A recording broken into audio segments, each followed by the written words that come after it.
I invite the Minister of Housing and Municipal Affairs to lead the House in prayer or reflection. Thank you, Mr. Speaker. Our days here are busy, full of important and pressing work, and so I offer this as a moment of pause. This is a piece titled Enduring Blessing by Jan Richardson. What I really want to tell you is to just lay this blessing on your forehead, on your heart. Let it rest in the palm of your hand, because there is hardly anything this blessing could say, any word it could offer to fill the hollow. Let this blessing work its way into you, with its lines that hold nearly unspeakable lament. Let this blessing settle into you, with its hope more ancient than knowing. Hear how this blessing has not come alone, how it echoes with the voices of those who accompany you, who attend to you in every moment, who continually whisper this blessing to you. Hear how they do not cease to walk with you, even when the dark is deepest. Hear how they encompass you always, breathing this blessing to you, bearing this blessing to you still. Amen.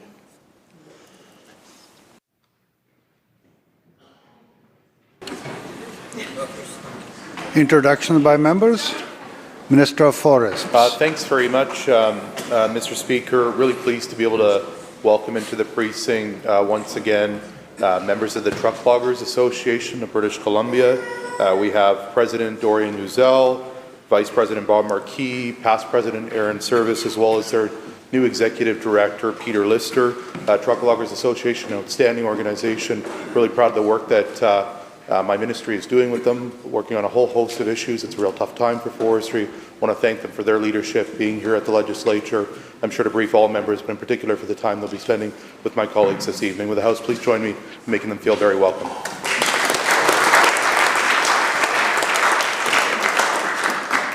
Minister of Children and Family Development.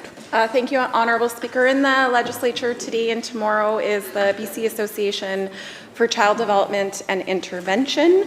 The BC Association for Child Development and Intervention supports all of the child development centres in the province of British Columbia.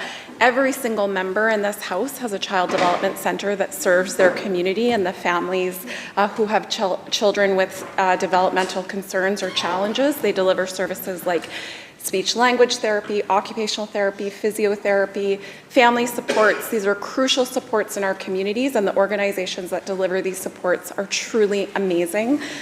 Please help me welcome everyone from BCACDI. Member for Langley Walnut Grove. Thank you, Mr. Speaker.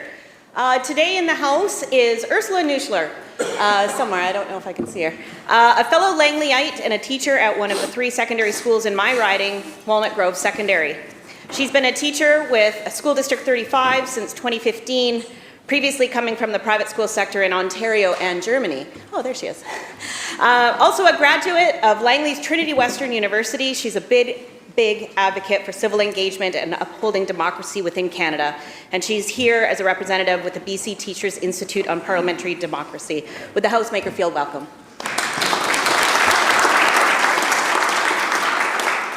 Minister of Social Development and Poverty Reduction. Thank you, Mr. Speaker. Joining us in the gallery today are Bill Clark and John Chaska, both members of the BC Funeral Association. They provide funeral services for very low-income British Columbians. We're grateful to them for their work and glad that they met with my Chief of Staff and Deputy today. Will the House please make them very welcome?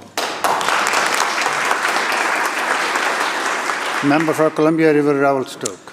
Thank you very much, Mr. Speaker. I'd like to welcome all the teachers here for the Teachers Institute on Parliamentary Democracy. I mentioned this before in the House that 3 short years ago I was a graduate of this program with you as a teacher. And I just want to thank Karen and Michelle, Nathan and the others who put on just a world-class few days here at the Legislature. So welcome. I look forward to chatting with you all at lunch tomorrow. Would the House please make all the teachers feel welcome here today?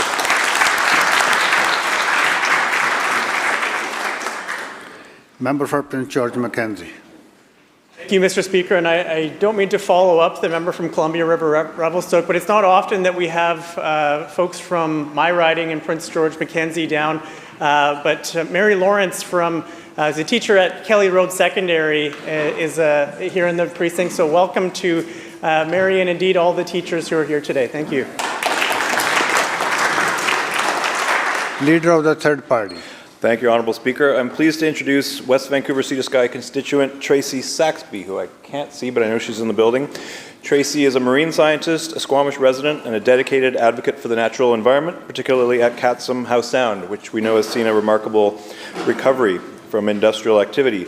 Tracy is founder and leader of the powerhouse grassroots organization My Sea to Sky and the lead author of the BC Climate Emergency Campaign's annual progress reports. Tracy also kickstarted the nationwide movement to eliminate single-use plastics in 2007. Please join me in welcoming Tracy to the House.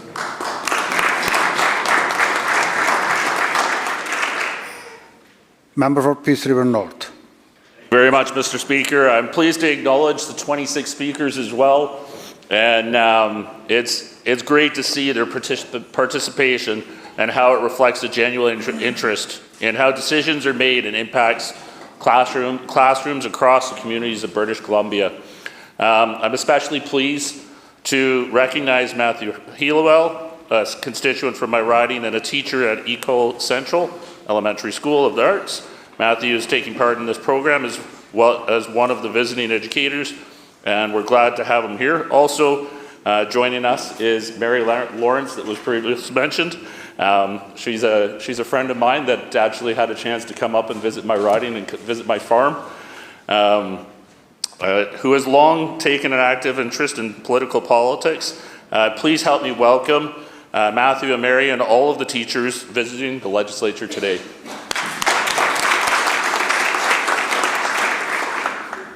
Minister of Infrastructure. Thank you, Honourable Speaker. I have Azalea here with me today. She asked me to introduce her bestie, Lumina Ulande, visiting here with her brother and her father and her mother, Albert and Aurelia. They are coming all the way from North Vancouver to visit Azalea, and Azalea would like to ask the whole house to please help them feel very welcome.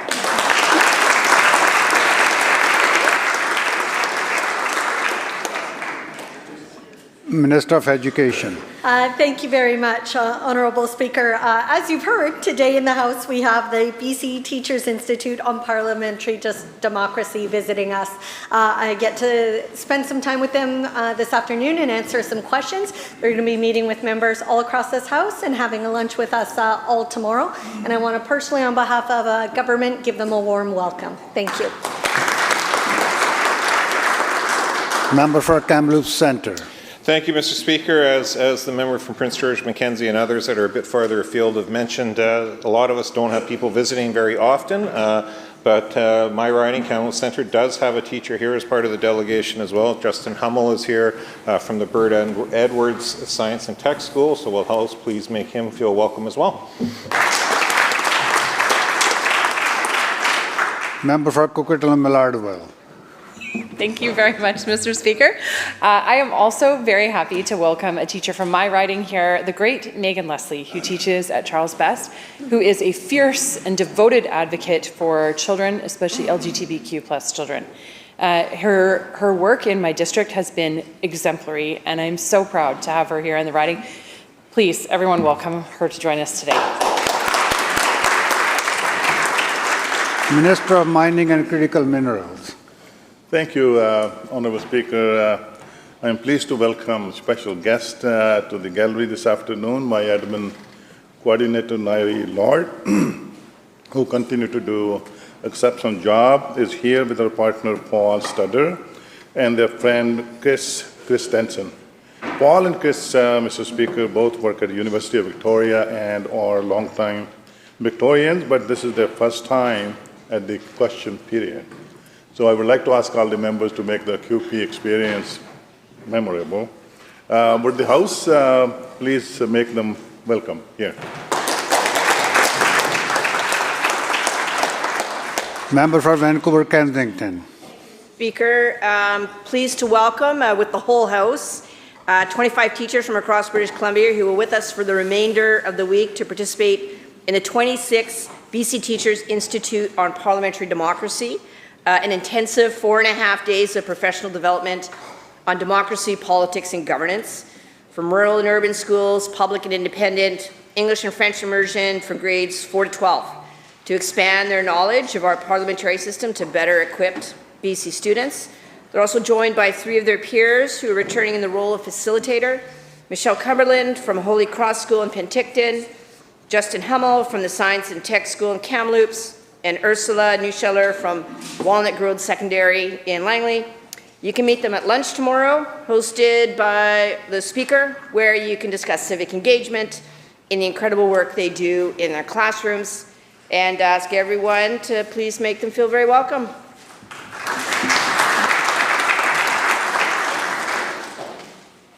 Madam Clerk. Introduction of bills. Statements by members.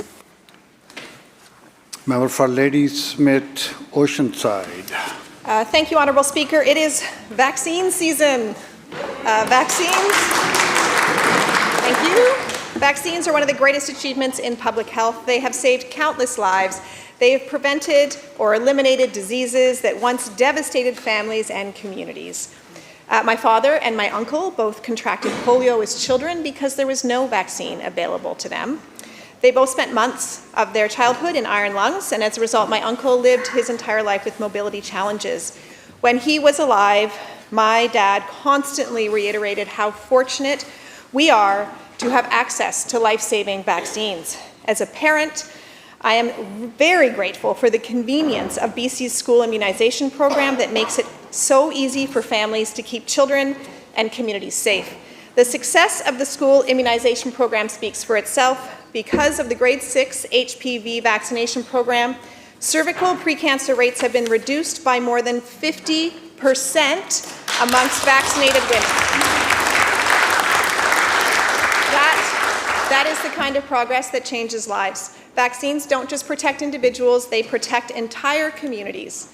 With vaccines, we stop outbreaks before they start, safeguarding those who cannot be immunized, such as newborns. That is why maintaining high vaccination rates is critical. Vaccines also reduce hospitalizations, they ease pressure on our health system and save millions in treatment costs. But success can make us complacent. When vaccination rates drop, diseases return, as we've seen in recent months with the measles outbreaks. So let's not let history repeat itself. Vaccines are safe, they are effective, and they are essential for a healthy future. I call on everyone in this House to promote the positive benefits of vaccines in their own constituencies. Protect yourself, protect your communities, get immunized.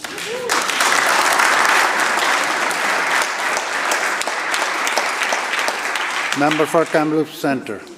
Thank you, Mr. Speaker. Recently, as we were all coming out of the Thanksgiving long weekend, where we were all thinking about things to be thankful for, I had a new perspective put on my life as I realized, as somebody who obviously would not have personally interacted with an OBGYN, just how thankful I actually was for the service they provide in Kamloops and the surrounding areas. As somebody that has, I suddenly started to do the math and realized I have 13 women in my immediate family in Kamloops alone. And I start to think about all the other families that are impacted by the services, the great work that OBGYNs, the nursing staff, the other healthcare professionals do for the provision of healthcare, not just in Kamloops for women, but across this province. And really it did bring to light, as I started to reflect back over the last 3.5 years, of the support my family personally has received as I watched 3 grandchildren all be born at Royal Inland Hospital, actually a 4th on the way. And you start to realize just how this truly does, what these doctors do impacts people on their everyday life, be it from the OB side of the equation, but also the various treatments and procedures that women need to go through on a surgical side of the GYN, of the OB-GYN continuum. And I really wanted to take this time to say to those healthcare professionals, those doctors, thank you. As simple as that. Thank you for the work you have done, the decades you've committed to the community of Kamloops, to women's health within Kamloops, and a deep appreciation that sometimes goes unnoticed. And the Royal Inland Hospital doesn't serve just Kamloops. It impacts my colleagues from Prince George Valemont, from Caribou Chilcotin, from Fraser Nicola, from Columbia Shuswap, or Shuswap Salmon Arm, and Kamloops North Thompson and myself. So on behalf of the women that live within that 50,000 square kilometers of British Columbia, thank you for all you do and continue to do for the women in our region.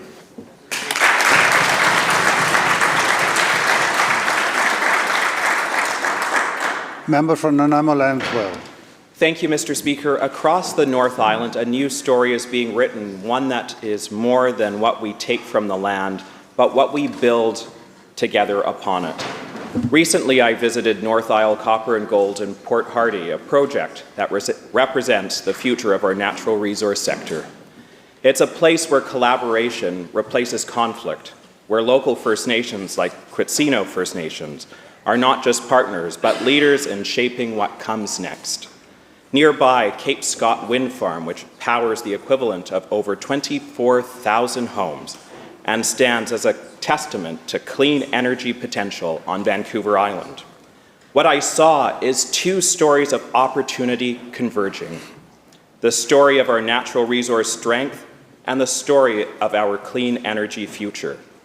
I saw the possibility of a mine that could employ 600 people and could one day be powered by the very wind that blows across the coast. A community where six-figure paychecks could mean families can stay, grow, and build a life with dignity. What struck me most at North Isle Copper and Gold were the people, especially young people like Jaylee, Chase, Jackson, and Oliver, whose pride of work and hope is emulated in the leadership of CFO Nick Van Dyke and CEO Sam Lee. When we connect our resource strength with our clean energy future, when we empower local people to lead, when we make room for the next generation to dream, we create jobs, we build belonging, we build purpose, and we build British Columbia. This is what reconciliation and economic renewal can look like when we align clean energy with responsible resource development that honors both people and the land. So let's look to companies like North Isle Copper and Gold, who are leading by creating hope, prosperity, and the promise of a future which our young people can thrive here in British Columbia. Thank you, Mr. Speaker.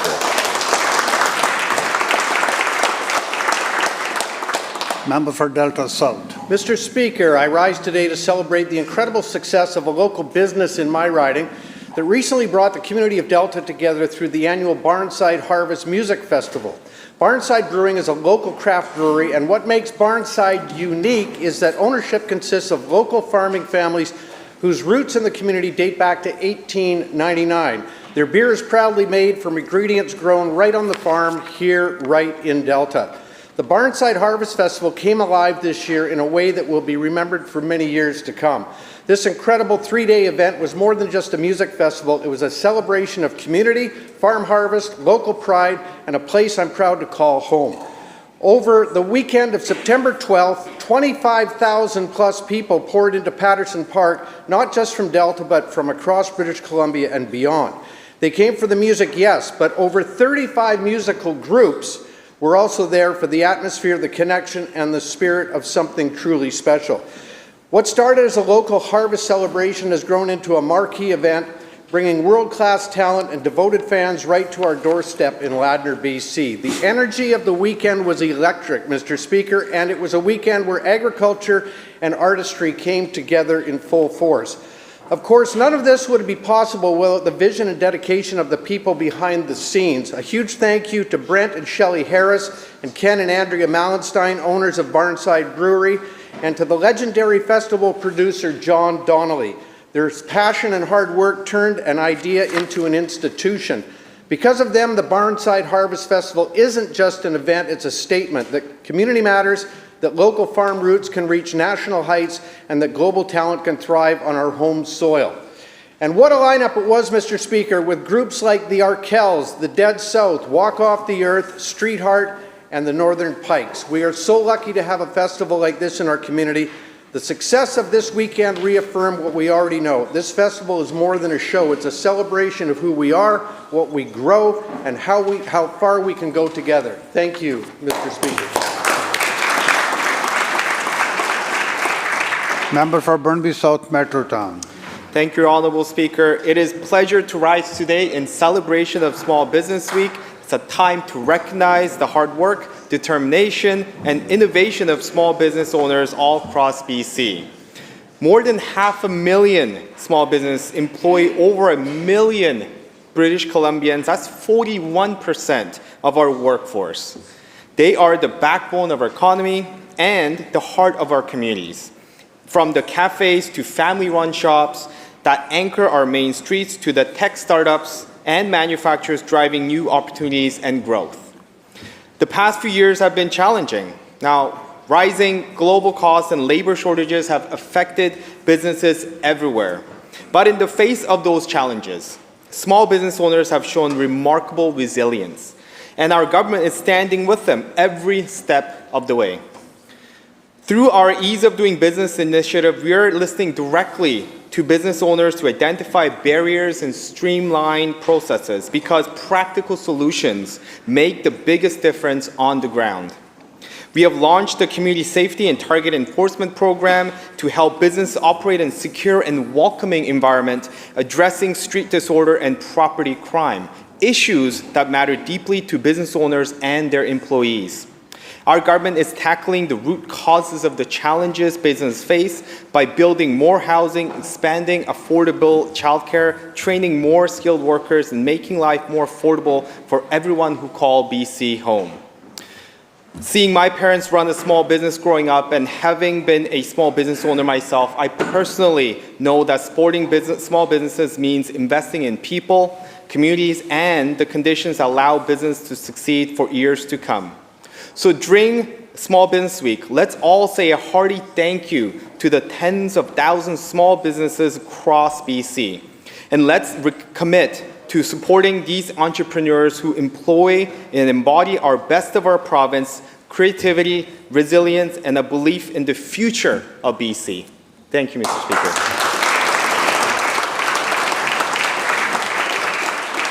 Speaker. Member for Berkeley Valley Keene. Thank you, Mr. Speaker. Today I would like to recognize the resilience and strength of the people who, under the most difficult conditions, set forth to explore and develop our Northwest communities. People who, with faith and strong convictions for a better life, headed north in 1898.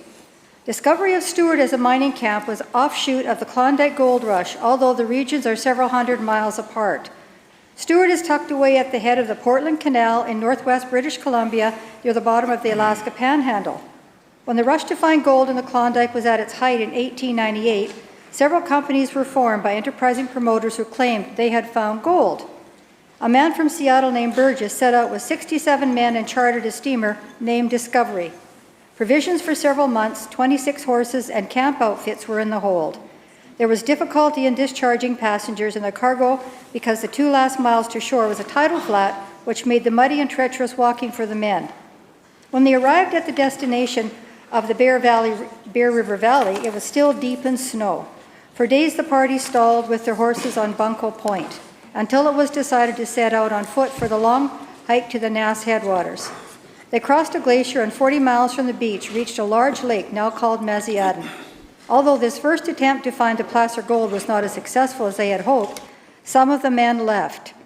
The next year, in 1899, Mr. D.J. Rainey, who had experience in lode mining, built a cabin on 40 acres and prepared for a season of prospecting. Often when staking a claim, he did not know whether he was in Alaska or on Canadian soil, so he filed his claim papers on both governments' recorders. Among the first was a family of 4 brothers named Stewart from Victoria. They staked claims in several acres of flat land adjoining Rainey. A full-fledged stampede gathered force, and in a few months there were 46 mining companies in the territory. One was the Portland Canal Mining Company, a development company, a few miles up Bear River. Here they had a mill with a capacity of 75 tons of ore a day. At that time, the boundary between Alaska and British Columbia was disputed, and some maps showed Bear River Valley on the American side. When the boundary line was finally established in 1905, the Stewarts had their land surveyed into city lots Many sold readily as mining and prospecting flourished. The 1/4 of the town site retained by the province bought $430,000 at auction, and the boom at Stewart was known on the other side of the Atlantic. The population hit 10,000. This is the struggle of the North. We have opportunity for prosperity and growth. There is a reason that the Northwest is called the Golden Triangle. This is what happened over 100 years ago, and we can have this prosperity again. This is a tribute to all the miners that came, and many lost their lives. Let us not forget the contribution that mining has played to this province. Thank you, Mr. Speaker.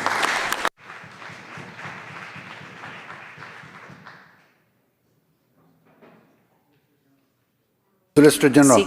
I seek leave to make an introduction. Is leave granted? Aye. Please proceed. Thank you, Mr. Speaker. I'm very pleased to recognize a group of young visitors from my constituency, grade 10 students from Reynolds Secondary.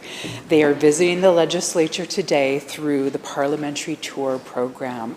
These students are learning about how our democracy works and how their voice can shape the future of our province. I hope their time here inspires them to stay curious, engaged, and active in their community. I hope the House will please join me in welcoming the students from Reynolds Secondary as well as their teacher, Miss Alicia Jones, to the House.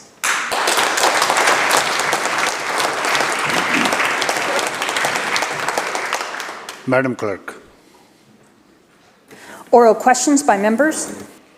Member for Prince George Whalemount. Speaker, the BC Coroner Service has reported that 435 young people have taken their own lives in just 4 years. Half of those children and youth had involvement with the Ministry of Children and Families. Will this Premier stand up today and admit he has failed young people? Minister of Children and Family Development. Thank you, Honourable Speaker. The coroner's report was devastating. As a mom of young people, my heart goes out to any family that experiences a young person that's having mental health challenges or who devastatingly takes their life.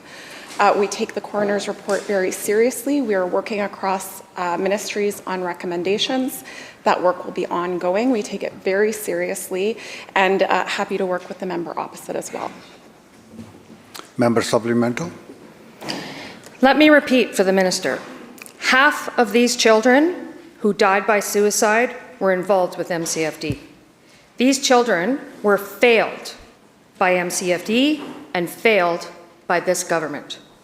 I have stacks and stacks of reports, inquiries, and investigations into MCFD calling for substantial changes into how this ministry operates. When will this ministry finally make changes that protect BC children, youth, and families? Minister. Thank you, Honourable Speaker. There is nothing I take more seriously than the safety and well-being of every single child in this province. Every single day that I get up, we are working on improvements in my ministry. My deputy minister chairs the deputy minister's project board.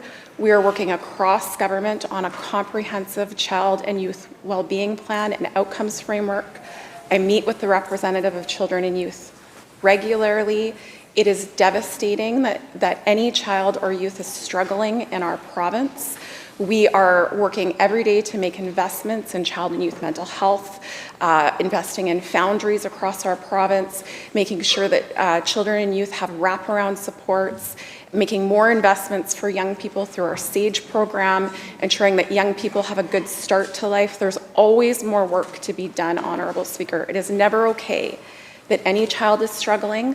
I will work hard every single day that I have the privilege of being in this role to make sure we're doing everything we can to change the trajectory of children's lives. Member for Chilliwack, Curtis Lake. Thank you, Mr. Speaker. We live in a time right now where the leading cause of young people today is overdose. I'm beyond angry at the failures of this government to address this issue. I've shared already how personal this is for me, for my family, and for my community. And I don't know how many funerals members have had to go to for young people in their lives who've died alone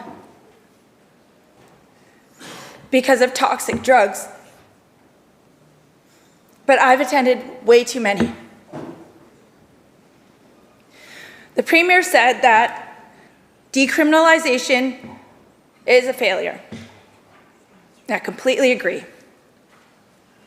So what are we waiting for to end decriminalization and so-called safe supply? What are we waiting for to end this madness in our province today? Minister of Health.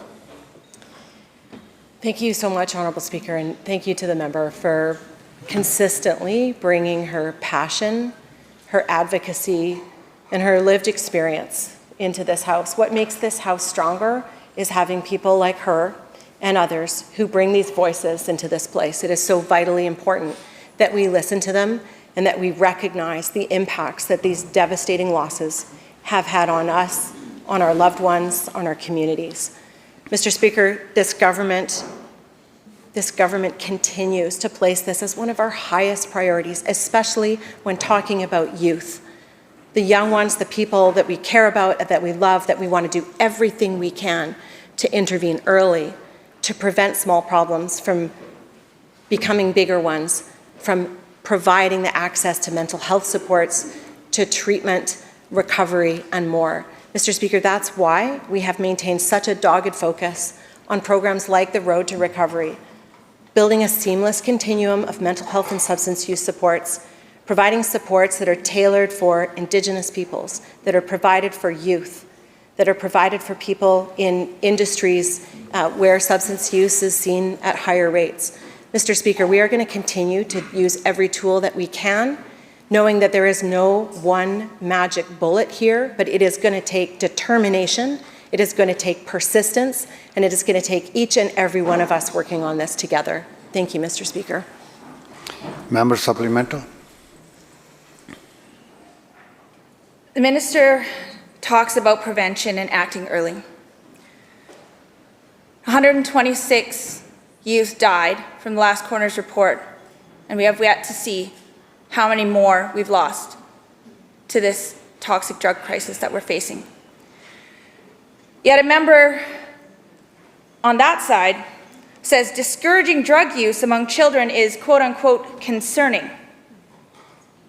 And I find it deplorable that schools had to send very clear messages to students when decriminalization hit that it was still quote unquote not legal for them. I believe that moment in time speaks volumes to where we're at today. You cannot have it both ways. We see it today, the Premier saying one thing downtown to a crowd, and then the member in this House saying quite a different message. So if you really want to work across party lines, and you really want to work together, here's your chance. End decriminalization today. There's no wrong time to do the right thing. And I'm asking the Premier directly, what are you waiting for?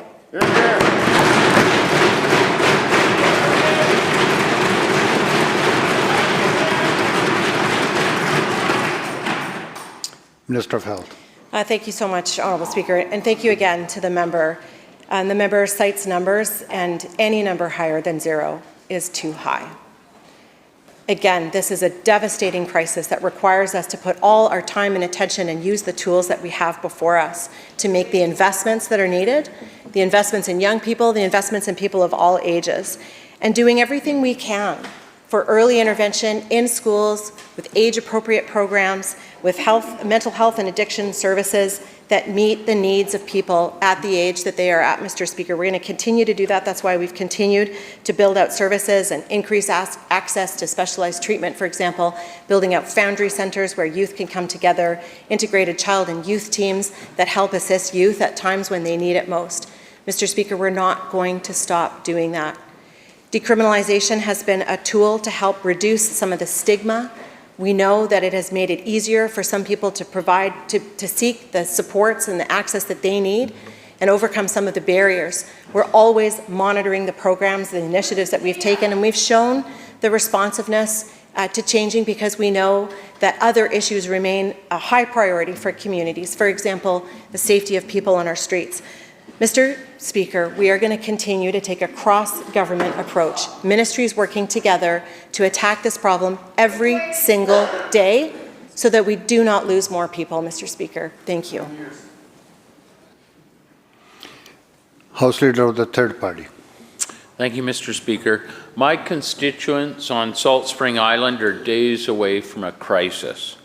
Island Health is cutting funding for overtime and agency staffing in long-term care and assisted living. Elder care residences on Salt Spring and across the province just got 1 month's notice of the change.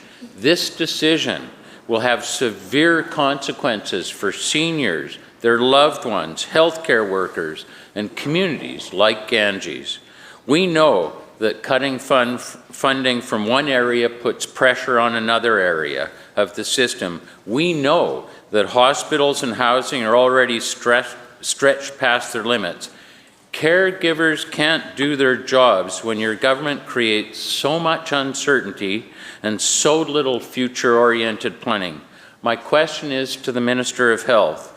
Will you postpone the long-term care funding cuts and work with the care sector to establish a fair and sustainable funding model for long-term care and assisted living?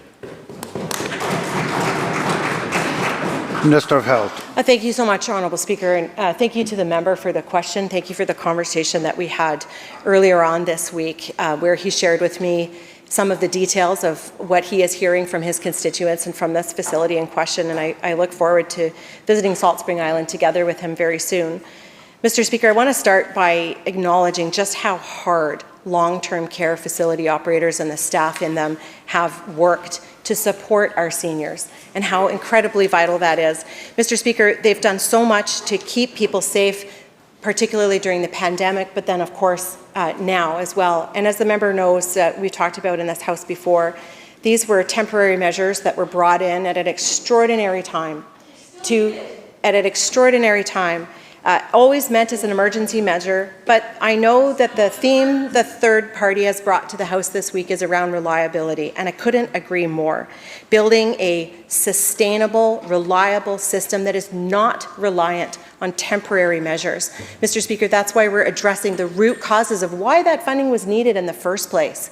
Mr. Speaker, that is around training more healthcare assistants, adding more healthcare aides to the workforce, paying them fairly, Mr. Speaker, improving conditions across the sector, raising the standards and making sure that we are meeting them, because there is nothing more important than taking care of the people who need this help and support the most. Thank you. Member supplemental. Thank you, Mr. Speaker. Healthcare isn't the only sector where British Columbians have been thrown into uncertainty. When this government cancelled the carbon tax in the middle of the night, they took away funding for an essential stipend that hundreds of thousands of low-income British Columbians rely on. With social and disability assistance rates well below the poverty line, thousands of people use that money to pay for rent and put food on the table. The carbon tax was a victim of weak-kneed politics and conservative fear-mongering. But boy, was it a good program. Combating climate change by making polluters pay. What a concept.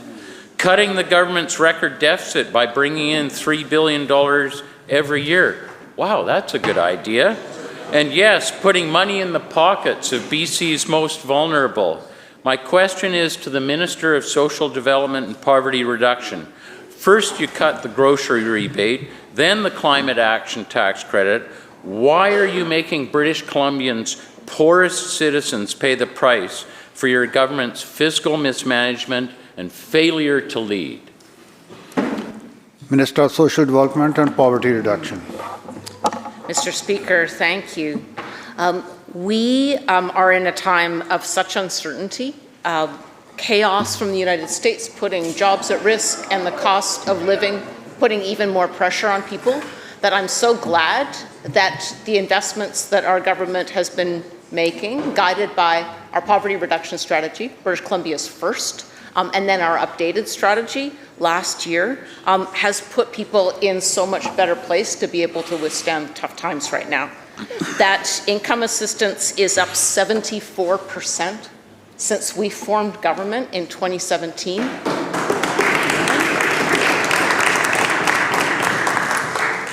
In contrast, we'll remember that the Conservative leader, when his government was in power, they'd frozen income assistance rates for a decade. Where before the senior supplement had been frozen again, we've doubled it and then expanded it again. And we're on an emergency basis, and any member of the public on income assistance who's having trouble getting by, please do reach out. We've got supports that are available, whether it's for food or making rent or medical supplements. We want to support people at this really challenging time, and we've got the system to do that. Leader of the Fourth Party. Thank you, Mr. Speaker. Since the NDP formed government in 2017, it has flooded 1 million immigrants into British Columbia. The excess population has driven wages of BC workers down. It has surged demand for a healthcare system with ER wait times reaching 14 hours. 1 million British Columbians don't even have a family doctor. Housing is unaffordable. Schools are crowded and teachers are overwhelmed. The Premier has admitted that the temporary foreign worker program has negatively impacted our economy and our social fabric. Mr. Speaker, will the Premier get on the phone today and demand that Mark Carney immediately suspend all immigration to British Columbia?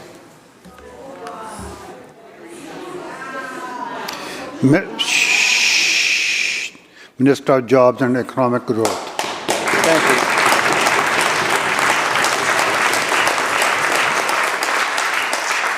Thank you so much, Honourable Speaker.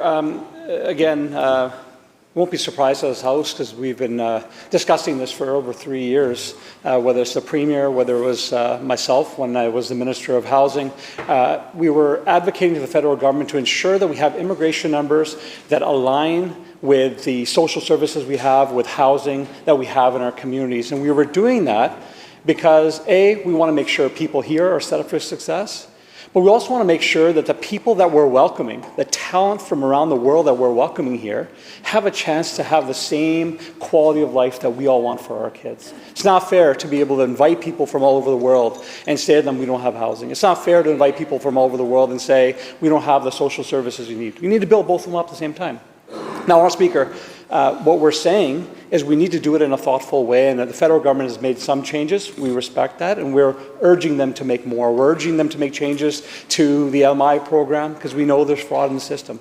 So if the member wants to advocate for reforms, meaningful reforms, then we're open to it. But the rhetoric that comes from this member,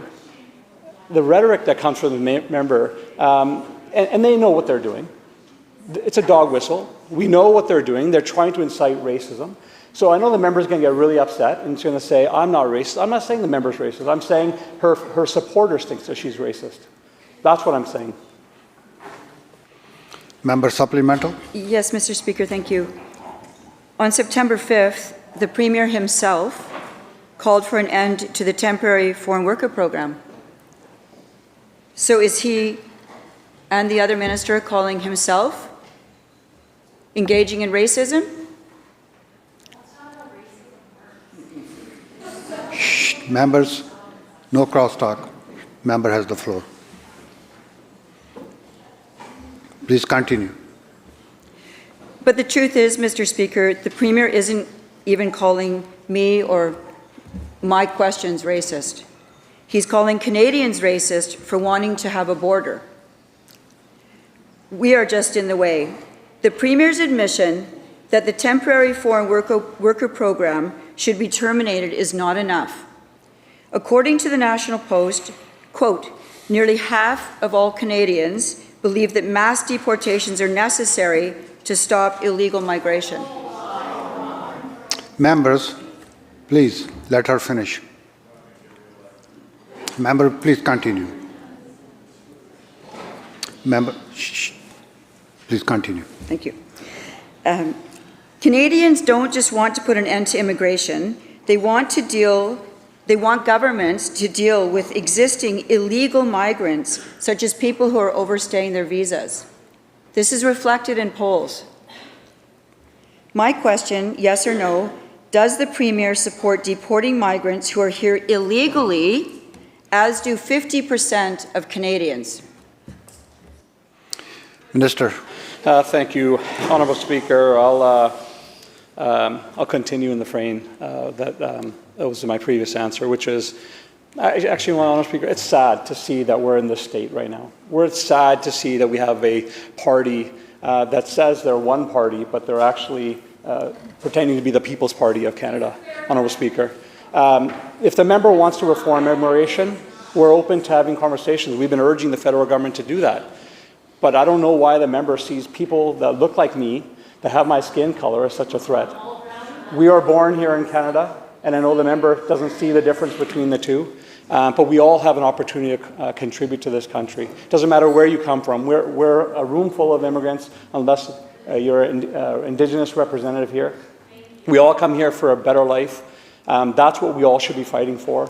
It's a sad state of affairs to see this party running as the new racist party in British Columbia.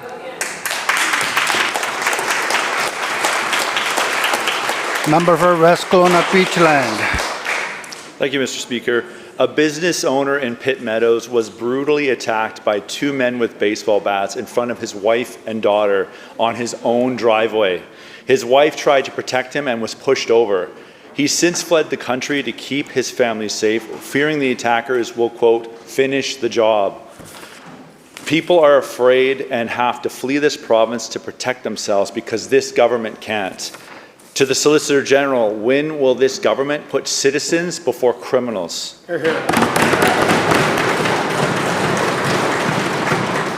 Solicitor General.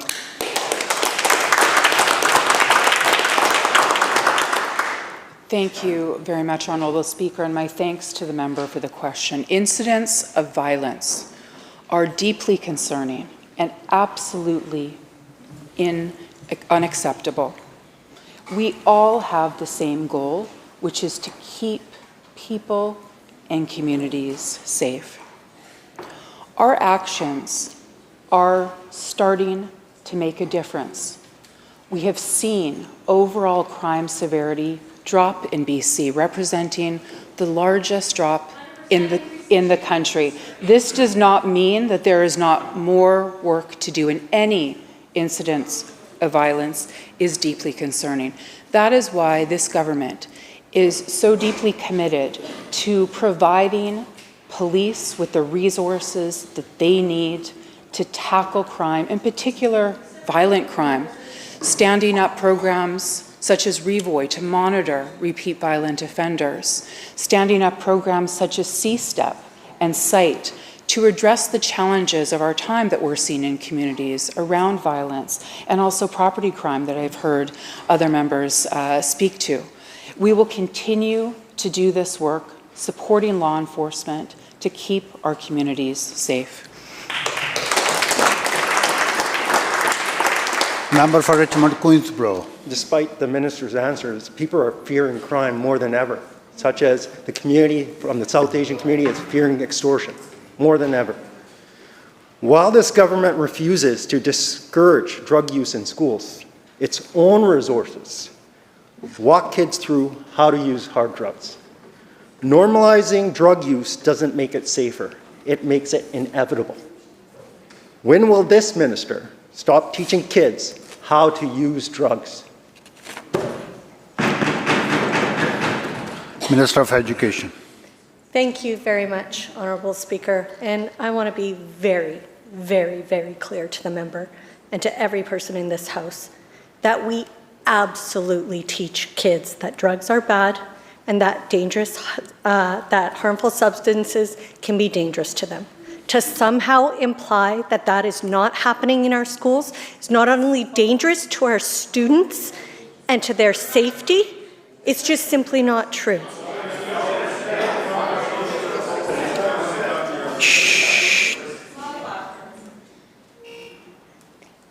I know every single person in this House, Honourable Speaker, wants to keep kids safe. That is what we do, Honourable Speaker. We want to make sure that our schools are safe and welcoming environments where students feel confident, safe enough, secure enough that they can talk to a trusted adult, a fellow peer, anyone to support them in that school system. To continue, for the members opposite to continue to stigmatize and scare children rather than educate. Members, order. Rather than educate and support them is really unfortunate, Honourable Speaker. Thank you.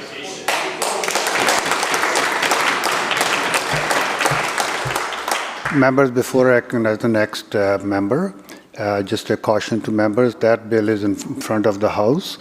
People, if you want to ask a question like that, ask in a general way, but not specifically to the bill. Thank you. Member for Abbotsford South. Thank you very much, Mr. Speaker, and all due respect to the Education Minister. If she wants to drop by my office, I will show her the literature, and she can go through page 11 where it teaches kids supporting safer substance use. With the greatest of respect. It is being taught in schools. That being said, Mr. Speaker, I would like to remind this House of the syringe holdup in Smithers, where a store owner was terrorized at needlepoint in front of children. That very same criminal, with over 30 convictions, Mr. Speaker, is now running loose back on the street, wanted again, yet surprise, surprise, nowhere to be found. My question through you, Mr. Speaker, to the Premier: how many chances does a violent repeat offender get before this Premier will stand up and finally put public safety ahead of criminals?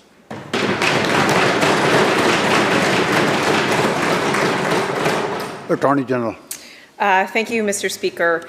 It's been a top priority of this government to make sure that the Criminal Code of Canada keeps our community safe across this country. In fact, BC's been a leader in putting on the federal agenda changes to the Criminal Code that we know we need to make to keep our community and our country safe.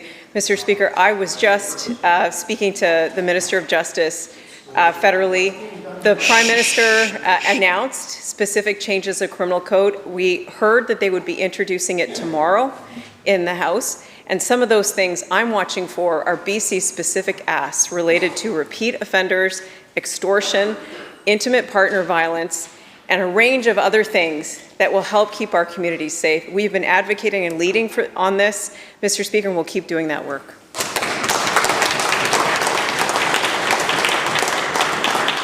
Member for Surrey North. Thank you, Mr. Speaker. Every week, there is a shooting in Surrey. Every week, we get same speech from NDP.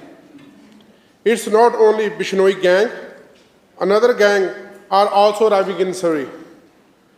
We need safety, not speeches.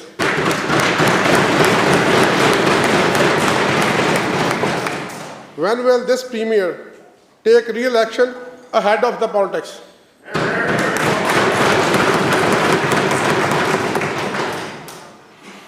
Minister of Public Safety and Solicitor General. Thank you very much, Speaker, and thank you to the member opposite for the question. I know that people in Surrey are deeply concerned about the gun violence that we have seen recently, particularly the threats and the violence related to extortion. Extortion has national and international dimensions, but a very profound local impact. I've spoken to business owners and families who've been profoundly affected by threats and even violence. That's why we are doing everything we can to support the police to ensure that they have the tools to bring these criminals to justice. This work is producing tangible results. There were recently 7 arrests and charges laid in Surrey. We've stood up a provincial task force dedicated to extortion, the first such task force in the country, to ensure that there's a coordinated response to law enforcement efforts. The Premier in BC led the charge to call for the Bishnoi gang to be designated as a terrorist entity.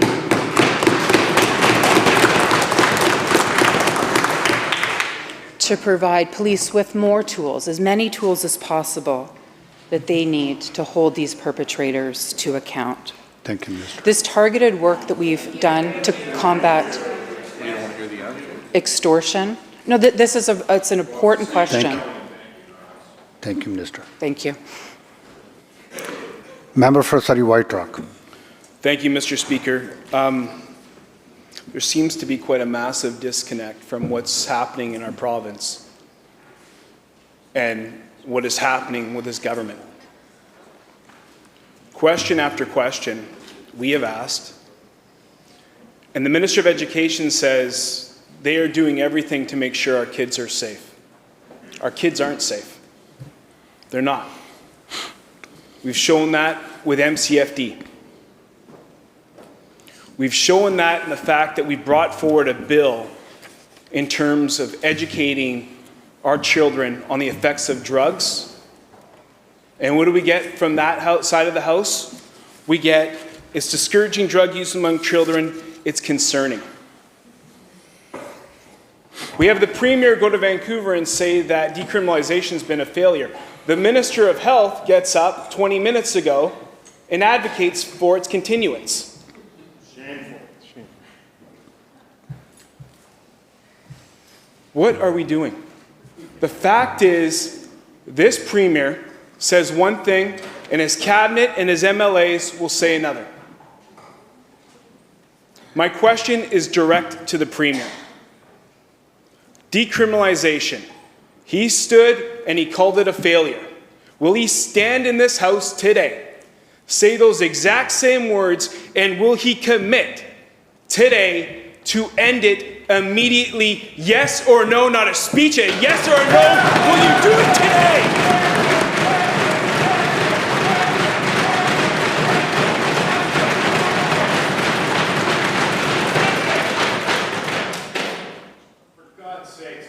Member, that's enough. Honourable Premier. Thank you, Honourable Speaker.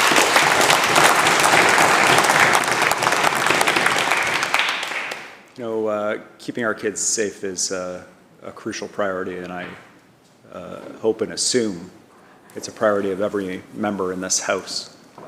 And it doesn't matter whether it's in relation to exposure to drugs that could kill them, exposure to predators online, exposure to vaping, exposure to bullying for who they are.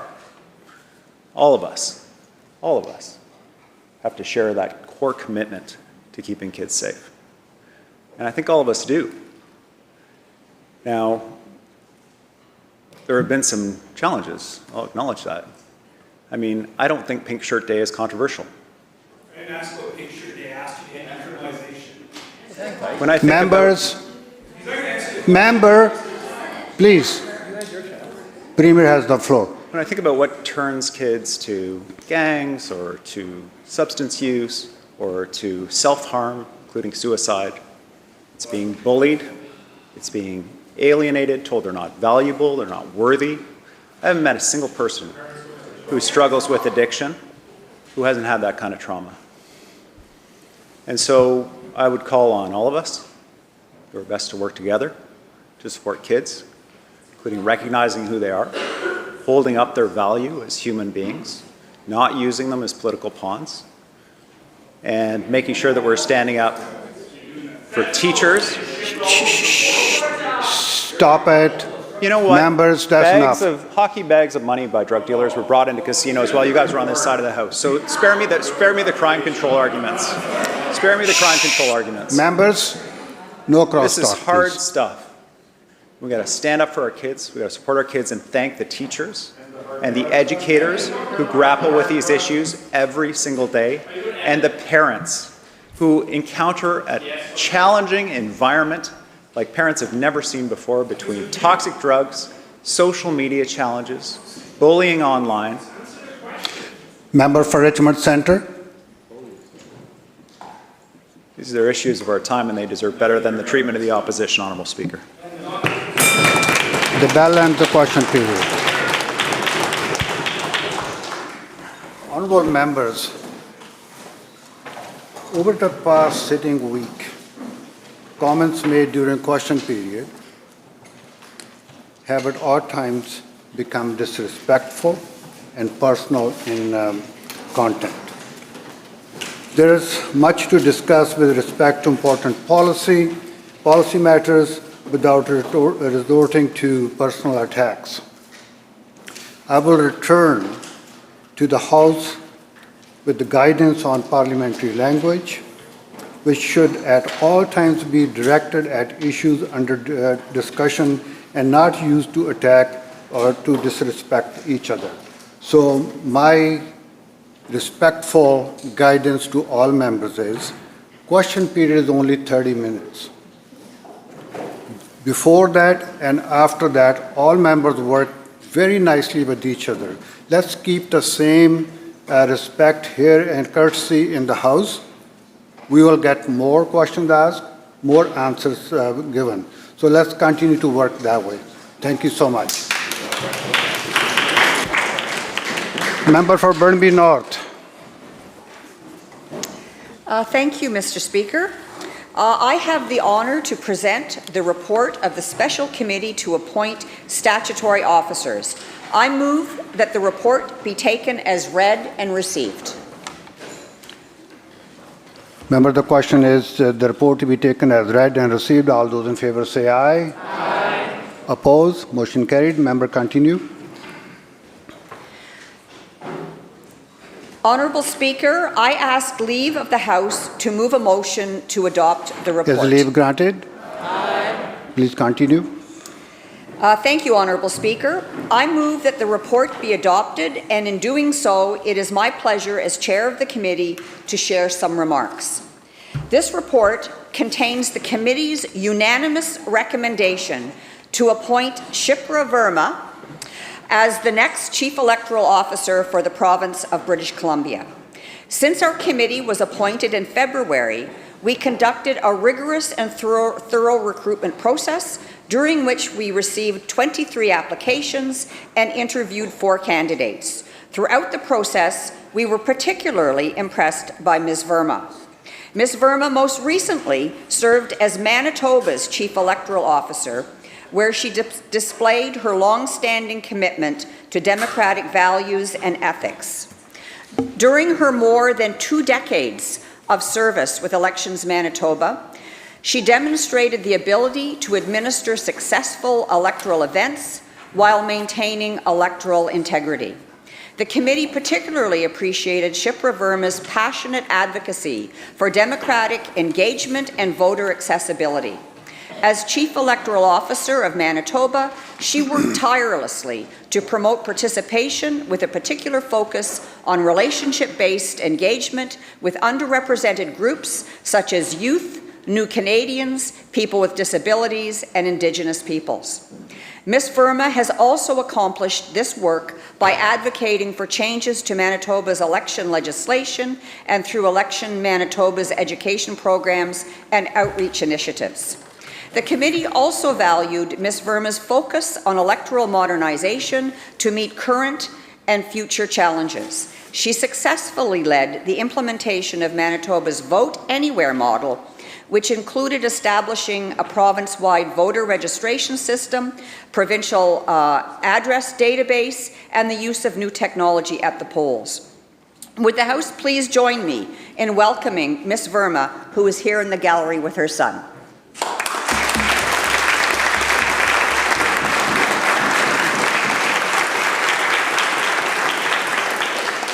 On behalf of the committee and all members of the Legislative Assembly, I would like to express our deep gratitude to Anton Bogman for his steadfast leadership of provincial electoral events and his dedicated commitment to public service as Chief Electoral Officer for the past 7 years. Finally, I would like to take this opportunity to thank all committee members, especially the Deputy Chair, the member for Surrey Serpentine River, for their thoughtfulness and collaboration during our work.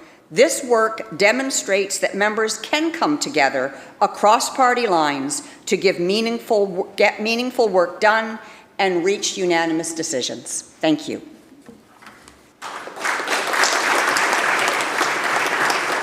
Member for Surrey Serpentine River.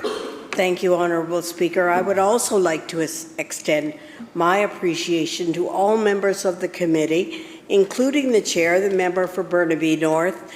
I really want to echo the Chair's remarks that I too have appreciated the collaborative spirit that defined our work together. It was a real privilege to work alongside the committee members in a cooperative and constructive manner to reach this unanimous recommendation.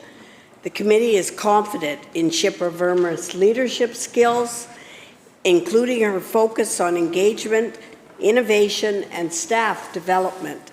Additionally, Ms. Verma brings a strong financial background, which includes training as a chartered professional accountant and her experience overseeing multi-million-dollar budgets with fiscal responsibility and transparency at Elections Manitoba.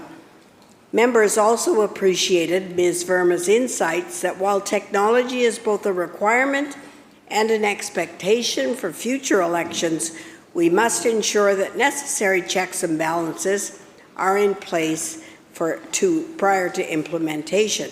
We are confident that her experience will contribute to the effective administration of BC's elections, ensuring continued public confidence in Elections BC. The committee recognizes the significant work that Elections BC performs for British Columbians, and we have no doubt that Ms. Verma's experience, perspectives, and insights will contribute to that ongoing advancement of that work. Thank you very much, Honourable Speaker.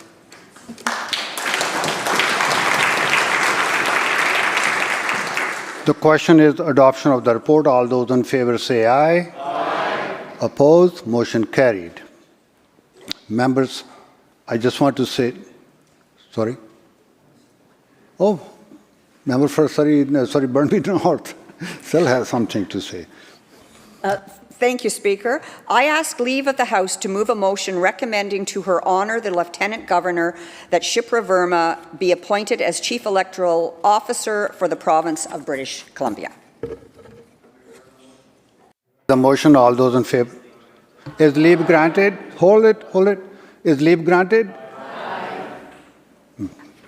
I move that the Legislative Assembly recommend to Her Honour the Lieutenant Governor that Shipra Verma be appointed as Chief Electoral Officer for a term commencing on November 12, 2025 and continuing until 12 months after the date set for the return of the last writ of the second general election for which the Chief Electoral Officer is responsible, pursuant to Section 4.1 and 6.1 of the Elections Act of 1996. Now, you heard the motion. All those in favor say aye. Aye. Opposed? Motion carried.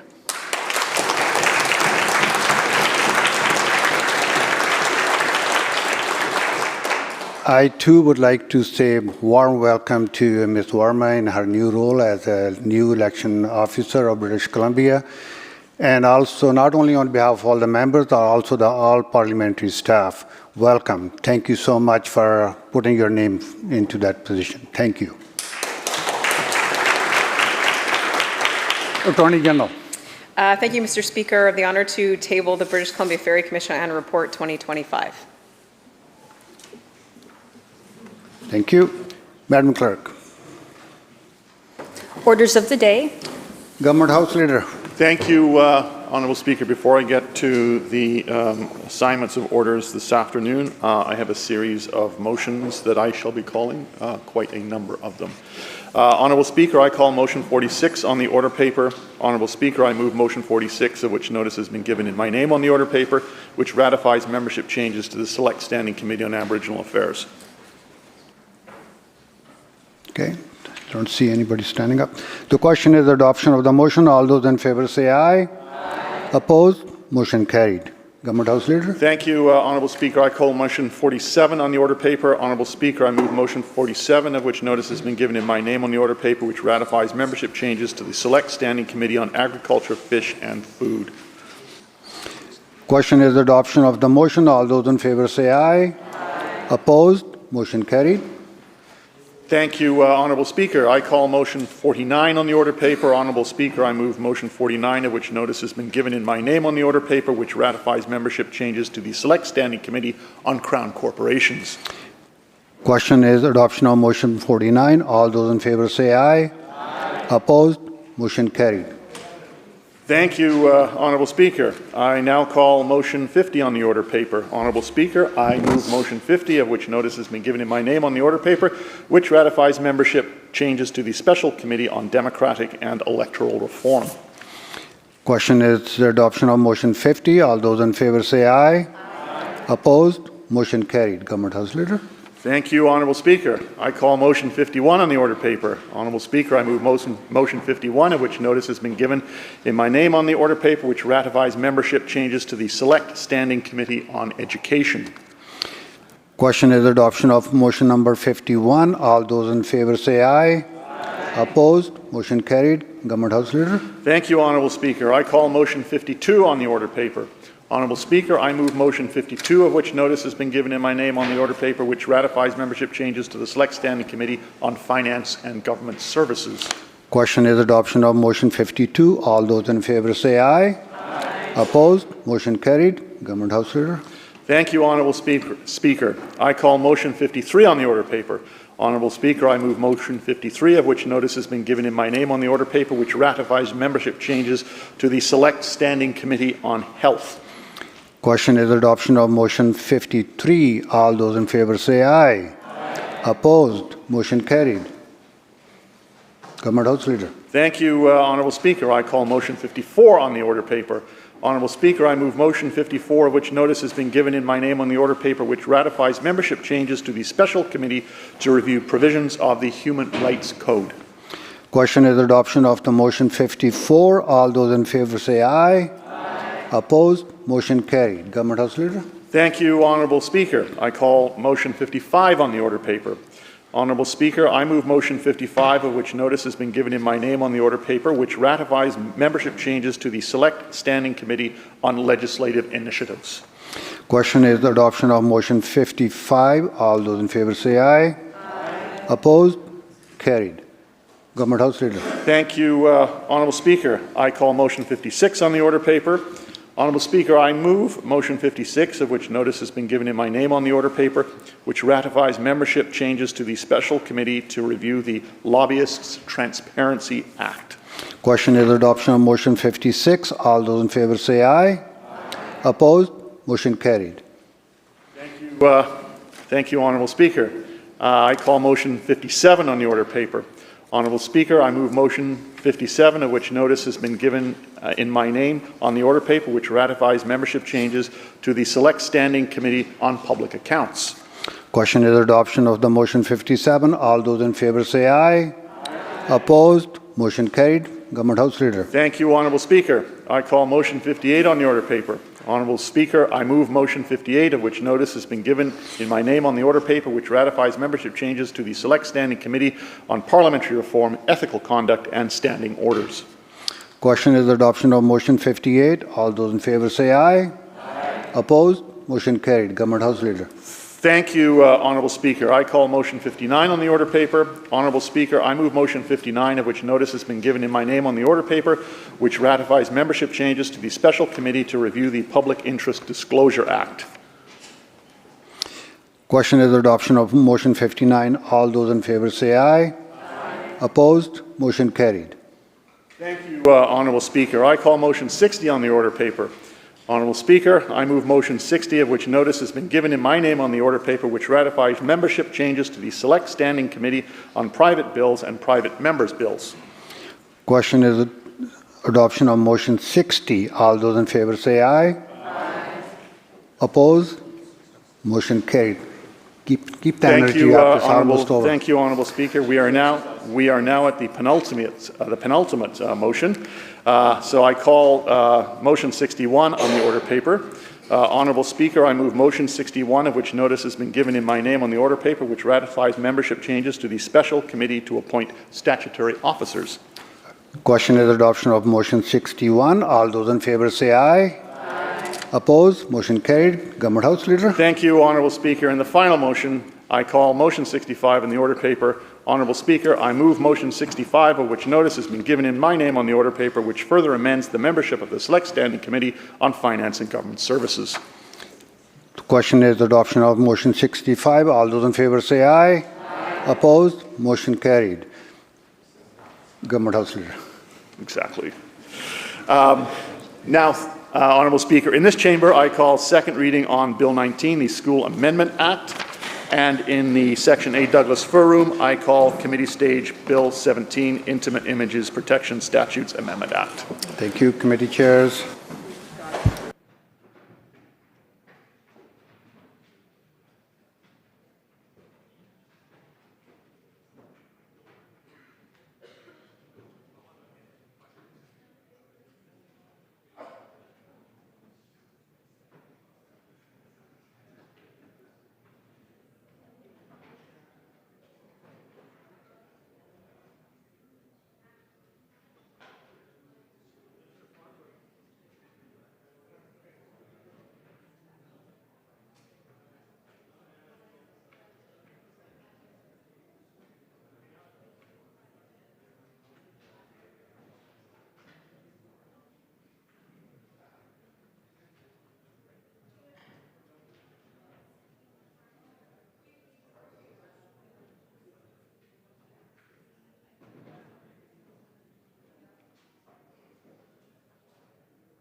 All right, members, we'll call this chamber back to order and ask you to take your conversations outside. We're going to continue debate on Bill 19, School Amendment Act of 2025, and we will recognize the member from Vernon-Lumby. Thank you, Honourable Speaker.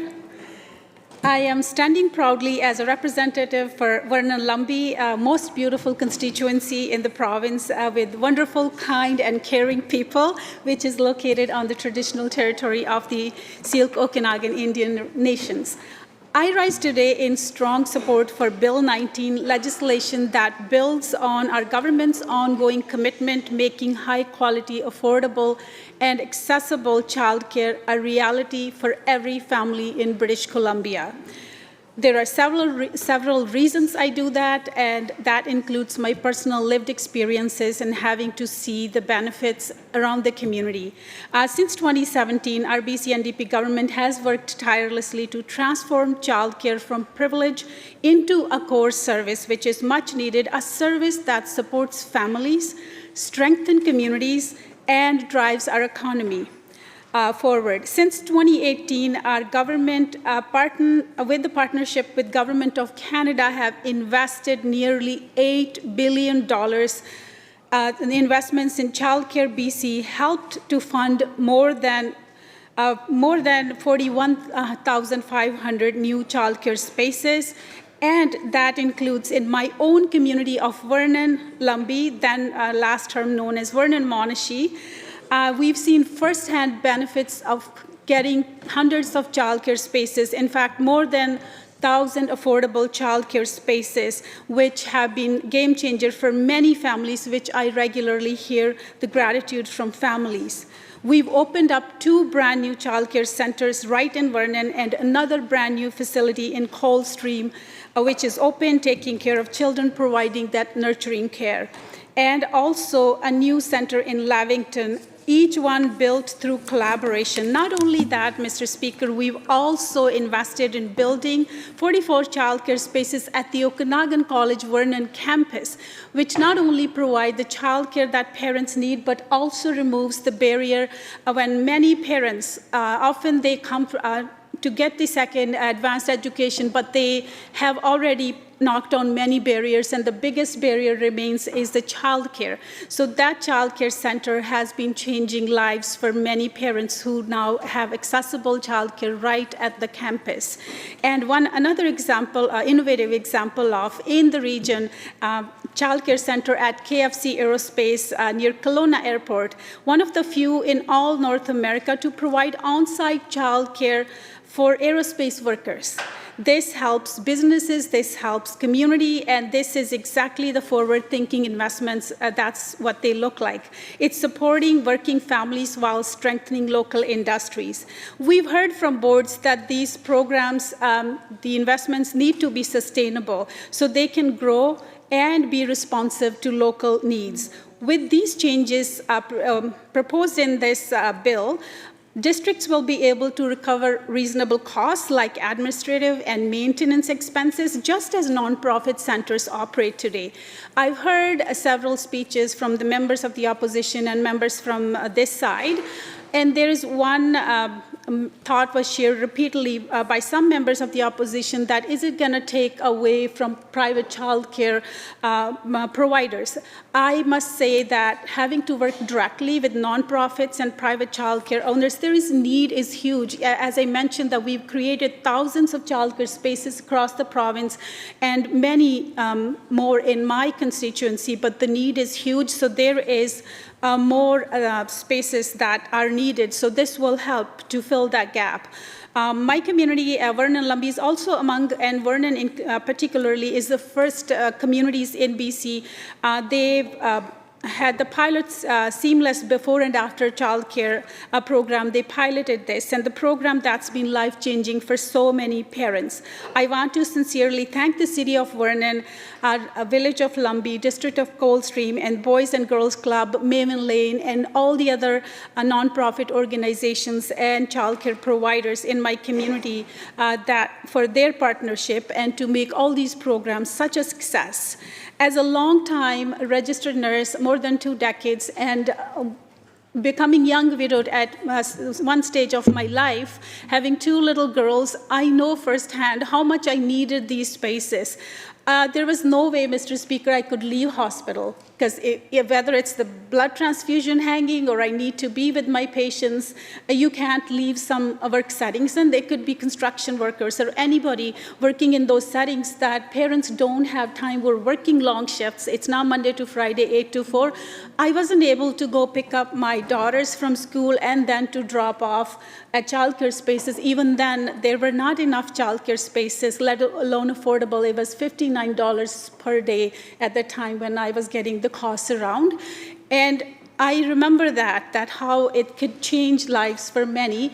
And I relied on friends, families, and I would drop them off. And sometimes I couldn't even pick them up. I had to ask friends, can you go pick up? And sometimes I would ask my little daughters to walk to such so-and-so's house. And even though everybody's there to help, but you know how you feel guilty of being burdened, but you're taking care of people and you're honored with that work. And then my mom helped, but not everybody is so fortunate enough to have that kind of support system in place, and that is why this investment will help. I've been thinking about many workers, and I've been having flashbacks, and that's why I wanted to stand here in support of this and sharing that experience, how this is going to help many parents. But this work doesn't stop at the public sector.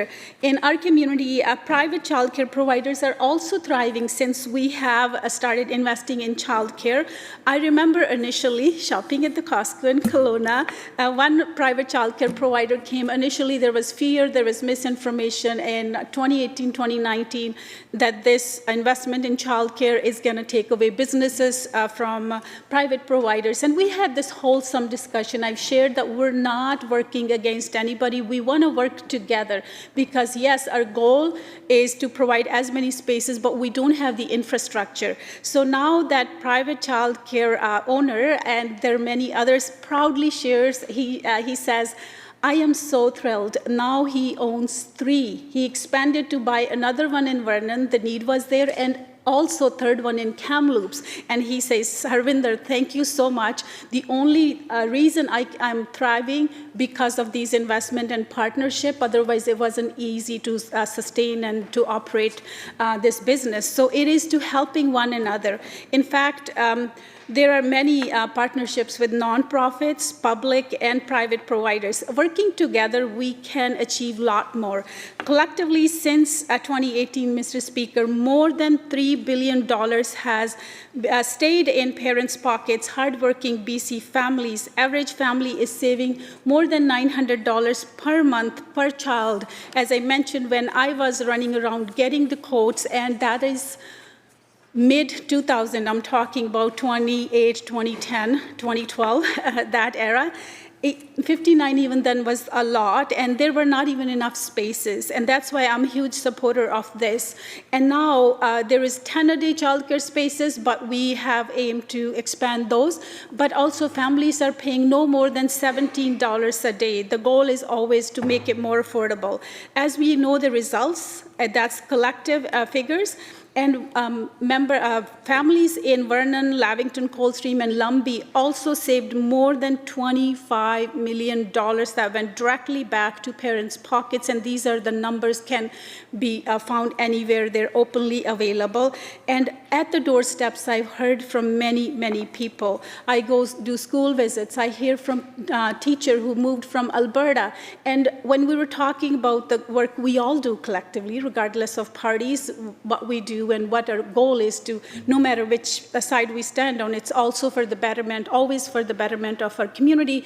That teacher wasn't very politically, she had very nonpartisan stand, but she shared with class that she didn't know the history about how BC was the first province to champion the childcare under our former colleague, Minister then Katrina Chen, who championed this. And then federal government came on board, and our province was the first one to sign that agreement. Then teacher said, now it makes sense. She said, I was not able to work full-time, and so was my husband. We were both part-timers, and she said, since we have now affordable childcare in Vernon, she's working full-time, so is her husband, and family is thriving. That was so reassuring for me to hear, because again, these stats, numbers in papers mean one thing, but when we hear from people the difference it's making in their lives, it's another thing, that when we see these investments into action. Childcare investments empower people. They also strengthen our economy. There has been thousands of studies in Canada and North America and all around the world that every dollar spent in providing affordable childcare brings bigger, several dollars benefit to our economy. It supports businesses, it supports people, and there is, that is why I'm proud that our Greater Vernon Chamber from day one, we've been working together. They have been huge supporter of investments in childcare, affordable childcare, and they're very open, public about it, and they appreciate the ongoing investments, and they encourage us to continue to do more. As I said, I've heard many stories. There is a parent who came to me when a couple of my colleagues from this side were visiting Vernon. She stood up. She said, I was paying more than $2,000 per month for my daughter, Goldie, and she said now it's less than $300. That is the difference it's making. And there's so many other stories. I was at Kelowna Airport coming to Victoria, and I heard my name.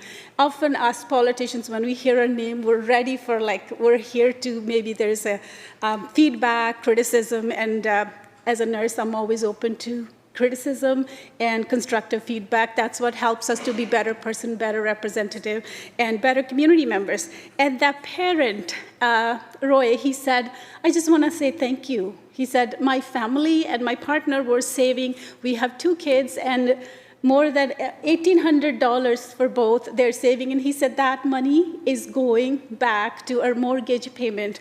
And this person happened to know the member sitting next to me as well.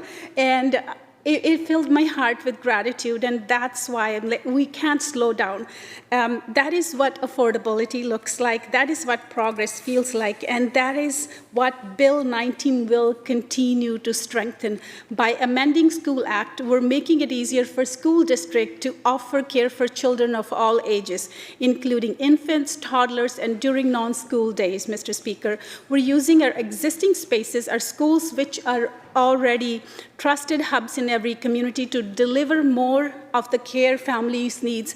And I strongly believe that it also provides that consistency for child, where they are working together, they had educational time, and now they can be nurtured and cared by the friendly faces. And districts have been asking for this flexibilities. And when I talk to parents in my community, there are still parents on the waiting list. And that the reason is, yes, we're building a lot more. We're working with private childcare providers, but childcare spaces can't come soon enough. So this bill will help us to utilize the spaces that we already have, and it'll make affordable childcare available and accessible quicker than, as we know, that we're waiting for many more spaces to be built.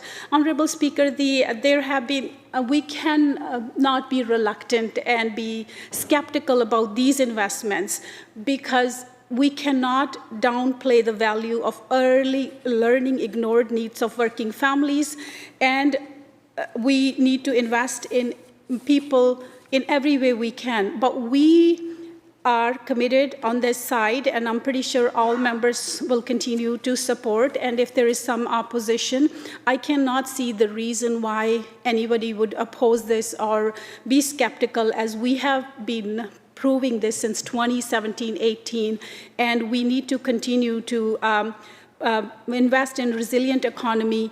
And I strongly believe, and say it repeatedly, that we cannot have a strong, resilient economy without healthier, thriving families and communities, because they are the ones who build our economies. They're the ones who contribute to economies. When people can save money and they have childcare, both parents can work to their fullest potential.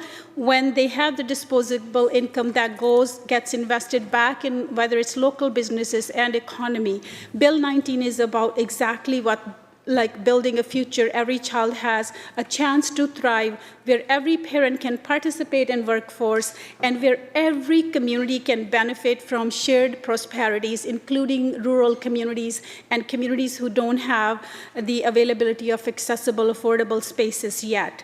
So as we move forward with this legislation, let's remember what truly is at stake: the success of our children, the strength of our families, and the sustainability of our economy. But also, this bill helps to include many, many hardworking families and workers who, despite us building more affordable childcare, didn't have this seamless model where child can stay there for longer extended hours.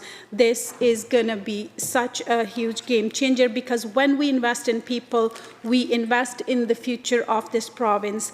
And I strongly believe that is what Bill 19 helps us to do. And I'm proud to stand here to support this bill. And I just wanna say before I close my remarks that while we're making investments in affordable childcare spaces, we must never forget the childcare providers who are the backbone of this program. We cannot deliver effective and safe childcare without them. And it takes a very special, caring, kind person with lots of patience, working with children with different needs, to do that kind of work. So I want to give my heartfelt gratitude to every single early childhood educator, every childcare worker that is there every day in and out, working in making sure our children are safe. That is why we did increase their wages multiple times, and we're committed to be there to support them because we value you, we see you, and we appreciate you.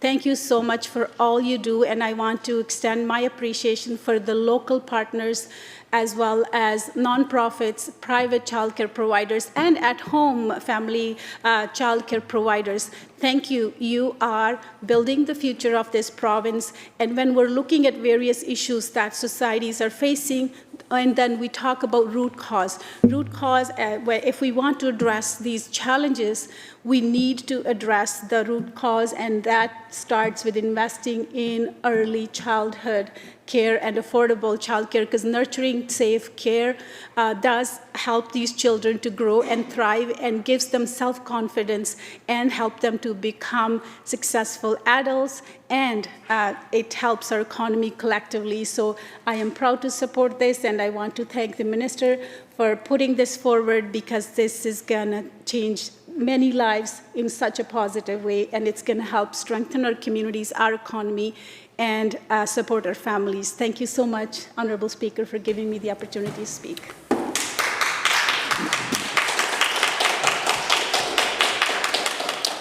Thank you very much, member. Now recognizing the member from Columbia River, Revelstoke. Greatly appreciate that, Mr. Speaker. I just want to start by saying it's, I think all members in this House realize the situation we're in with childcare, and that we need to do more to provide services for families who need and want care for their children. I think, on the opposition side, we do have some questions about, the details around how this will look, many of which I will share here today. I want to echo the member from Vernon-Lubbock in saying thank you so much to all the early childhood educators across British Columbia who work so hard, often sick, late hours, cleaning up lots of messes throughout the day, and of course just supporting in that critical development of our young people before they reach school age especially. So I want to acknowledge them. I also want to raise something, it's a conversation for a different day, I think, Mr. Speaker, but the member for West Vancouver Sea to Sky raised a really interesting point, and I think we do need to look at childcare moving forward more as a very serious profession, which it is. I know wages for childcare workers especially are not tremendously high, and I think it's just a kind of a values discussion that we need to have as British Columbia legislators and policy drivers to ensure that not only are people being paid a fair wage, but that's also an attractant from the ground up to get more people into the profession. Mr. Speaker, I have very intimate knowledge, I think, of this this topic here. I just want to briefly touch on to why my best job that I ever had. I spent 8 years at an independent school in my community where I started my teaching career, 2 years as the principal there, teaching K-8. And we also had 2 licensed childcare spaces in that school as well. I do want to talk about several issues here today, many of which we'll bring to committee stage after the reading of this bill and their debate is finished. I know the amendments are quite brief, but what's not brief, Mr. Speaker, is the childcare licensing regulations. They're quite robust, and I do see some challenges, maybe in some friction here, as we try to bring especially children that are under school age into school, public school facilities. We have lots of challenges with that, and I'll highlight many of them here. First of all, Mr. Speaker, the physical spaces. If we're bringing infants and toddlers into a high school space, we have lots of challenges around making that space safe and accessible for young children. They're simply not set up to have diaper changing, to have the proper step stools to reach the sinks. The toilets are too big, these kinds of things. And not only is the space not really available for that, Mr. Speaker, but to make it available, it's going to cost a lot of money. So I think we need to address that issue very seriously. Childcare regulations have very robust cleaning standards which have to be met. I don't know if our current custodial staff who work for QP in the public school system, I don't know if they have additional time necessarily to to make those spaces clean and sanitary for young children especially who are coming into those spaces. Again, if we're going to provide more bodies or more hours, Mr. Speaker, that's going to cost a lot of money. Again, things like the proper exits in the building, furniture, right? If we're putting 3- and 4-year-olds in the desks of grade 10, 11, and 12 students, it's not really going to work super well unless we make an investment into some of that furniture. Transportation, Mr. Speaker. For us that live in rural communities, I mean, it's great to offer after-school care. I'm thinking specifically of a community like Invermere or Golden or Kimberley at 1 or maybe 2 of the schools within the community. But kids at the other school, how are they going to get there?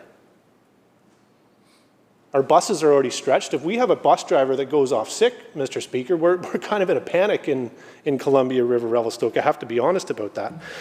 Parents are working. That's why they have their kids in daycare. They're not available to drive them from one school to the next necessarily.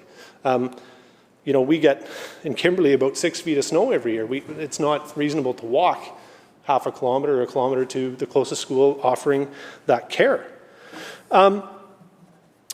I want to talk about something, I'm touching on, I think, realistic life examples here, Mr. Speaker, on the ground of some of the challenges we're looking at here that need to be addressed. When you're bringing preschool-aged students, especially, or even, let's say, up to grade 3, into a high school for after-school care, there's a very serious transition that happens there. I don't know, Mr. Speaker, the last time you were at a high school on a Friday afternoon when the bell rings, but it's like the Daytona 500 in the parking lot. There are very serious safety considerations to think about before we just plop kids into the building. I hate to say it, Mr. Speaker, kids vape. Some kids smoke. Some kids use marijuana outside of the school premises. That's not necessarily a great environment for a mother with an infant or a 4 or 5-year-old child to experience that on their way into school. Who's going to be responsible for that safety plan, that transition plan? As students are leaving the premises and we have young children coming in. I've been a principal, Mr. Speaker. There's certainly no extra time in the day for them to be physically monitoring this, let alone drafting the plan, which will take tens of hours.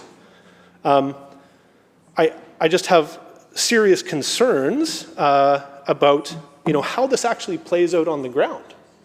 Again, I support I support increased spaces for childcare every single day, Mr. Speaker. I had the Minister of Forests mention it yesterday. As soon as a family finds out they're having a baby, after calling their parents, the second call is to the local childcare facility to reserve a space. In my community where I live, just last year they changed their policy where it was first come, first served. Parents were camping out for 2 nights, Mr. Speaker, the nights before, to make sure that they had, a reasonable chance of accessing care. So we have to address this. But again, there are lots of concerns about how this actually looks on the ground. Mr. Speaker, we also have, I want to talk about the staffing for a second. We are short early childhood educators in this province, certified ones. We are very short infant toddler educators, providers in this province. How are we addressing that? By providing the space. And maybe, I hope the minister, I'd love to hear the answers to that, and I'm sure that the ministry has thought about this. Some potential solutions are, when I started my teaching career, I made $36,000 a year. I would have loved to have taken a few extra hours to provide some care a couple days a week. So are we going to offer that to new teachers in the system potentially? Obviously, they can't do early childhood unless they're qualified to do that. But if we're looking at after-school care, maybe that's a reasonable thing to offer. Are we going to make a really serious effort here also, Mr. Speaker, to increase the number of whether it's qualified adults or ECEs to be able to provide this care? Are we going to open up more spaces post-secondary to deal with that?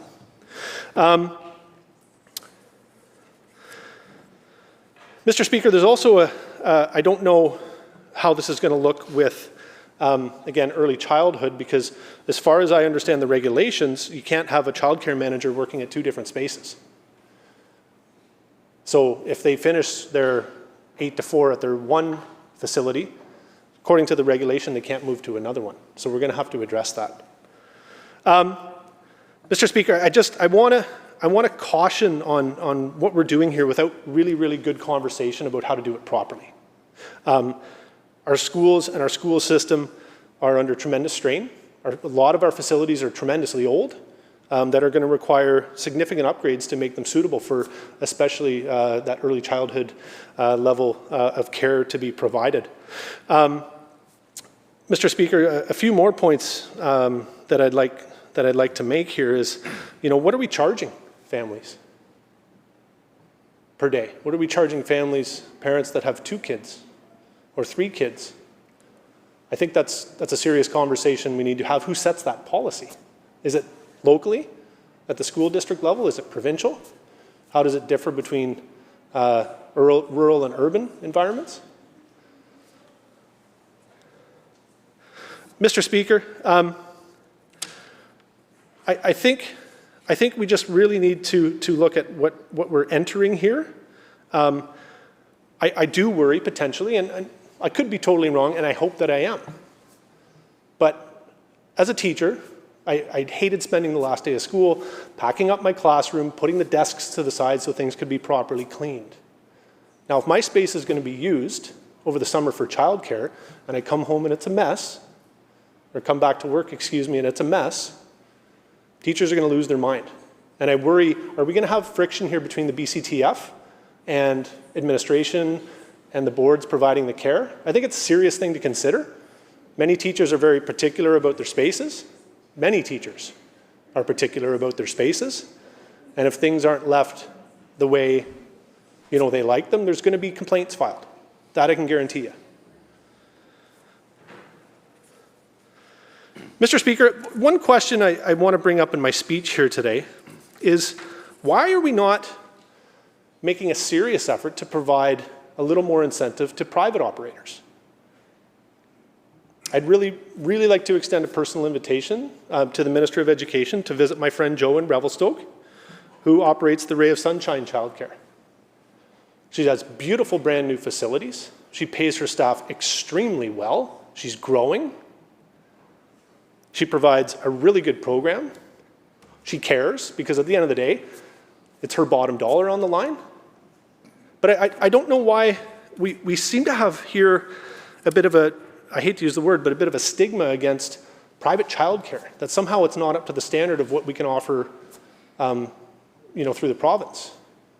And I'll tell you, Mr. Speaker, when people are as invested as my friend Jo is, they provide, in my opinion, above standard industry standard care. So why are we not incentivizing private childcare operators?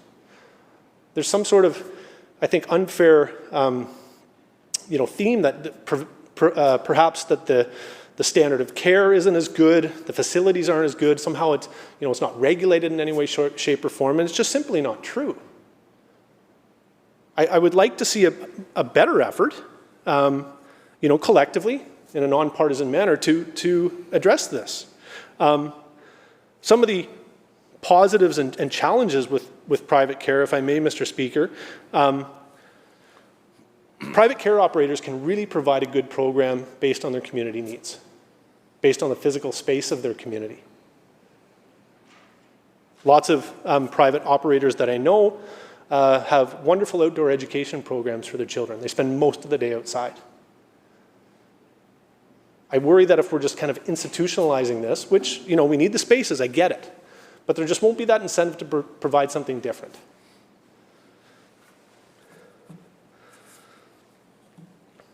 It does give the parents some choice, right? If a school premises works well for parents and we figure out how to do this properly, sure. But if parents want an alternative and we have more selection for private childcare operators, well, that would be a good thing, in my opinion.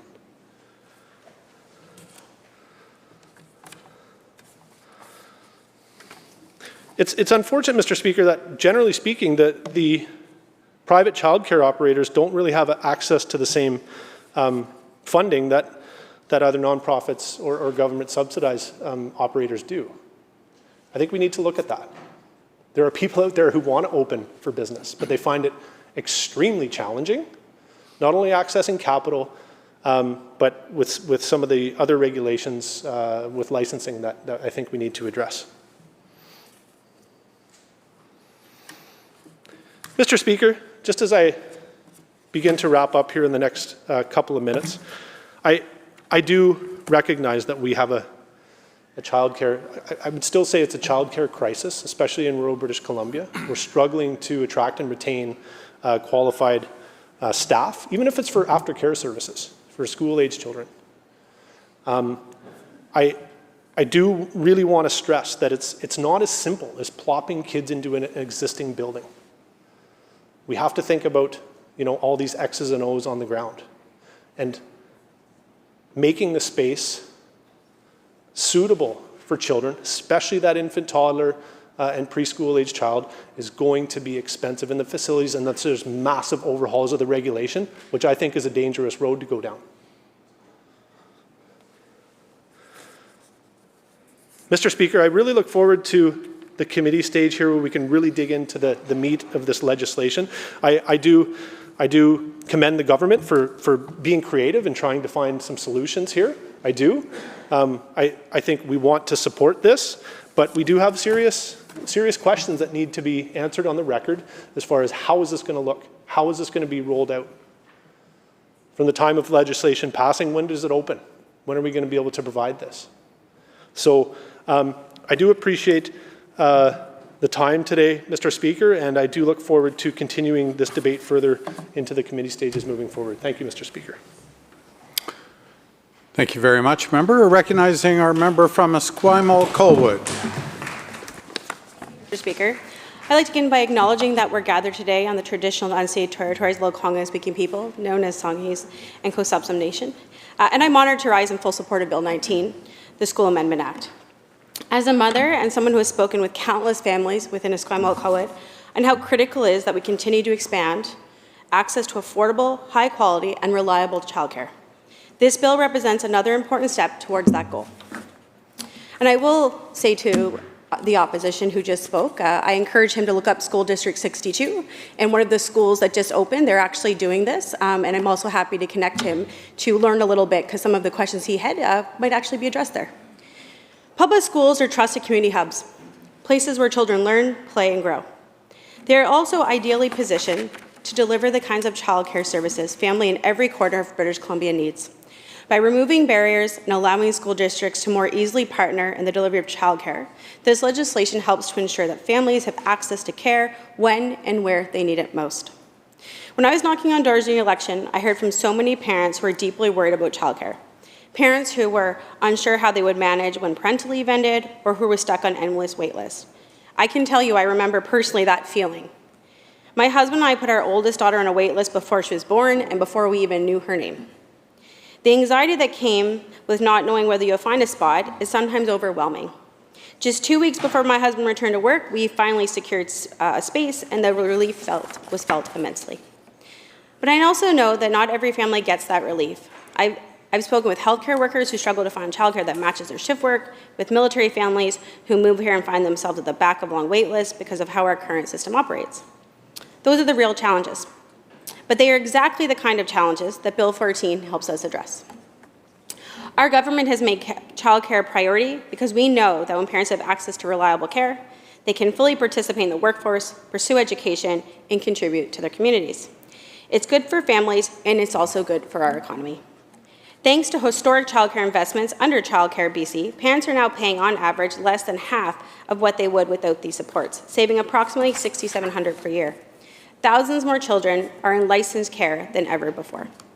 We've also expanded income testing benefits so that 24,000 children are now receiving high-quality care at a below $10 a day, with many families paying no fees at all. When I knocked on one door, a family was paying $3,000 a month before they were eligible. Once they were eligible, that $3,000 now goes back into the pocket per month to that family. I want everyone for a minute to think of paying $3,000 for childcare and how that was for that family. Because I can tell you when I got to talk to them about getting the eligibility and now having affordable childcare, the difference it made in their lives. Since 2008, more than $3 billion has stayed in the pockets of hardworking BC families as a direct result of these investments. Childcare is now more affordable, with more spaces and more professional educators than ever before. Since the launch of Childcare BC, over 41,000 new licensed spaces have been funded, and more than 26,000 of those have already opened and are serving families. Across the province, we now have 169,000 licensed childcare spaces, representing 47% increase since 2018. These numbers are not just statistics. They represent families who are less stressed, children who are thriving, and communities that are stronger and more connected. As both a mother and an MLA, I am deeply committed to ensuring that every family in Esquimalt, Colwood, and across British Columbia have access to the childcare they need. Bill 19 builds on the strong foundation we've created and keeps us moving forward toward a future where more affordable, accessible childcare is and available to every family. You've heard us stand up here and say and talk about many things within our toolbox. This is another tool that will ensure we're ensuring that we're having childcare spaces. For all of those reasons, I am proud to stand here and support Bill 19 and the School Amendment Act. Thank you, Mr. Speaker. Thank you very much. Thank you very much, member. Now recognizing our MLA from Kootenay Rockies. Well, thank you, Mr. Speaker. You know, every once in a while in this chamber, we get a bill that actually gives us the chance to agree.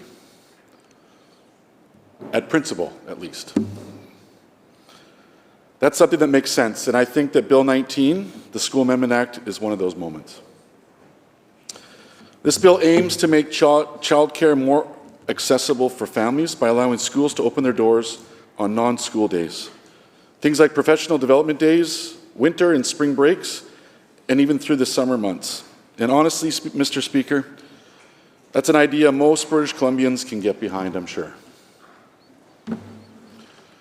Because let's face it, childcare in this province has become a crisis. Families are struggling to find spaces, the costs are skyrocketing, and parents are being forced to make impossible choices between work and family. It's pretty tough.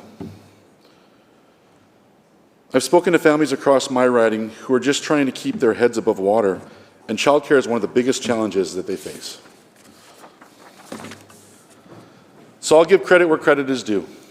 The intent behind this bill is good. It's practical and it shows at least some recognition from this government that families are under strain and that something needs to be done about it. But good intentions alone aren't enough, Mr. Speaker. We can all agree that this is a good idea. But the question I have is whether it's something we can actually do and do it effectively. Because, as we know, government ideas are one thing. Making them work in the real world is something entirely different. We already have limited resources. We already have a shortage of qualified childcare workers. We already have teachers, support staff, and administrators stretched thin, trying to do more than they can. So, I think it's fair to ask, how exactly is the government going to pay for this? I think it's a valid question. How will school districts manage to hire, train, and support additional staff to make these extended childcare programs possible without cutting corners somewhere else? Because if we're going to make this work, we can't just throw people into these positions without proper training. We need to make sure that individuals we hire to help ease this burden are properly trained, properly supported, and ready for the responsibilities that comes with caring for our children, our treasures. We cannot afford to lower our standards just to fill a gap. Mr. Speaker, quality matters, safety matters, and consistency matters. So while this idea of opening up schools for childcare makes sense on paper, we also have to consider what this means for the people already working in our schools. Teachers, custodians, EAs, administrators. These are the same people who've been stretched beyond capacity for years. And I can tell you, we thank these people, because without them, where would our kids be? We can't simply pile more on their shoulders and expect everything to just run smoothly. Another point I think deserves serious discussion is the potential impact this could have on private-owned daycares. Many of those are small family-run businesses that have been surviving in their communities and serving their communities. They've invested their lives and their savings and their passion into providing care for children. I can relate to this, actually. My wife ran a daycare out of our house when we first got married, when our kids were young. And she's got a heart for kids, and those people, they work hard and they have a heart for it. And you know what, there are not a lot of people that do. So they're very, very special people that we want to make sure that we protect. My concern, Mr. Speaker, is that this could unintentionally create a competition between the public school system and private daycare operators. And that's something that we should all make sure that we're careful about. You know, we want to create these options, but we also don't want to cut the income from these people that are doing this wonderful work. Mr. Speaker, we need both. We need the public system to step up and help meet demand. I agree. But we also need those private operators, especially in smaller communities like mine, where they're often the only childcare options available. The last thing we want to do is solve one problem and create another. So I would urge the government, as this program rolls out, to make sure they're not pushing private providers out of business or creating an unfair playing field. I suspect this will be a conversation we'll have again in the future, and it's one I'll be paying a lot of close attention to.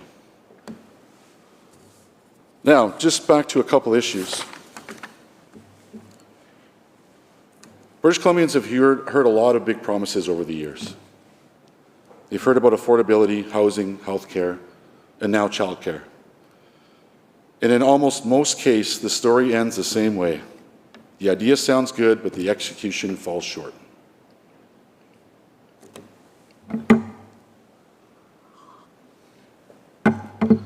So I want to make sure I ask, and ask again, where is the money coming from? How will the government ensure this program is sustainable, not just for the next year or two, but long term? Because if it's not, it's just, there's no point in doing this. If it's not a success, we need more than just press releases. We need good ideas that are actually going to be long-term, with real staffing and real accountability. I represent a rural riding, and I can tell you right now, if we're struggling to find teachers, nurses, and bus drivers, we're going to have a hard time trying to find qualified childcare as well. The right people to staff these positions. That's just not a Kootenay problem, that's a province-wide problem. So while I do support the spirit of this bill, because it's clear we do need something, we need to help families, I remain cautious about whether or not we can do this efficiently, affordably, and fair. At the end of the day, the goal is simple. Give families a bit of relief. Give kids a safe place to be, and have communities a stronger foundation to build on. But let's make sure we do this right. Let's make sure this isn't just a headline, but a real lasting solution that actually helps families today and for years to come. And above all, let's make sure that when we expand childcare, we do it with proper planning, proper training, proper funding. Because these are our families, these are our children. We need to do this right. This is something we can't mess this up. I will be supporting the general direction, but I'll also be watching closely to make sure this government follows through in a way that's responsible, realistic, and respectful to all the taxpayers. Because friends, at the end of the day, our job is to make life easier for families. It's not to make promises that we can't afford to keep. So I really look forward to watching committee stage on this, and thank you, Mr. Speaker. Thank you very much, member. Now recognizing our Minister of State for Community Safety. Mr. Speaker, thank you. I stand today in support of the Child Care on School Grounds Amendment to the Schools Act.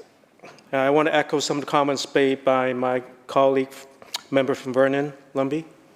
Thank you for your comments, and also for the land acknowledgement from the member from Esquimalt, Colwood. This legislation is reaffirming government's commitment to making high-quality, affordable childcare more accessible, available to families in every corner of the province. Mr. Speaker, school grounds are the heart of our communities. I know I spend a lot of time on school grounds, but of course I went to a boarding school, so I was confined mostly on school grounds. They are trusted, welcoming spaces designed for children to learn, to play, to grow, to form friendships, mentorships, and companionship. This legislation recognizes the incredible potential of those spaces and delivers the child care families needed before and or after school, or during professional development days, or throughout the summer months when schools are traditionally closed. It's about removing barriers in the School Act to give school boards better abilities to meet families when they're using either classrooms, gyms, playgrounds that are already in existence at schools. The space is designed for children, staffed by people who understand them, and supported by the same principles that define our public education system. This legislation is due to community feedback. It's just not born out of fiction. We spoke to parents, caregivers across BC, and the message has been quite clear. They want more access to affordable, reliable childcare that meets their schedule and the children's needs. In my riding of Vancouver Yaletown and urban ridings in Vancouver, it's difficult to get new spaces for childcare. And as my colleague from Esquimalt and Colwood said, it sometimes takes months. It could be years. And that is not acceptable. That's the intent of this legislation, to improve the availability of those childcare facilities. As a former first responder, I know how hard it is sometimes when you have to satisfy the fact that you have to do shift work, be away from your families 12 hours at a time. You do need childcare availability for you to be able to get back to work and re-enter the workforce. As you know, the longer you've been away from the workforce, the more difficult it is to get reintroduced to it. I also have firsthand observations as the chair of a nonprofit organization and also as a board member for Big Brothers, which has similar programs for that, for in-school mentoring, utilizing school grounds to extend and grow their mentoring programs. This legislation also removes outdated restrictions and that limited school boards in offering certain types of care, which will also enable them to provide care for children of more age groups. And also makes it easier for school boards to recover reasonable costs, administrative expenses, maintenance, cleaning, etc., in the same way that non-profit operators already do that. It's important to note that currently, more than 91% of childcare on school grounds are operated by third-party providers, nonprofits, Indigenous organizations, and community groups. Have long been the backbone of school-age childcare in BC. This is not about more red tape. This is about building, increasing capacity of childcare, and also give districts more flexibility to act while increasing the capability of childcare. It's also part of a broader initiative for Childcare BC, which has been recognizing childcare is not just a privilege, or it's an essential service as a pillar of our social infrastructure. Since launching Childcare BC in 2018, there's been more than 41,000 new licensed childcare spaces have been funded, and now there are 169,000 licensed spaces, representing a 47% increase, or in numbers, 54,000 more spaces since this government began its work in this endeavor in 2018. And also the affordability part, the savings for parents, probably half of what they were paying before. Families are saving on average over $6,000 a year on the child care expenses, putting more than $3 billion back into the pockets of hardworking people in this province. Mr. Speaker, this legislation is also about economic driver, and it's also about a fundamental part of a child's learning journey being supported by sufficient childcare at school grounds.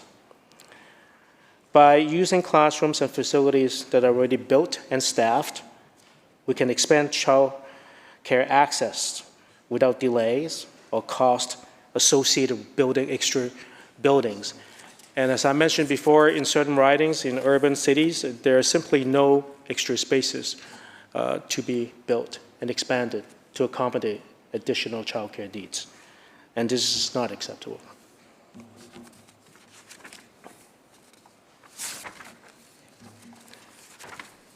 Mr. Speaker, high quality, affordable, reliable child care has been a game changer for families, and people have to work two working parents' families, and it's also essential to BC's economy. It helps parents return to work sooner, it supports the children's early learning, and it builds stronger communities.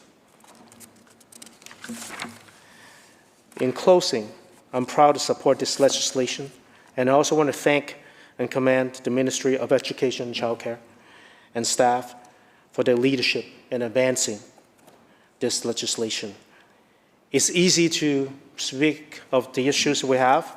It's easy to say we are not perfect or solving all the issues facing childcare, but I think it's more difficult to come up with solutions to advancing our endeavors to making sure that every child in this province has access to care that supports their growth, their potential, and their success. Thank you, Mr. Speaker.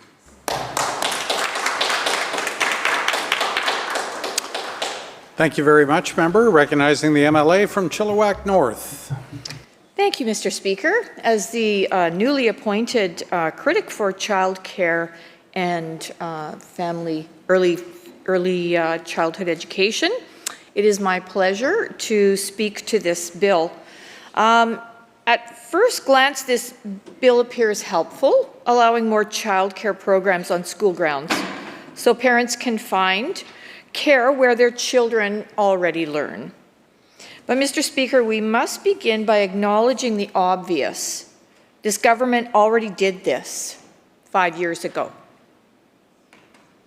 In 2020, it passed Bill 8, creating Sections 85.2 and 85.3 of the School Act to authorize board-operated before and after school care. The legislative groundwork has already been in place. What's still missing? Thanks for the tip. What's still missing is meaningful process.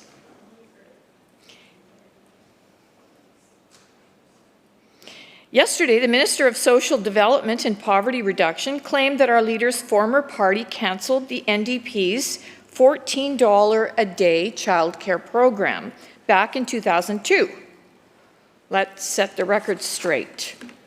In 2001, with the NDP down 43 points in the polls and just 2 months away from losing official party status, the NDP government rushed out the Child Care BC Act, promising $7 a day, childcare that would rise to $14 by 2004 without a single funded space or centre ready to open.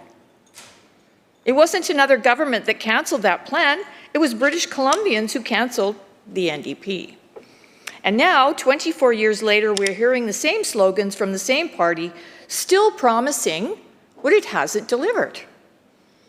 Fast forward to 2017, the same party made the same mistake. It promised universal $10 a day childcare within 10 years. 8 years later, families are still waiting. Regarding the shift toward before and after school care in 2020, it came 3 years after the NDP had first promised universal childcare for children aged 0 to 5. As the federally funded universal prototype testing concluded and a preliminary report, and I quote, focused on early results and financial implications for future rollouts, was delivered to the ministry in January 2020. The province quietly reverted to its original 2001 model because before and after school care was the most cost-effective option available. Just 3 months later, in March 2020, sections of 85.2 and 85.3 of the School Act were introduced, which are the same provisions that this bill seeks to amend 5 years later. During debate yesterday, the member for Abbotsford West made an important point stating, and I quote, I'm also concerned about the lack of consultation and transparency around this initiative. I was around when the before and after school pilot project was announced, $20 million for 3 school districts, Nechako Lakes, Chilliwack, and Nanaimo Ladysmith. It was framed as a learning opportunity. The province said it would gather data and evaluate how well school-based child care models functioned before considering expansion. But to date, there has been no report showing what was learned from that pilot project. No data or uptake, unquote. Mr. Speaker, everything the member for Abbotsford West said is true. It underscores a pattern that runs straight through this file. Pilots launched without follow-up, evaluations written but not released, and policy decisions made without the transparency British Columbians deserve.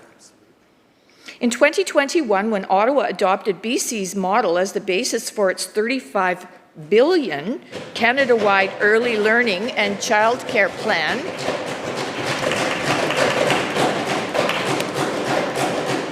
Thank you very much, members. Chilliwack North, carry on.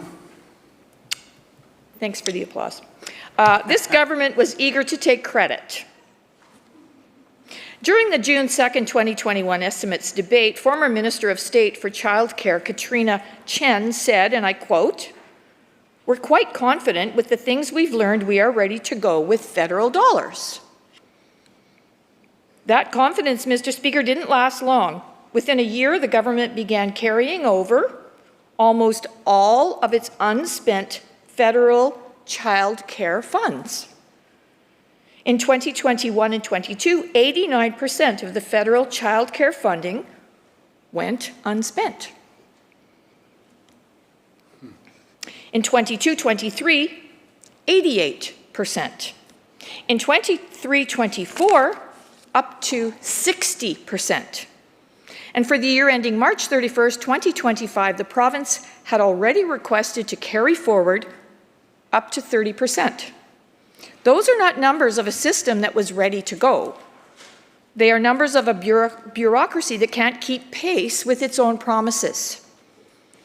Not long after that 2021 exchange, British Columbia became the first province in Canada to sign the Canada-wide Early Learning and Childcare Agreement with Ottawa, signaling every other jurisdiction to follow suit.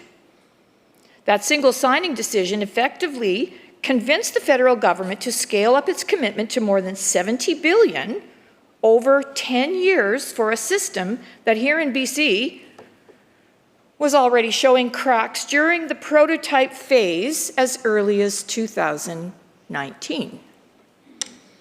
4 years later, during the 2025 estimates debate, member for Abbotsford Mission, pressed for clarity on whether those early findings, including the concerns raised in BC's own prototype evaluation, had been shared with Ottawa before the agreement was signed. She asked the current minister directly, and I quote, "Given that the federal government modeled his national childcare plan on BC's $10 a day prototype testing, did the ministry share the contents of the preliminary evaluation report, including the concerns it raised, with the federal government before the agreement was signed?" The minister's response was astonishing. She replied, and I quote, "Really, that is a question for the federal government, not for ourselves, as to how they built out their model," end quote. Mr. Speaker, the answer says it all. When the federal government copied BC's model, this ministry was eager to take credit. But when it came time to answer for what was actually shared as to what Ottawa was told about the weakness of that model,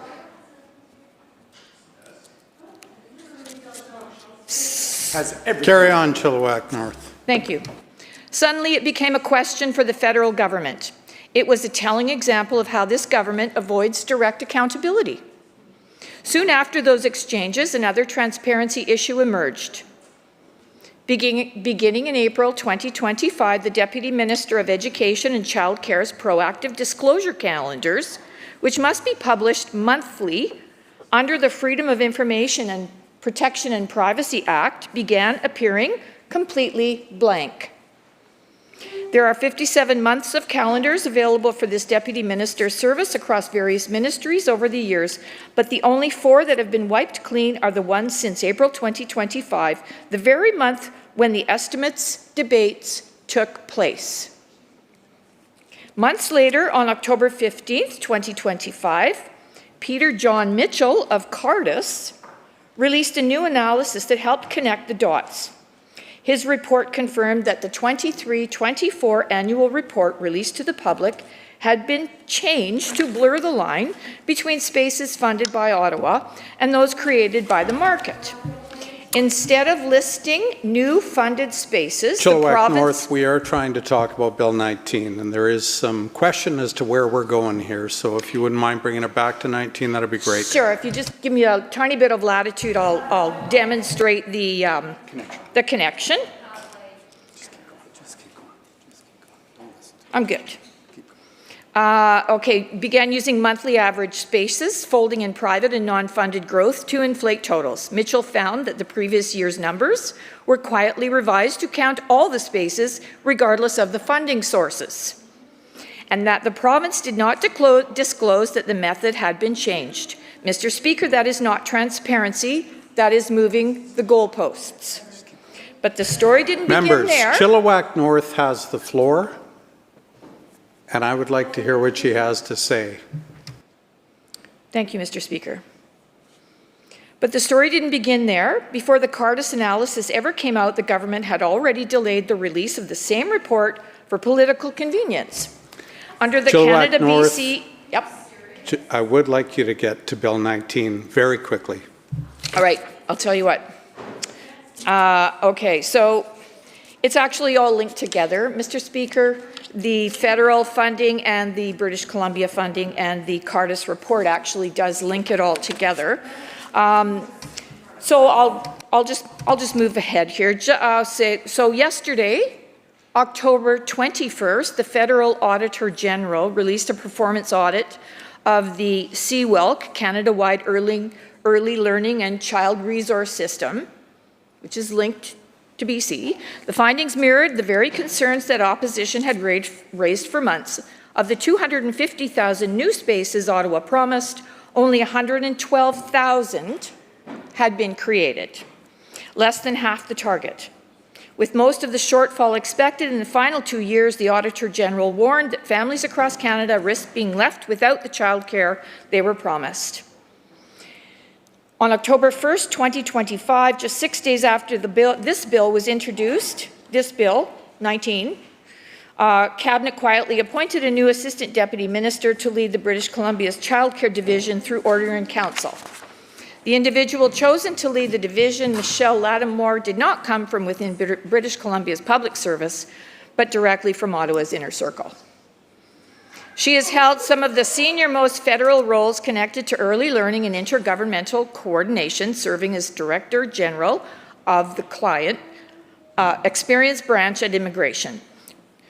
From that position, she oversaw the federal negotiation and implementation of every Canada-wide agreement and delivered the technical briefing on Bill C-35 to Parliament. The same briefing where it was explained, and I quote, "Funding may also be withheld if a jurisdiction is unable to meet the agreed-upon objectives as set out in the agreement." That same power to withhold funding is written plainly in Section 4.4.7 of the Canada-BC Agreement, which authorizes Canada to withhold amounts payable if British Columbia is unable to meet the objectives of the agreement. Mr. Speaker, that raises an unavoidable question. Did Ottawa threaten to withhold or even hint at withholding its funding unless the Director General of Federal Child Care Secretariat was brought to oversee BC's program? It's a question. And if so, that is not a fundamental breach of jurisdiction. Chilliwack North, I apologize to interrupt you. Minister of Education. Thank you, Honourable Speaker. I do believe we're on Bill 19, and I would please ask if the Speaker would remind the member that we are on Bill 19 and to speak to the bill. Thank you. Mr. Chair, it's somewhat disturbing that a member cannot finish her speech without constant interruptions from the Minister of Education. This bill deals with childcare. It does. On school grounds, the minister is actually right, but the reason that's happening is because there is a lack of childcare in this province, which the member is actually totally at liberty to address. As uncomfortable as that may make the Minister of Education, a minister responsible for childcare,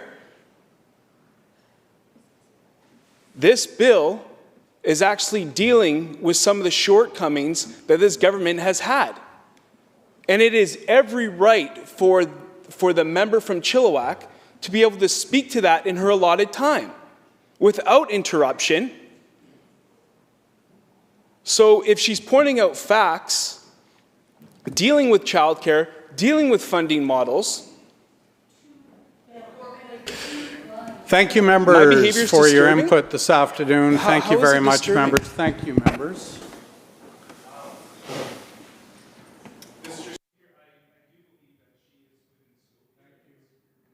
Thank you, member. I appreciate your input. I appreciate all of the input this afternoon. I am terribly interested in hearing about Bill 19 this afternoon, and I can appreciate the reach that you're trying to make, member, to the federal government, but I am very interested in hearing specifically about how Bill 19 plays out or might play out in British Columbia. So we'll return back to Chilliwack North, and I would ask members to give the floor to this member. Thank you, Mr. Speaker. I'm going to simply conclude by saying that, this is uncomfortable information that I've brought forward today.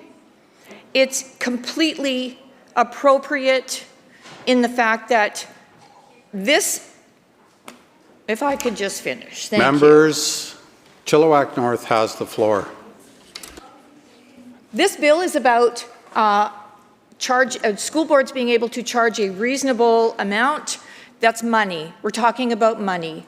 This ministry has received lots of money. This is a little history in the money that has been received and how it's been dealt with. So I will conclude by simply stating that at committee stage, we will examine all these matters closely, the implications of the amendments to the School Act, the shifting boundaries between provincial and federal responsibilities, the lack of transparency that now defines the government's handling of Childcare BC. These are questions that must be answered, not evaded. We will endeavour to do the work on behalf of the people of the province of British Columbia as Her Majesty's Royal Opposition. And on behalf of parents and families everywhere who deserve transparency, accountability, and a system worthy of their trust. Thank you.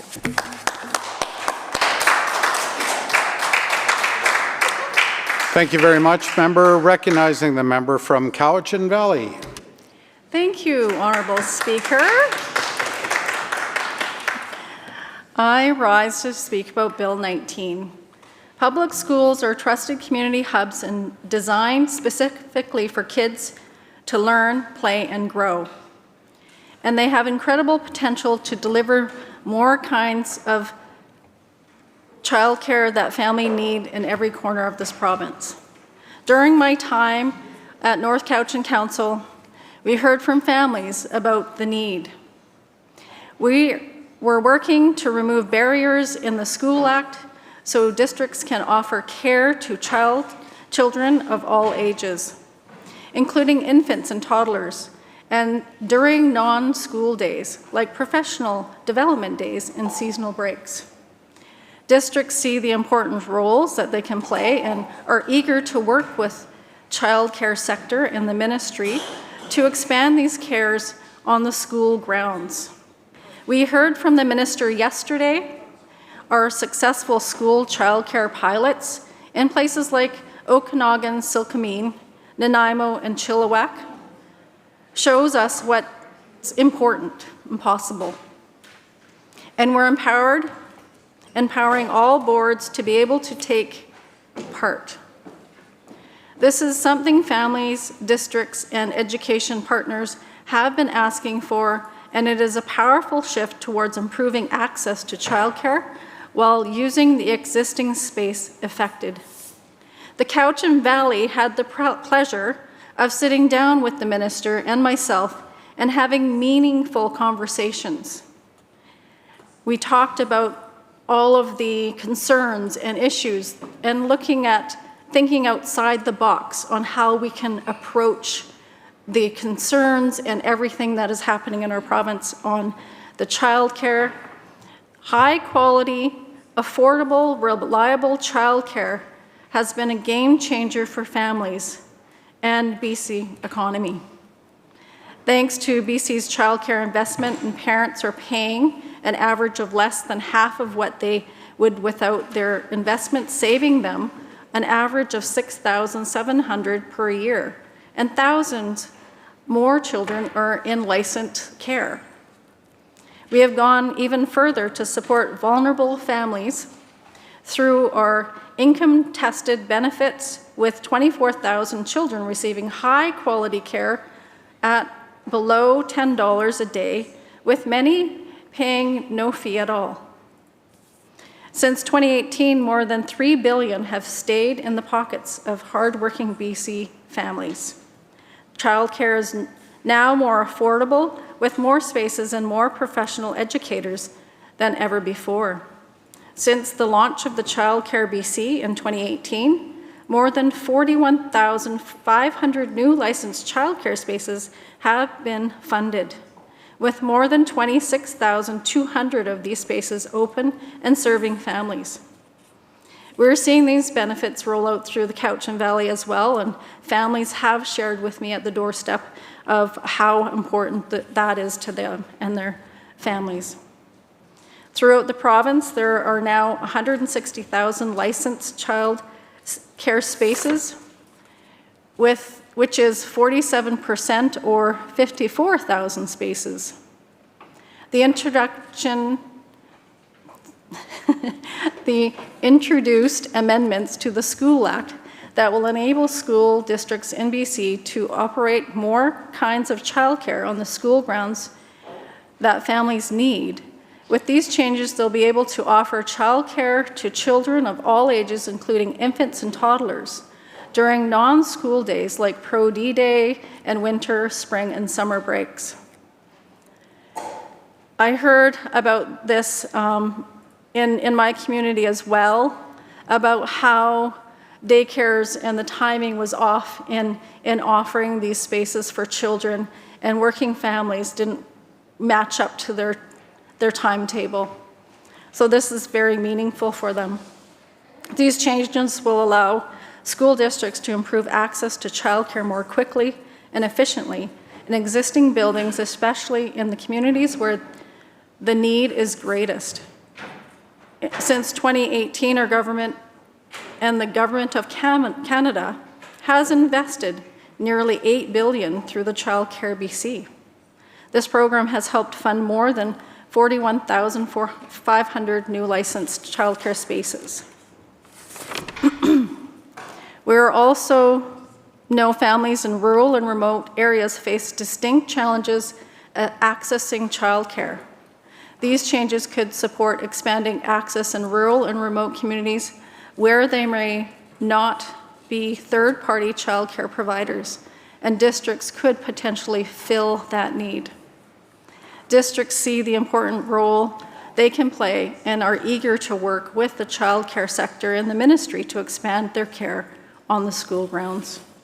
Growing childcare availability and trusted spaces are already built to serve kids is good news for families in BC.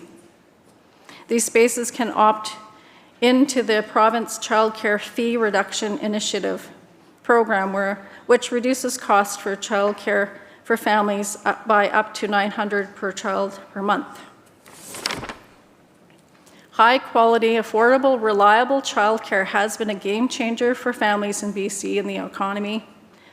Thanks to the BC Children's Care investments, parents are paying on an average less than half of what they would with these investments, saving them money, as I said before.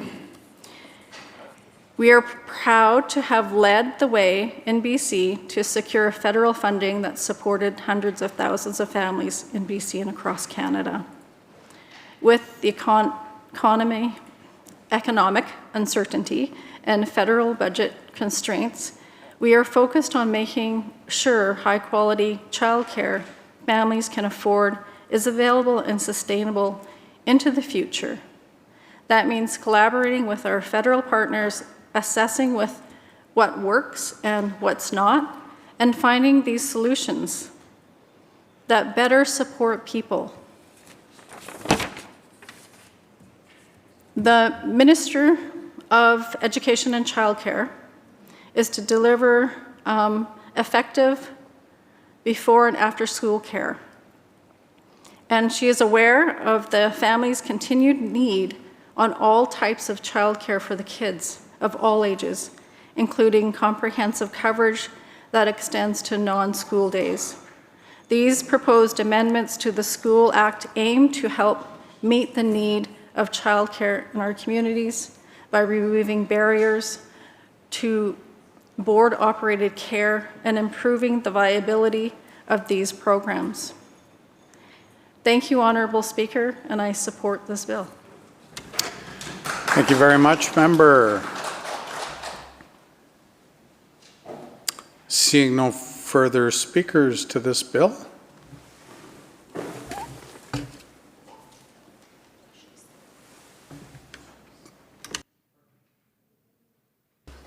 oh, my apologies. Recognizing the member from Kootenay-Monashee. Thank you, Honourable Speaker. I'm very pleased to rise today in strong support of these amendments to the School Act, or Bill 19, which will make it easier to deliver childcare on school grounds, right in the heart of our communities. Speaker, as Parliamentary Secretary for Rural Development, I spend a lot of time in small towns, villages, and rural areas across our province. And one thing I hear time and again from families, employers, and healthcare professionals and other occupations is this: we need more childcare, and we need it close to home. In many of our smaller communities, families don't have multiple childcare options. There may not be a large nonprofit or private operator nearby. Sometimes there's just one school. And if there's no space there, families are stuck. That can mean parents can't return to work, local businesses struggle to hire, and young families have to make tough decisions to possibly move away. These amendments are about fixing that.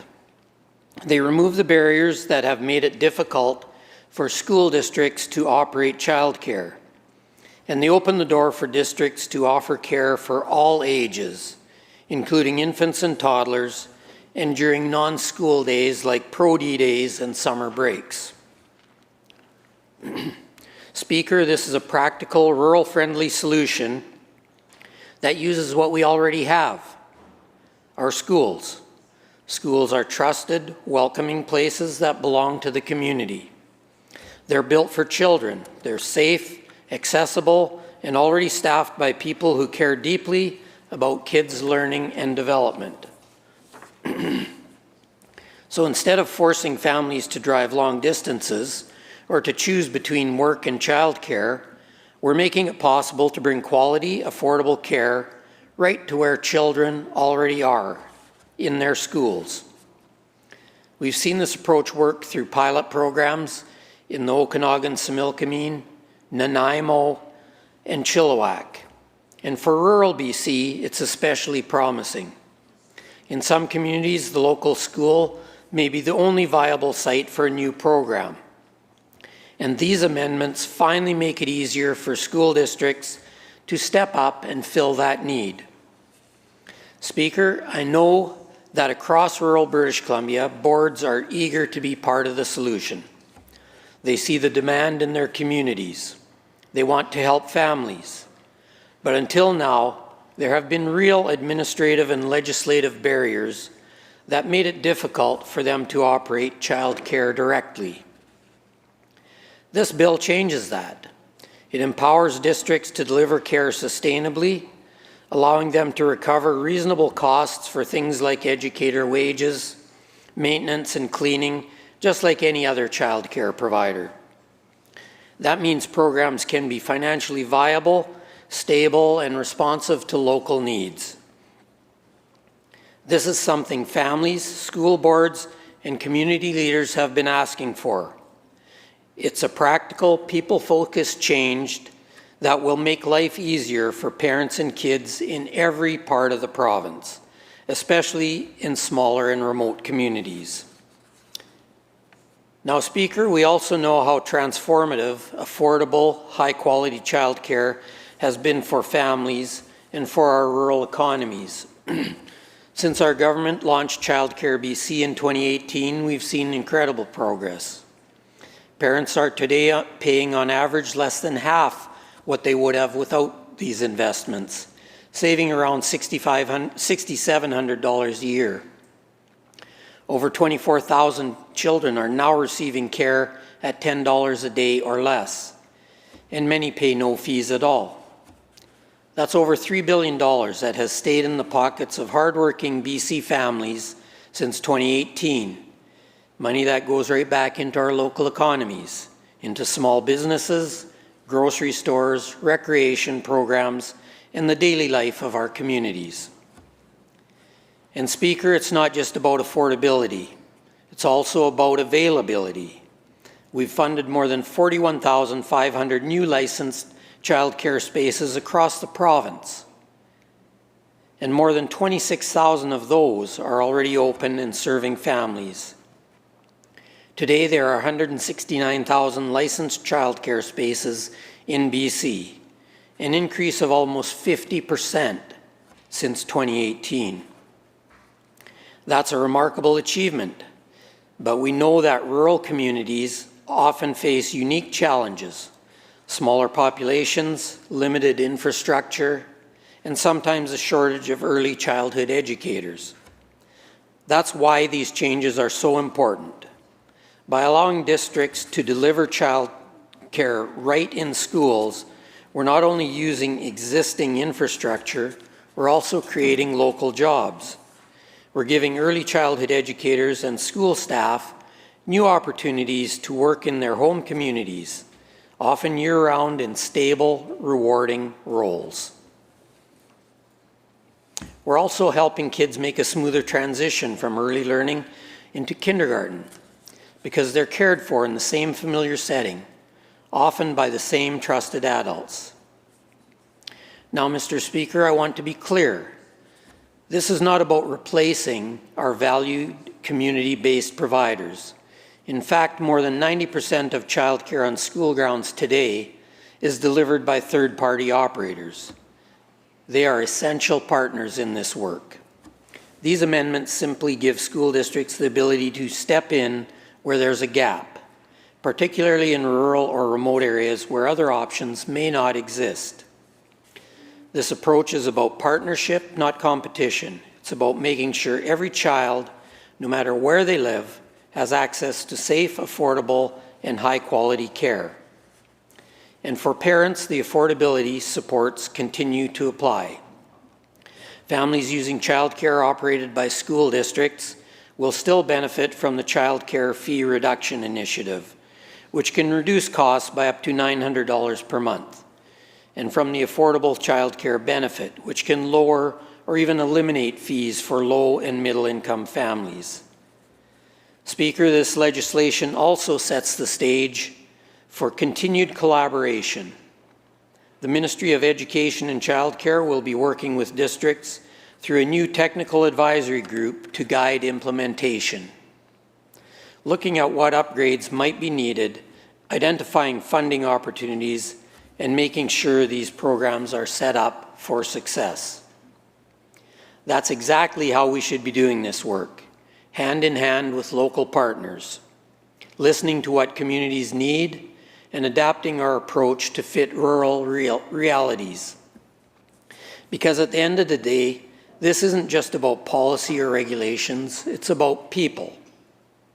It's about parents who can finally take a job because they know there's reliable care nearby. It's about educators who get new opportunities to serve their communities. And it's about children who get the best possible start in life, learning, playing, and growing in safe and supportive spaces. Speaker, I've seen firsthand what happens when childcare is available and affordable in rural communities. Young families choose to stay, local employers can hire more easily, and the community itself becomes stronger and more sustainable. These amendments to the School Act are a simple but powerful way to make that possible. They build on our government's strong record under the Child Care BC, and they make sure rural and remote regions share fully in the benefits of that progress. So I'm proud to stand today in full support of this legislation. It's practical, it's people-centered, and it's going to make a real difference for families, especially in the small towns and rural communities that are the backbone of this province. Thank you, Honourable Speaker. Thank you very much, members. Seeing no further speakers, members, the question is second reading of Bill 19, intituled School Amendment Act of 2025. Those in favour say aye. Aye. Those opposed say nay. The motion is carried. Minister. I move that the bill be committed to a committee of the whole House to be considered at the next sitting of the House after today. Thank you, members. You've heard the question. Those in favour say aye. Aye. Opposed say nay. Motion is carried. Government House Leader. I call continued second reading on Bill 23. Thank you very much. Recognizing the member from Richmond, Queensborough. Thank you, Mr. Speaker. So when I was speaking about this bill earlier, I think it was about a week ago or 2 weeks ago, and I introduced my thoughts about this bill. I spoke about what the strengths of this bill are. In regards, just to sum up what I was saying about the strengths, I was talking about the importance of ease of access to law. And prior to Bill 23, we had just debated Bill 22. Bill 22 dealt with statutes, and statutes being recognized as official versions of the statutes if they were online, so they could actually be used in court or evidence. And then Bill 23 has the topic of regulations. So Bill 23 does essentially what Bill 22 does for statutes.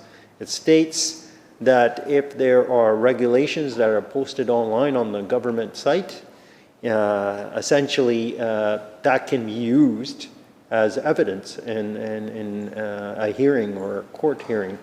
I said that when I was talking about that particular point, I said that it was a good thing because it creates efficiency in terms of having hearings and litigation proceedings. And so that was the point there. But I did say that I had some questions and some issues about the legislation. And I believe that's where I left off. I started talking about regulations, how you have to be careful about the regulations, because the difference between statutes and regulations is statutes, we pass them here on the legislative floor. And with regulations, regulations are passed through the cabinet.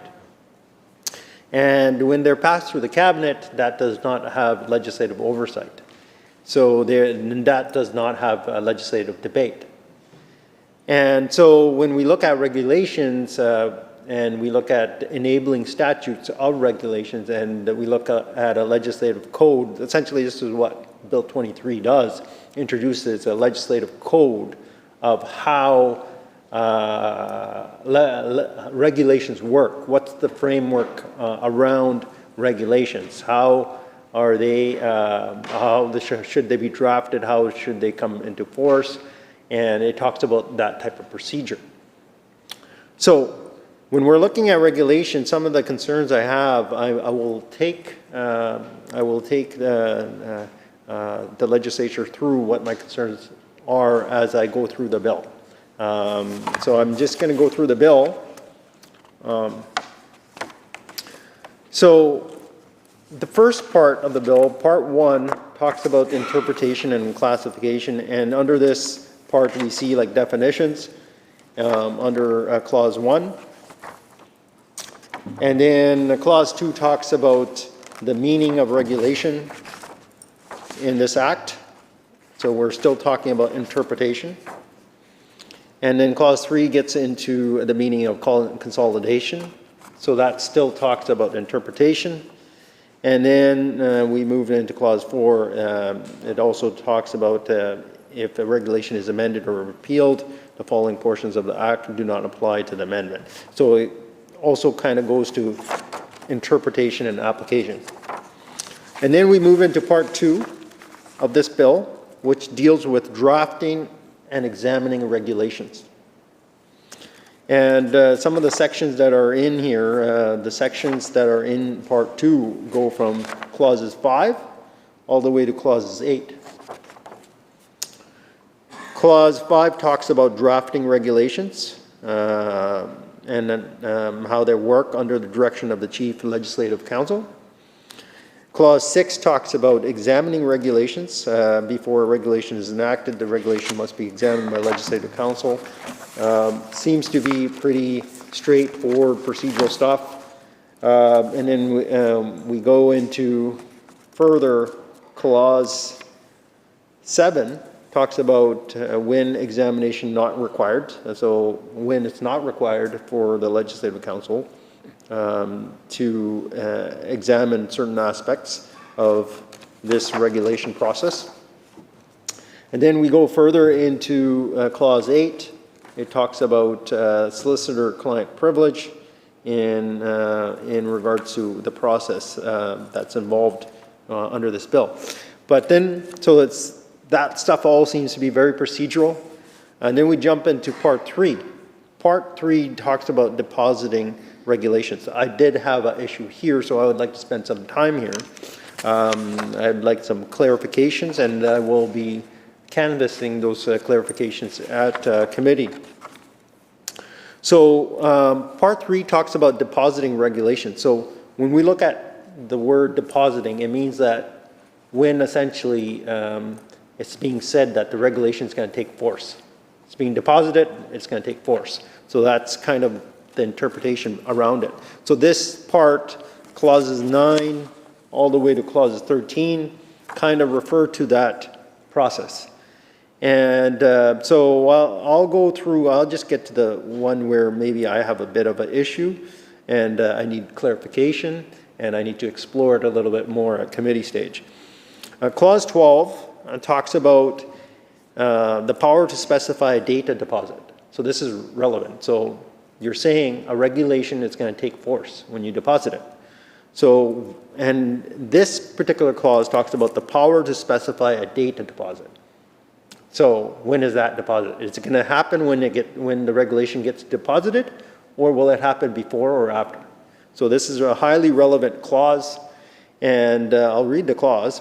It states, if the Attorney General considers it to be in the public interest, the Attorney General may, by regulation, do any of the following. Provide that a regulation is deemed to have been deposited on a specified date that is on or after the date of enactment of a regulation and before the actual date of the deposit of the regulation.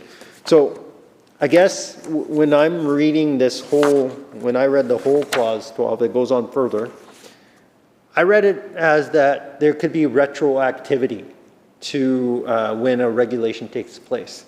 And so that kind of alerted some reaction from me, because when we're already having regulations that are being passed through the cabinet rather than legislative oversight and debate through this legislature, there's less probing of what's going to be in that regulation. And, we need to have a transparent process, and there needs to be accountability to that process in regards to these regulations. So normally you will have regulations they get passed and they go through, but if you can backdate some of these situations, that takes away from the transparency. It makes the process a little bit, the regulations, they could be a little bit unaccountable. Because they lacked proper oversight, because you're saying that there was a specified date back in history that you could apply, that the regulation actually applies from that. So say if that had some sort of monetary value to it and had some monetary consequences, and if you backdated something to say like a year before and nobody knew about that before, that would kind of be unfair, right? So this, like I said earlier, this bill acts as a code for regulations and how regulations will be formulated.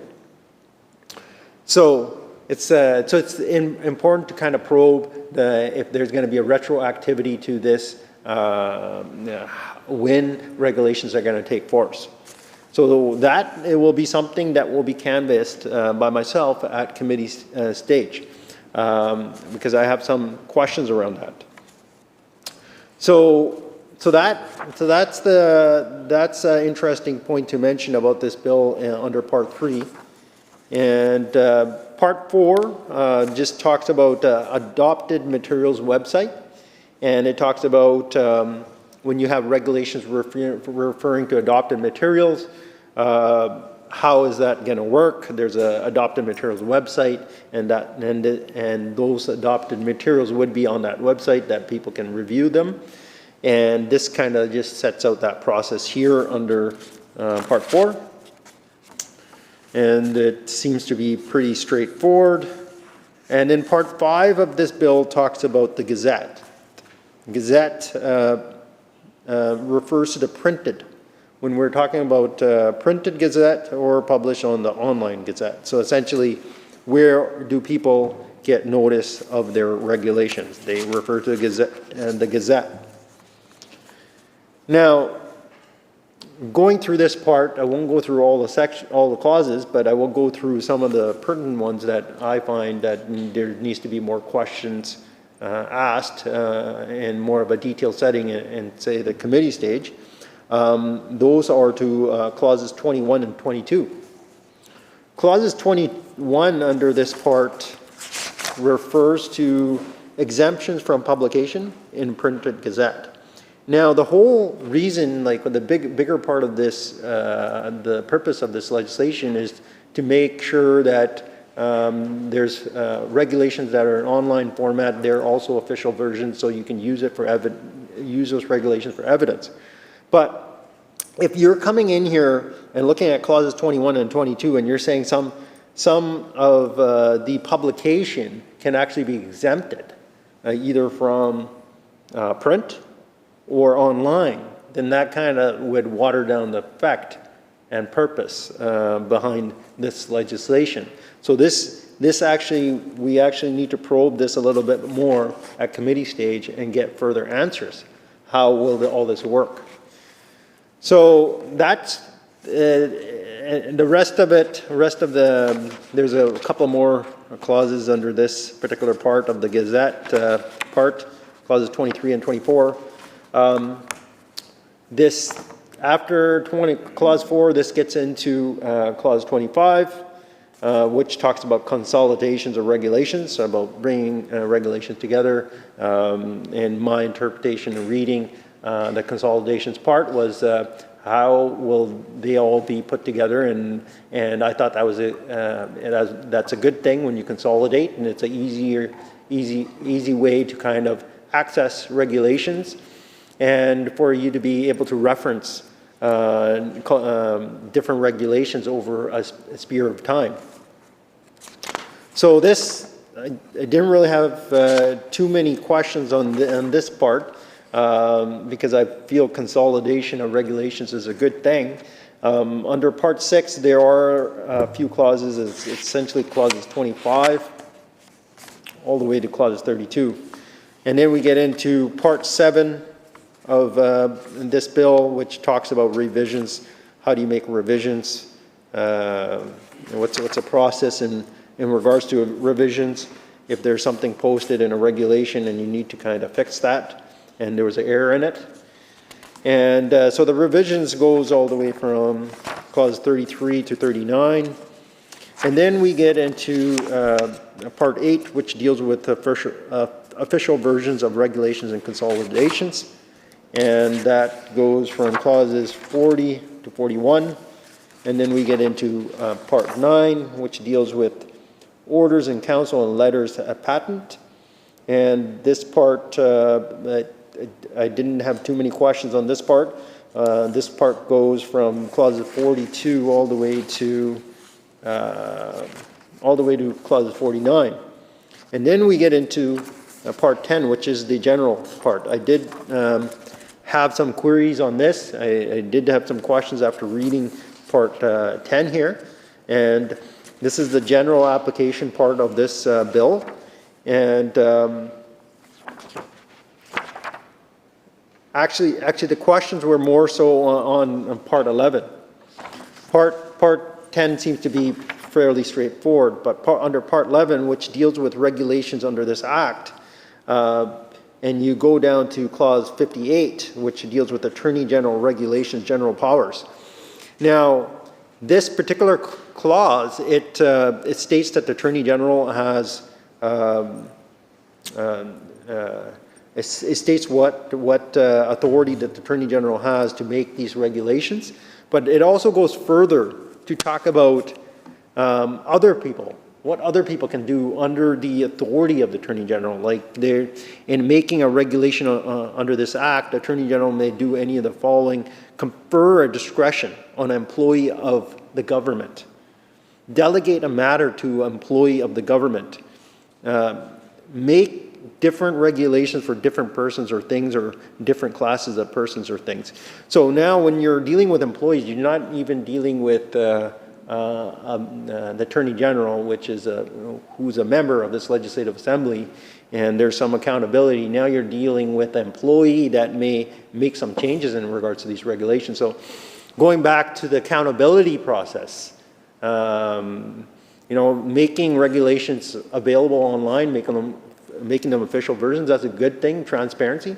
But like when you're going back and saying that, some unelected individuals may have some control over making some changes, there may be some issues there. So that was an issue that I will be probing at the committee stage. And then this Part 11 goes up to Clause 60.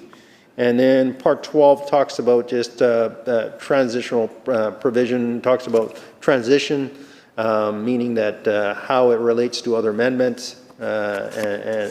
And so that seems to be pretty straightforward, and it gets into talking about other acts, the Constitution Act, the Balanced Budget and Ministerial Accountability Act, talks about a few other acts.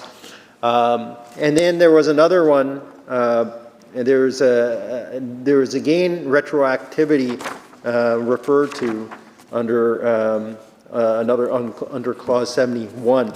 So there are some issues here. And although I think it's a good thing to have transparency, have official versions of online versions of regulations to be considered, official versions, but there are some questions to be answered when you look at this. And I'm looking forward to asking those questions at the committee stage of this particular bill. Thank you.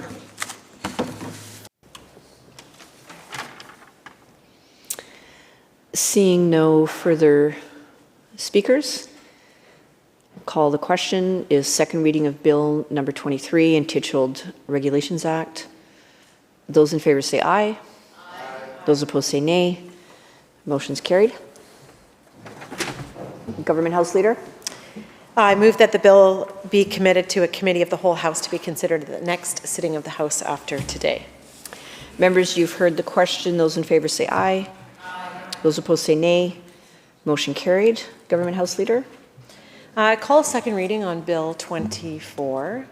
And if we could maybe just take a couple moments recess, the minister will be in. Or is it continued reading? No, it's new. Yeah, no, that's fine. Okay. We can. Thank you. Yeah, we'll take a 5-minute recess.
And we are now moving the second reading of Bill number 24, Vaping Products, Damages and Health Care Cost Recovery Act. Attorney General. Thank you. I move that the bill now be read a second time. The Vaping Product Damages and Healthcare Cost Recovery Act provides a litigation-based mechanism for government to recover healthcare costs and public health-related expenditures related to vaping from wrongdoers, specifically manufacturers, wholesalers, and related consultants. This new act follows the model of the Tobacco Damages and Healthcare Cost Recovery Act and the Opioid Damages and Healthcare Costs Recovery Act by creating a statutory tort and providing government with a direct action to recover the costs of healthcare benefits from wrongdoers who've committed vaping-related wrongs. The two existing acts have been vigorously tested in the courts, and government has either successfully defended them or refined them to ensure their validity and success. This new bill, focused on vaping, will build on the success of those existing acts to ensure wrongdoers can be held to account. The financial burden of many wrongdoers has too often been paid for by taxpayers. But this bill will allow the government to hold wrongdoers accountable and ensure that any financial burden is placed where it belongs. This proposed legislation should also encourage those who prioritize profit over the health and well-being of people living in British Columbia to change their behavior. In particular, it will create accountability for manufacturers and wholesalers of vaping products who have been deceptively targeting youth. Like the Tobacco and Opioid Acts, which focused on specific wrongdoings related to tobacco and opioid products, respectively, this proposed legislation is focused on vaping and related products and any wrongdoing that causes or contributes to disease, injury, or illness, or the risk of disease, injury, or illness. A vaping-related wrong is defined as a breach of a duty or obligation owed to people living in British Columbia, or a tort. This definition helps ensure that wrongdoers, regardless of whether they are individuals, corporations, or other entities, can be held fully accountable for their conduct. With this legislation, government will be able to make claims in cases where there is a risk of disease, injury, or illness related to vaping, and not just in cases where harm has fully materialized. This approach is important because government can incur significant costs when addressing these risks before they turn into disease, injury, or illness. Government will be able to claim for those costs that have already been incurred and for those costs that are reasonably expected to be incurred in the future. It is for this reason that the recoverable costs are defined to capture all of the government's expenditures incurred when responding to a disease, injury, or illness caused by a wrongdoer. These costs can include healthcare costs like doctor's appointments and hospital treatments, but can also include the cost of proactive and preventative measures that are used to address the risk of disease, injury, or illness. This can include things like educational campaigns, medical monitoring, and cessation programs. Because kids and young people are often the most vulnerable, it is important that the costs incurred by schools responding to wrongdoings caused by deceptive marketing, that costs incurred by schools responding to wrongdoings caused by deceptive marketing related to vaping are also included. This includes preventative strategies and programs. The Vaping Product Damages and Healthcare Costs Recovery Act contains many procedural features from the Tobacco and Opioid Acts that allow government to prove claims for costs of healthcare benefits accurately and enable litigation to proceed efficiently while preserving fairness. Claims can be brought on an aggregate basis to recover government costs at a population level, and not just in relation to specific claims or specific individuals. Under this new act, statistical and research-based information can also be used as evidence to prove liability, causation, and the amount owed by the wrongdoer. It also provides for important presumptions of causation of disease, injury, or illness related to vaping, which will facilitate findings of liability in complex situations where the defendant has committed a wrong that creates a risk of disease, injury, or illness. This shifts the burden to defendants to prove that they did not cause disease, injury, or illness to people in British Columbia. This new bill further provides for a multi-crown class action that was innovated by British Columbia and the opioid legislation, where the government of British Columbia can lead a lawsuit on behalf of other provincial and territorial governments in Canada. BC has long been the national leader in the tobacco and opioid litigation and intends to continue to lead the way in protecting the health of those living in British Columbia with this new act focused on vaping. Thank you.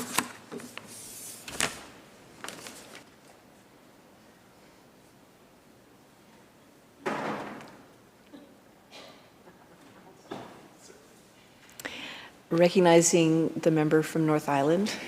Thank you, Mrs. Speaker. So I'm here to talk about the bill being proposed, a Vaping Product Damages and Healthcare Cost Recovery Act. And I think overall looking at it, I think it's a needed act because it's preemptively is saying that vaping will cause damage.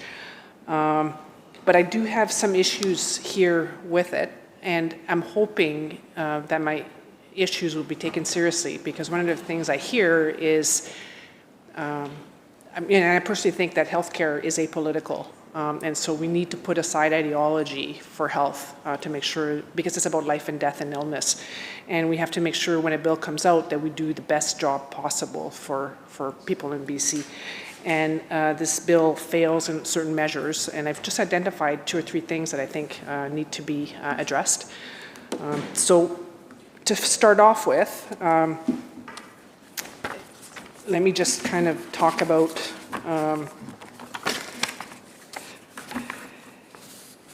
vaping. So when we vape, what is actually causing the damage in the lungs? It's not the nicotine. So nicotine is the addictive substance that causes us to keep vaping. It's like cigarettes. So what is causing harm is what everything else that's in the vape product. And one of the things that we're not talking about at all in this bill is that vaping itself contains chemicals that are toxic to the lungs, and long-term we still don't have studies showing us what will be the long-term effects. Some of the chemicals, for example, propylene glycol and vegetable glycerin, when burnt, become even more toxic. So knowing that, it's not the nicotine that's causing the harm, it's the chemical. And the name of this bill is Vaping Product Damages and Healthcare Cost Recovery Act. So one of the things missing in this bill is the labeling. People buy, because it's been regulated, and people go to stores and buy vaping products, but what's in that product? We don't know, right? So we know there's nicotine, we know potentially there's some of the stuff there, but not every single chemical. And I think labeling should be the start. So I would suggest that we need to amend it to put labeling as part of this bill, because it's about not just healthcare recovery cost, it's about helping youth. Because when we look at vaping, according to Statistics Canada, that's from 2022, so I would argue it's probably higher now, 1 in 15 youth aged 15 to 19 vape daily. So if we're looking at 1 in 15, it's there's probably many more that are vaping occasionally, and because it's addictive, even if you're vaping occasionally, you'll be vaping more in a year, right? So 1 in 15 is a huge number. And so when we're looking at that, we, as a government, I think we need to protect the consumer. We've regulated this product without letting the consumer know what is in that product. And I think that is really important to address with this bill. So it's not just about health recovery, but also how do we, hopefully, because Attorney General Nikki Sharma says that she's trying to, I think, or the intent of the bill is to try to, we haven't been able to quantify the healthcare cost, but it's about being able to make sure that kids, know and that there's harm to vaping. So chemicals, number one, right? So labeling is important. This bill does not address labeling at all. The other thing that I find very concerning is that cannabis comes as a vaping product. And again, I'm going to go back to what is causing the harm. It's the actual vaping. It's the chemicals in the vaping product. And so if we're vaping cannabis, we're inhaling the same toxic products. So why are we excluding cannabis? To me, that makes no sense. It says, and I'll repeat the name of the bill, it's vaping products damages. So we're vaping cannabis, so vaping products. And why are we excluding cannabis? And I want to add to that, and I think it's very important for people to realize, it's not about legalizing cannabis or not. It's been legalized. I think there are some medicinal use. But what we have to realize is that the cannabis of yesterday is not the cannabis of today, right? So the cannabis today, there's two components we look at, is what's called THC and CBD. So THC is the psychoactive component. So what gets you high, and that's what people that smoke for that reason smoke cannabis for. Some people, and in 20, 30 years ago, the THC level was 5, 6, maybe 8%. Now we're talking 20, 25, 30%. So the harms of a higher THC levels it actually can be quite harmful. And what we're seeing in the medical community is a huge uptick of psychosis in youth, right? A huge uptick in psychosis in youth. And if you look at the reasons, we're seeing cannabis being normalized in youth, and many youth will maybe smoke pot and they'll be okay. But unfortunately, there's what's called epigenetics, that some people are predisposed to becoming psychotic from smoking pot. And we've legalized it without telling people that potentially you're going to get psychotic. And that psychosis can become permanent. It's called schizophrenia, all right? So the fact that, if this bill's intent is to recuperate money but also protect, we're not protecting here, right? Because the vaping chemicals, first of all, we're not adding labeling. The harm to the lung and the heart is most likely from the toxicity. And we're excluding cannabis. So I find that slightly objectionable, actually. And the other thing that this bill doesn't talk about is, there's a regulated market and e-regulated market, like an illicit market. So when you go to a vaping store, you would think that everything's regulated, right? So when you buy something, the label tells you how much nicotine there is in it. But unfortunately, there's a big illicit market. And sometimes even in those shops, you have illicit market. And the other thing is that the illicit market is much cheaper to buy. So what do youth buy? The illicit market, okay? And the issue is, if it's cheaper, they're gonna vape more. It's more accessible.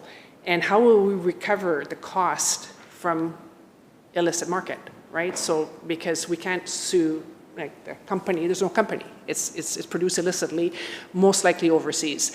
And what they've done is they've actually done studies on these illicit products, and the labeling is false. So when it says, a certain number of milligrams of nicotine, they found that it can be much, much higher. And much, much higher means, again, more addiction potential, more harm potential, right? Because you're smoking more. So and you get addicted much more quickly. So again, that illicit market isn't addressed here at all. I think it needs maybe to be addressed somehow. And so I think these are sort of points that I think are important to discuss. And I'm hoping, I'm maybe naive here, but I'm hoping that because our duty as MLA is to protect our constituents, if we can, right, by the legislation, or make their lives better. And I think, if the intent here is to protect youth, then we need to do it right. And I think, the intent is good.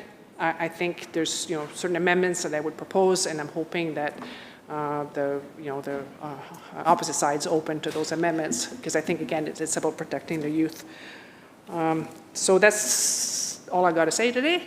So I'm hoping that we'll have a good committee meeting, and that it will not be politics as usual. I'm hoping that it's about healthcare, and the amendments will be taken seriously because it's about preventing youth and, engaging in vaping and also preventing future harms. And I think that's the intent here. So I'm going to sit with that. Thank you. Thank you, Mr. Speaker.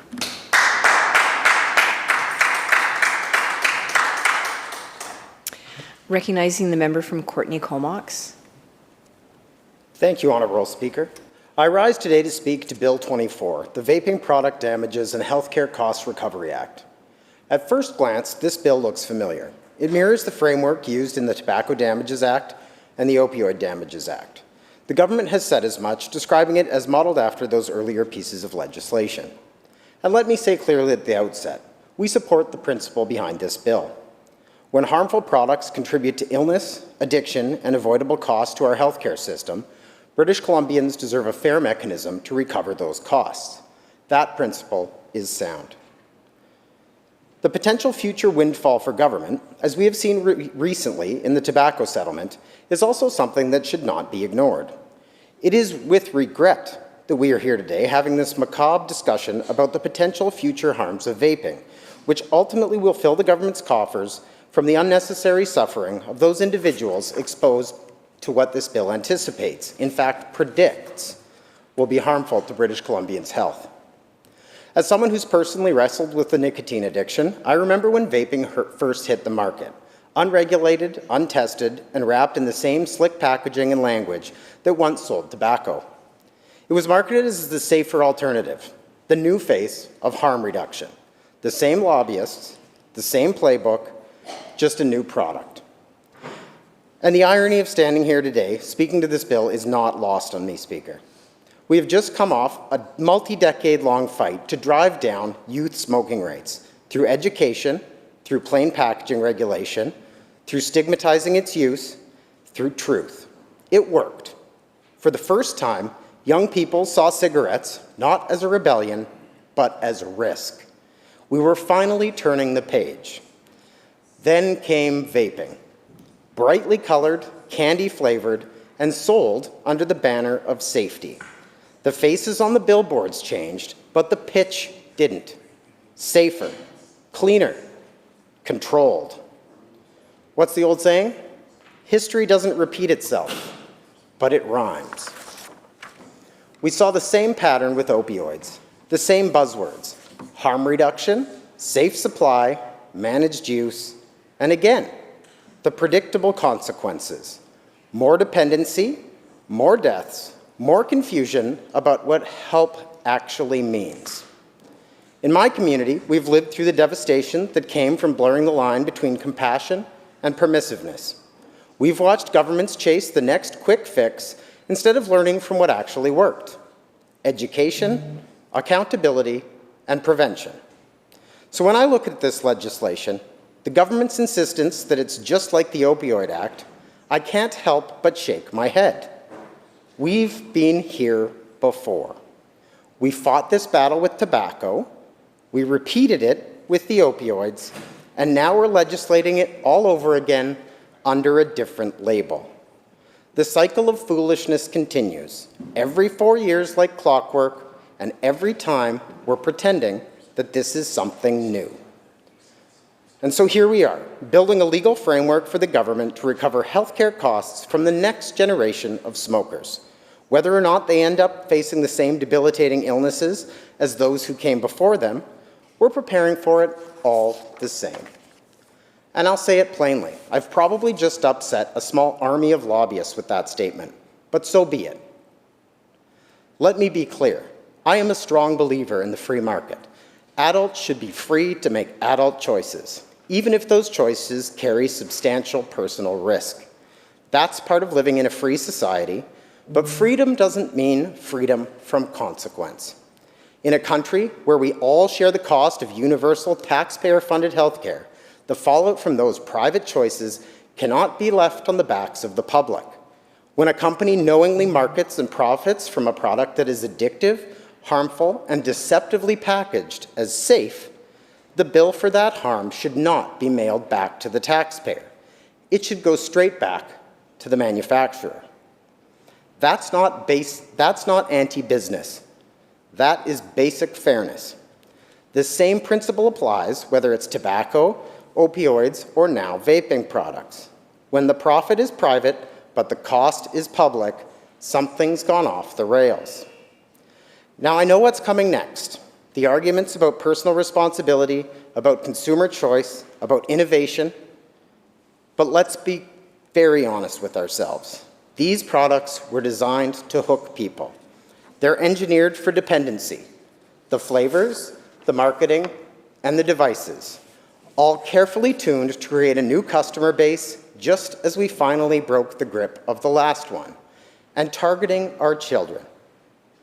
So yes, this legislation is overdue, but it's also a reminder that we keep finding ourselves in this same loop, cleaning up after the same pattern of corporate behavior, followed by government inaction, decades apart, dressed up in very similar language each time. History doesn't repeat itself, but it rhymes. Supporting this goal doesn't mean rubber stamping the method, however. As I've read through Bill 24, I'm struck by how much broader, and in some ways riskier, this version is. The bones are the same, but the reach of the arm is longer, and the grip is substantially tighter. All three acts, tobacco, opioid, and now vaping, create a statutory cause of action that lets the Crown sue manufacturers and others to recover the cost of healthcare benefits caused by a product. They allow for aggregate claims, suing on behalf of populations, not individuals. They allow statistical proof instead of person-by-person causation. And they all operate retroactively so that past conduct can be captured. Those features are deliberate. They were designed to make it possible for government to challenge multinational corporations whose products cause widespread harm, but where traditional tort law would make proof almost impossible. That principle was tested in the courts. The tobacco case went all the way to the Supreme Court of Canada, which upheld the approach and is currently buffering our massive deficit. So yes, it's legitimate and it's effective.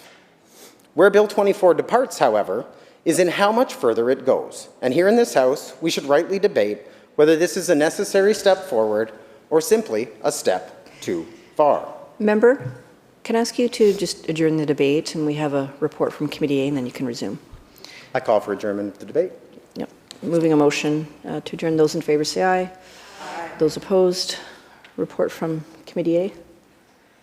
Madam Speaker, Section A reports progress on Bill number 17 and asks leave to sit again.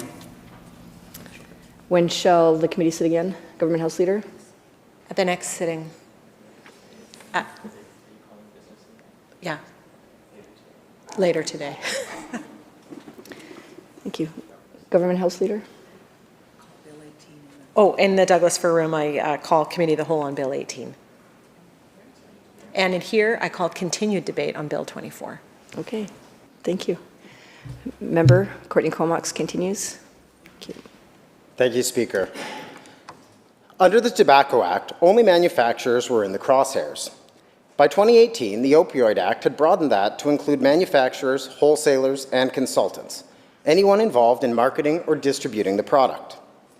Bill 24 keeps that broader reach, but adds new definitional layers: specified devices, specified substances, excluded devices, and benefit recipients. These definitions may sound technical, but they give Cabinet the power to decide by regulation which devices or substances fall inside or outside of the scope of this legislation. My colleague from the North Island hit the nail on the head. If this act is about vaping products, why on earth would we not include marijuana vaping products in this bill and specifically seek to exclude them? The harm is not necessarily from the nicotine or the THC, but from the additives. Why would we give one sector a pass from litigation and not another? And what future vaping products could prove harmful but do not fall under this narrow scope that only covers nicotine? Additionally, where are the transparency and labeling laws for these products? Let's lay out on the back of each product exactly what this product contains. This should make it far more expedient, in the event harm is identified, to identify the offending product. Imagine, for example, a small company in BC producing a nicotine-free vape or cannabis-derived oils. If Cabinet later defines specified substance to include those categories, they could suddenly find themselves retroactively subject to lawsuits for billions. What kind of open-ended definitional power should make us pause? So why don't we just make that distinction here and put it into this bill to put industry on notice to encourage them to proactively clean up their act? The Tobacco Act and the Opioid Act each have a 2-year limitation window for the Crown to commence actions, with language allowing revival of expired claims. Bill 24 stretches that not just to double, but to 15 years. 15 years is not a modest change. That is an entire generation. In practice, it means a company that acted lawfully under current regulations could face a claim made a decade and a half later, even if ownership, records, and employees have completely changed. That's not accountability. That's business uncertainty. And while the intent is to give government time to build a complex case, it also sends a signal to anyone investing or innovating in this space. Your legal risk doesn't ever really end. Both earlier acts allowed the Crown to rely on statistical and epidemiological evidence, essentially population-level proof that a product contributed to disease. That was the big innovation that let the tobacco case proceed. Bill 24 keeps that in, but adds a new evidentiary shortcut. A certificate from the Minister of Health is deemed proof of the healthcare benefits provided, and more strikingly, conclusive proof of the cost of those benefits. Conclusive proof. That means that once the minister signs that certificate, a court must accept the cost number as fact. There is no cross-examination, no audit trail, no requirement to demonstrate methodology. Let's picture that in practice. Suppose the minister certifies the cost to the system of vaping-related illnesses is $800 million. If you're the defendant in that case, whether you're a multinational manufacturer or a smaller distributor, you can't challenge that figure. It's simply conclusive. That's a new power. It's not in the Opioid Act, and it's not in the Tobacco Act. And it shifts the burden dramatically, from government having to prove its cost to industry having to somehow disprove something that it's not allowed to question.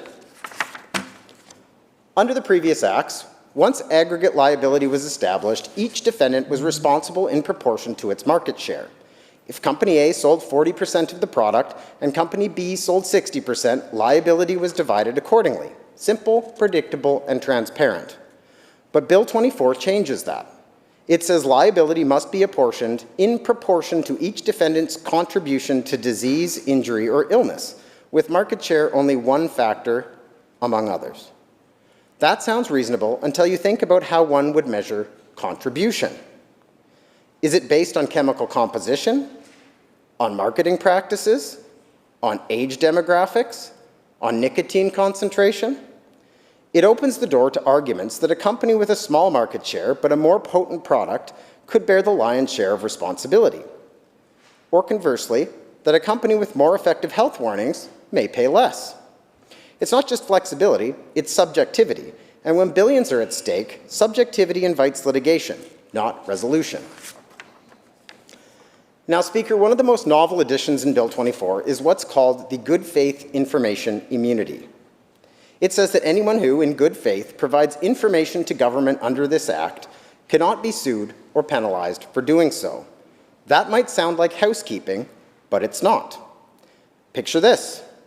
A manufacturer's employee hands over internal marketing data or ingredient lists to government investigators. Later, a private plaintiff sues the company and argues that disclosure violated a confidentiality agreement or is commercially harmful. Under Bill 24, that employee and the company are shielded, provided they acted in good faith. The intent, of course, is to encourage cooperation, but the effect is to give government a one-way conduit for information. Industry loses the ability to resist disclosure on privacy or commercial interest grounds, and anyone who complies gets immunity. That clause was not in the opioid or tobacco framework. It's new, and I'll be curious to hear the explanations from government on how it will be applied. It does give the Crown a powerful investigative advantage before a single writ is even filed. It's worth asking, is this about recovering costs or building cases? Because the two are not the same. Under the Opioid Act, the province could act on behalf of other governments, but only for actions already commenced. Bill 24 removes that restriction, allowing BC to initiate a class proceeding on behalf of other governments in Canada. That could be very efficient, one national suit instead of 10 provincial ones. But it also means BC taxpayers could end up underwriting litigation on behalf of other provinces or territories. There's no clause ensuring cost sharing or indemnification. If this act is going to make BC the default legal engine for a national vaping case, then we deserve to know what that exposure might look like. Interestingly, the Opioid Act had a special section granting the Government of Canada its own cause of action. Bill 24 omits that entirely. That means Ottawa would have to join a provincial suit or rely on class proceedings to participate. It's a small but telling omission, perhaps signaling a more provincialized approach, but also a missed opportunity for shared costs and unified data. Let's take a hypothetical to show how these differences might play out. In example 1, a BC retailer imports vaping devices from a foreign supplier and sells them in small quantities. The supplier controls the formulation, but the retailer does the marketing. 15 years from now, after Cabinet redefines specified substances to include the supplier's liquid, that small retailer could face liability based on contribution to illness, even if their market share was fairly small. In example 2, a manufacturer provides ingredient data to government investigators under the new immunity clause. That data later forms part of a minister's certificate stating the cost of healthcare benefits, which becomes conclusive proof in court. The company that cooperated essentially helps build the case against itself, with no right to challenge the resulting number. Again, the principle of this bill is sound. The vaping industry, like tobacco and opioids before it, has created products that carry real potential public health consequences, particularly for youth in this province. Government has a duty to recover these costs and to deter misleading marketing. But we also have a duty to legislate with precision and honesty. If we're told this bill is simply modeled on the opioid framework, we should be told where it diverges exactly, where it grants new powers, extends time limits, or changes evidentiary rules. Transparency is the price of trust. Each time we create one of these cost recovery acts, we set a precedent for the next one. Today it's vaping, tomorrow it could be ultra-processed fast foods, energy drinks, or even social media platforms linked to mental health outcomes. And let's not forget about the cannabis industry and the mounting body of evidence that links it to significant negative mental health outcomes and those mounting costs on our healthcare system. We should be sure that the model we enshrine is both fair and durable. Before I close, Speaker, there's one more reality we can't ignore. While we debate this bill and reach over legitimate manufacturers, a massive unregulated gray and black market has exploded around vaping products. We are not talking about a few teenagers ordering pods online. We're talking about an entire black market economy in British Columbia. But it's not really underground. It's in stores up and down the block in communities across this province and steps from the door of this very chamber. Across British Columbia, untaxed and unregulated vape products are being imported, mixed, and sold with zero oversight. No ingredient standards, no age verification, no health warnings, and no traceability. The same story we now face with black market cigarettes, which have become a primary funding stream for organized crime in this province when they are not busy cooking up opioids to destroy the next generation of addicts and their families, both here at home and across the globe. More concerningly, we have no way to recover the healthcare costs they will inevitably bear on our public health system. Every convenience store or gas station that plays by the rules is being undercut by a criminal network that doesn't. And every dollar that should be supporting public health or enforcement is instead financing the very groups that traffic in fentanyl, guns, and human misery. If this government wants to talk about cost recovery, then let's start there. Because for every dollar we might claw back from multinational companies in court decades in the future, we're losing 10 right now to the black market. Until we get serious about enforcement, about shutting down the illegal trade, and about ensuring that legitimate players can operate within clear, enforceable rules, All the legislation in the world won't fix the core problem. This legislation will ensure we can claw back those dollars should harm be determined in future from corporations. But the harm caused by these illegal operators are being created today and will not be recoverable in the future. We are losing tens of millions, if not hundreds of millions of dollars today, right now, right outside this door, due to a lack of properly funded law enforcement and regulatory compliance officers. So yes, I agree with holding corporations accountable, but let's also hold ourselves accountable for allowing a parallel lawless industry to grow unchecked in our own backyard, just like tobacco and opioids before it. That's where the real health risk is today. That's where the real money is being made without the benefit of the tax dollars to bolster our flagging healthcare system. And that's where the real work still lies ahead. Speaker, I'm going to close where I began.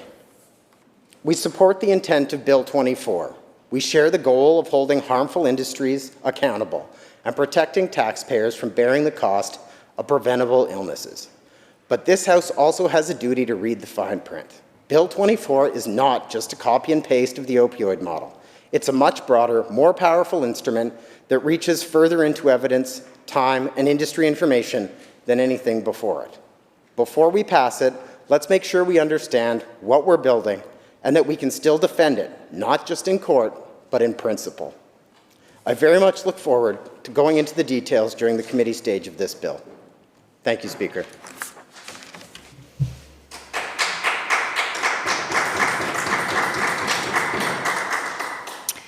Recognizing the member from Cowichan Valley. Thank you, Madam Speaker. I rise to speak about Bill 24, Vaping Product Damages and Healthcare Cost Recovery Act. For too long, vaping and e-cigarette manufacturers and wholesalers have engaged in deceptive marketing practices to maximize their profits at the expense of people's health and significant cost to taxpayers. This has to stop. This is why we are introducing the Vaping Product Damage and Healthcare Cost Recovery Bill.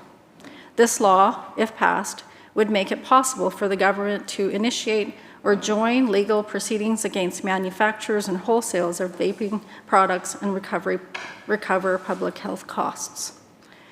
This is historic and is first of its kind of legislation in Canada, and another demonstration of BC leading the way in protecting people and holding corporations, wrongdoers to account, just as we did with tobacco and opioids. The bill introduced today will enable the government to bring legal proceedings against manufacturers and wholesalers and vaping products. Similar,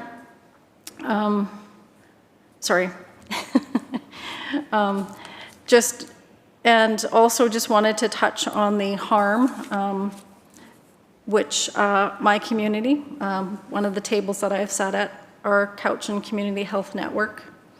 I sat on this table as a Cowichan Tribes member and then as a North Cowichan councillor. They brought this awareness to that table when I sat at that table, and in the listed harms that I will speak about further in my speech. But it is echoing in here those concerns that they had brought forward at that table about the health risks and how it's targeted for young people. Vaping is steadily gaining traction in Canada and especially among the youth, despite widespread knowledge about the health risks associated with it. This is considerably growing evidence that the long-term impact of vaping on public health is significant. Government has a responsibility to ensure that people are not being deceived or duped by the manufacturers or wholesalers to think that vaping is safe alternative to cigarettes. We don't want to control people's behaviors, we just want to make sure that taxpayers don't pay for the company's intentional wrongdoings. People in BC are unfairly burdened with the cost of addressing health and harm associated with vaping caused by large corporations. This proposed legislation does not impose any new rules or restrictions or a regulated framework on the manufacturing, sales, and distribution or use of vaping products.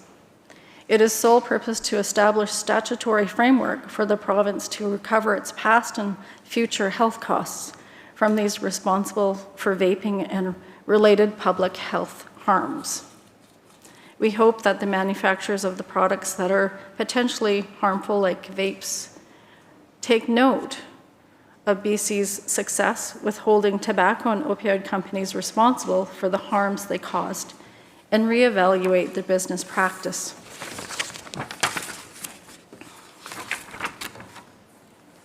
We know there is a fine line for the government to walk between protecting the public and allowing people to make their own informed decisions about what they consume.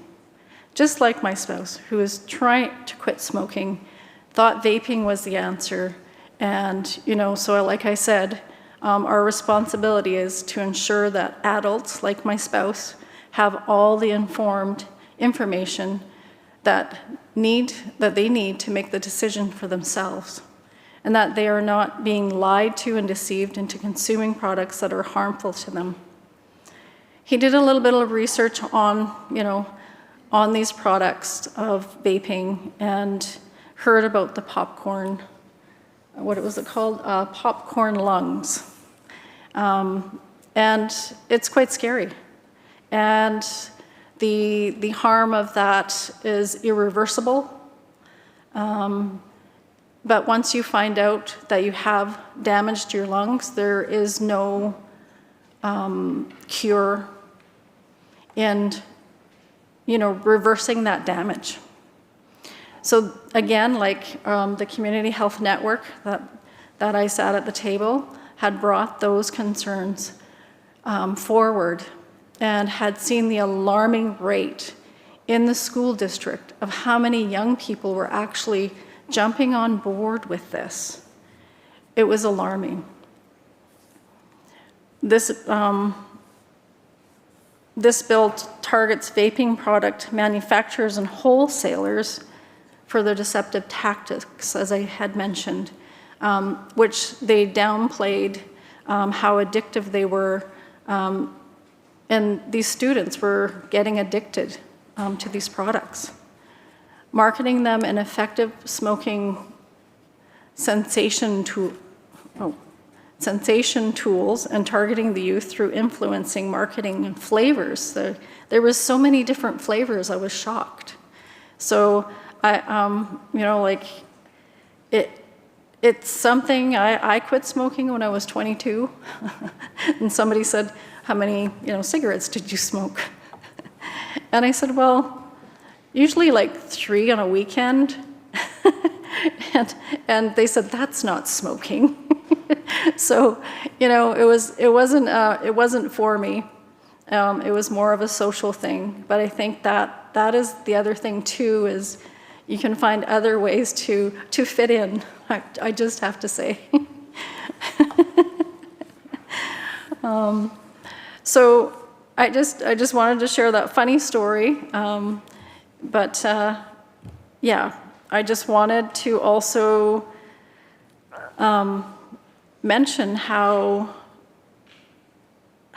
that it affects everything. It'll affect your family if you've damaged your lungs, and and not being able to help your family member if something happens to them. So I just wanted to mention this. The sale of vaping products is regulated similar to tobacco products under the BC Tobacco and Vaping Product Control Act and the E-Substance Regulation. The restrictions, that content and the flavor that I spoke about is targeted for children under the age of 19. I worry about my grandson because he, can be easily influenced. Children 10 to 14 can be very influenced to try to fit into groups and belonging in school. So when they launched this advertising, the social market campaign targeted the youth and the caregivers to provide information about, the risks associated with vaping, to directly counteract the manufacturing tactics of the vaping manufacturing. Again, BC, which my husband participated in too as well, had launched the website quitnow.ca, aimed to encourage not only young people, but adults like my spouse, to quit smoking. And this is part of the other thing as well, as adopting the vape-free lifestyle. So I will end this debate because I have to be in another room soon, Honourable Speaker. But I will close by saying the province continues to work with other provinces, territories, and the federal government to address the complex challenges associated with tobacco, vaping, and nicotine use. So I stand to support Bill 24, and I will end and cede the floor, Honourable Speaker.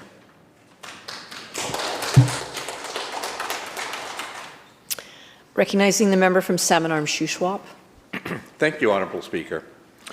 Before I begin discussing the details of Bill 24, I'd like to share something personal, something that gives me a different perspective on this legislation. For most of my adult life, I was a smoker. Like many people of my generation, it started at a younger age, when we knew far less about the dangers and the consequences than we do today. I tried to quit more times than I can count. And like many others, I convinced myself that I could manage it. And somehow I was different, and that the health effects certainly wouldn't catch up to me or anybody I know. Then, after 38 years of marriage, I lost my spouse to lung cancer. She was a lifelong smoker who also didn't take the consequences seriously. Watching that illness take hold, watching someone you love struggle for every breath, that changes you forever. After she passed, I turned to vaping. I told myself it was safer. It felt modern, cleaner, less harmful. I believed, as many Canadians that still do, that vaping was a healthier alternative. But as we've learned since, that assumption may have been far too optimistic. We now know that vaping can still deliver doses of nicotine, it can still damage the lungs, it can still addict young people, and it can still cost our public health system billions over time. That is why, although this speech will include some caution and some criticism, I have lived experience as someone who bought into the marketing and someone who may end up paying the price. So as we debate Bill 24 today, I do not do so as a partisan, but as someone who has lived both sides of this issue, the personal loss and the professional understanding of risk. Before public life, I spent part of my career as a loss control and in risk management in the insurance sector. My job was to evaluate potential hazards before they became claims, to help companies identify risks, set aside reserves, and mitigate future losses. In that business, there's a simple saying: if you don't prepare for the claim will prepare itself. That is exactly what this legislation attempts to do for the province of British Columbia. It is about positioning the government to recover costs that may eventually arise when industries profit from products that lead to long-term health consequences. From a risk management standpoint, it makes sense. We know that vaping products have proliferated at an astonishing rate, especially among young people. We know that public healthcare systems and BC taxpayers will be the ones left paying the bills decades from now. Bill 24 creates a mechanism to ensure that if and when those healthcare costs materialize, the province is already equipped to pursue recovery rather than scrambling to respond years after the fact. Before we move further, it's also worth pausing on history that got us here. The legislature passed the Tobacco Damages and Healthcare Cost Recovery Act in 2000. It was a bold step, and at the time, critics warned that it would never stand up in court, it would chase companies out of Canada. Yet the Supreme Court of Canada upheld it, and the legacy was enormous. British Columbia's leadership back then demonstrated that a province can and must defend public health interests, even when facing multinational corporations with deep pockets and deep benches of lawyers. It sent a signal to the industry that public health is not for sale. Now, 25 years later, we find ourselves extending that same principle to the vaping industry, a sector that in many ways followed the very same playbook, appealing to youth, advertising safety without proof, and developing products that keep people addicted through nicotine dependency. Only this time, the public and the legislature has acknowledged the early warning signs. History is repeating itself, and this time, at least, we have the benefit of foresight. That's progress, and it's the kind of foresight this House should encourage. Bill 24 gives the government the legal framework to recover the costs of health care benefits related to the vaping-associated disease, injury, or addiction. It allows those claims to be made on an aggregate basis, meaning that the province doesn't need to track individual patients, but instead can rely on population-wide data and statistical models to show harm. It also makes data admissible as evidence, much like the tobacco legislation did, allowing scientific studies, surveys, and sampling to demonstrate cessation and cost. And more importantly, it includes a retroactive authority, meaning that if a wrongdoing occurs, years before the bill was introduced, the province can still bring legal action for those damages. It also sidesteps the usual limitation periods under the Limitations Act, ensuring that potential claims aren't barred by time. There are, however, a few features of this bill that go beyond what the 2000 legislation did. Under Clause 8, the Minister can issue a certificate setting out both the value of health care benefits already provided and those likely to be provided in the future. That certificate is treated by the courts as final and conclusive proof, meaning defendants cannot dispute the cost calculation. That's a significant power. It removes the traditional back and forth where both sides would bring in accountants and expert witnesses to debate the numbers. While this may streamline some litigation, it also concentrates a great deal of authority with the hands of the minister and limits judicial discretion. From a procedural fairness perspective, that is something we should be cautious about. But I also recognize the intent to prevent companies from dragging out litigation for decades with endless challenges to government accounting. This approach accelerates justice and ensures taxpayers are not footing the bill for corporate misconduct. It has merit, provided that it is exercised responsibly and with transparency. We also cannot lose sight of the underlying issue. Vaping is not harmless. Health Canada has documented links between vaping and acute lung injury, chronic respiratory disease, and cardiovascular effects. Nicotine salts in modern vaping products can deliver higher doses of nicotine than in many cigarettes. And most troubling of all, vaping is reversing 2 decades of progress in reducing youth nicotine addiction. This legislation doesn't ban vaping, it doesn't criminalize users, but what it does make sure is that the public system, which pays for hospital visits, chronic care costs, and addiction services, has the means to recover those costs from companies that profit. It helps to deter irresponsible marketing, and it prompts manufacturers to invest in safer, regulated alternatives. Then that's a good income, if that's what happens. Let's go a little bit to talk about vaping trends. It is important that we ground our discussion in this data because this is what we see is very alarming. Recent figures from Health Canada show that among Canadians aged 15 to 19, roughly 30% have ever tried vaping. Among those aged 20 to 24, it's nearly 48%. And in 2022, about 13.6% of youth aged between 15 and 19 vaped in the last 30 days. And that rises to nearly 20% in young adults aged 20 to 24. What's more concerning, among youth who have vaped in the last 30 days, over half report strong urges to vape most days, a clear sign of nicotine dependence. What that tells us is that vaping has become entrenched in young people's lives. It's not just an occasional experiment. Flavors, disposable devices, and easy access are part of the equation. So when we talk about long-term health costs, addiction, and recovery systems, this is not a hypothetical future threat. It is happening in real time. We are already seeing cohorts of young people inserting vaping into their lives at rates the public healthcare system must reckon with.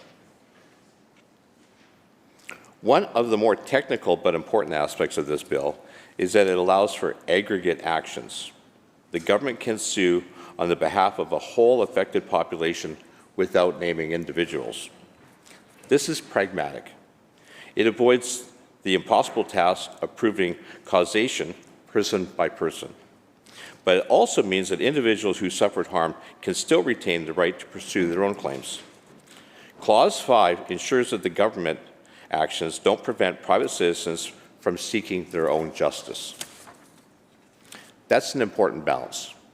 It acknowledges that government duty is to recover the systematic costs, while individuals still have their own right to redress. Another area of noting is retroactivity. The Act explicitly states that the government can bring claims for conduct that occurred before the legislation came into force. That is unusual, it is powerful, and in most areas of the law, retroactivity raises fairness concerns. But in this case, we're talking about companies that may have marketed vaping products knowingly the potential health risks or at least ignoring the early warning signs. If credible science and evidence shows negligence, then those responsible should not escape liability simply because the harm began before this bill existed. As someone who's worked in loss control and risk control, I can see this as a preventative measure, a way of putting the industry on notice. If you create harm, you will be accountable for it, no matter when that harm began. Now, we also see we need to be honest about timing. Governments rarely introduce legislation like this without a financial motive. British Columbia, like many jurisdictions, faces high record deficit. Healthcare spending is ballooning, and this legislation, if successful, could generate significant settlement revenue, potentially in the hundreds of millions of dollars.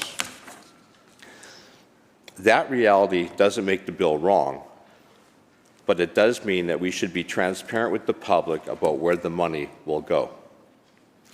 If and when these settlements arrive, they should not simply disappear into general revenue to compensate for fiscal mismanagement and shortfalls. They should be earmarked for public health initiatives, addiction recovery, youth prevention, and lung health research. If the government is going to profit from the sins of the industry, it has a moral obligation to reinvest that money into prevention and care. What this bill really speaks to is corporate accountability. Far too long, certain industries have operated on a simple business model: sell a product, minimize or obscure the risks, let the public sector absorb the health consequences. We saw it with tobacco. We saw it with asbestos. We saw it with opioids. And now we see the echoes of it in the vaping sector. When big tobacco was finally forced to settle, the ads disappeared from billboards. But the marketing expertise simply shifted to new products. Colorful branding, social media influencers, youth-targeted flavors, the tactics are all the same. Only the delivery system has changed. We can't legislate morality, but we can legislate accountability. And if this act reminds the industry that innovation without ethics has consequences, it'll do more than any courtroom verdict. As legislatures, our role is not to punish innovation, but to demand responsible innovation. Products that don't sacrifice long-term health for short-term gain. This legislation tells manufacturers, you are on notice. The public will not pay for your negligence. That's not anti-business. It is being a good corporate citizen and accepting responsibility. One of the greatest tragedies of vaping rise is its impact on young people. In schools across this province, principals and teachers are confiscating vape pens by the dozens. Health officials are warning that a generation of teenagers who would have never have smoked are now becoming addicted to nicotine through fruit-flavored vapor. And those flavors, the packaging and the advertising, they're designed to make it seem safe and social. But my question to you, are they? The reality is that many vape products contain chemicals never meant for long-term inhalation. Rural emergency rooms are seeing cases of chemical pneumonia, chronic cough, and unexplained lung injuries. Those numbers are still small compared to tobacco, but the trajectory is troublesome. If this legislation helps curb that trend, even indirectly, by making companies more cautious in how they market and distribute, then it will have served more than an important public interest purpose. With that said, I do not think this House should keep an eye on how I believe the House should keep an eye on how the ministerial certificate power is used. While it is efficient to treat the minister's estimate of healthcare costs as conclusive, that authority must be exercised with transparency and backed by verifiable data. Otherwise, we risk undermining confidence in the process and inviting allegations of political interference in litigation. Similarly, the retroactive nature of the bill should be accompanied by a clear regulatory guidance so that companies operating today know exactly what the standards that they're going to be held to. Another positive feature of the Act is its ability to allow joint actions with other governments across Canada. Clause 14 permits British Columbia to participate in a national class actions along other provinces and territories, ensuring efficiency and consistency. That is wise. The vaping industry operates globally and it makes sense for provinces to work together rather than duplicate efforts. It also means that British Columbia could take a leadership role, just like it did with tobacco litigation 2 decades ago. I also want to acknowledge that most people who vape are not villains. I vape, and hopefully I'm not a villain. They're ordinary citizens trying to quit smoking, to manage stress, or they believe that they're making a better choice. And many small retailers who sell vape products operate responsibly and legally. They too will be affected by the public perception this bill creates. So, as legislators, we must distinguish between the multinational manufacturers who design and profit from these products and the local retailers who simply operate within a legal market. This bill targets the former, not the latter, and that distinction must remain clear in public communication. When I lost my spouse, I realized something profound. Policy debates about tobacco and vaping aren't abstract. They're about families. They're about people sitting beside hospital beds, hoping one day, one more breath. When we talk about healthcare costs, we're not just talking about numbers on a ledger. We're talking about real people, families broken, children watching their parents fade away. If this legislation helps even a fraction of those families mitigate the pain while holding companies accountable, as well as possibly funding beneficial programs, then it's worth our support. So, Honourable Speaker, after weighing the details, the policy intent, and the potential implications, we are prepared to support Bill 24. I do so because I believe it is far from perfect, far from it, but I do so because it is necessary. It is proactive, it is pragmatic, and it ensures that British Columbia is not left empty-handed when long-term costs of vaping become due. But I also urge the government to implement the Act with transparency, integrity, and fairness. Please do not turn it into a political cash grab. Please do not use it to merely fill budget gaps. Use it to protect people, to educate youth, and to hold corporations accountable for the true cost of their products. Because when all is said and done, it's more than court cases and litigation. It is about the public's right to health, the taxpayers' right to fairness, and the province's duty to act responsibly before the damage is done. Thank you, Honourable Speaker.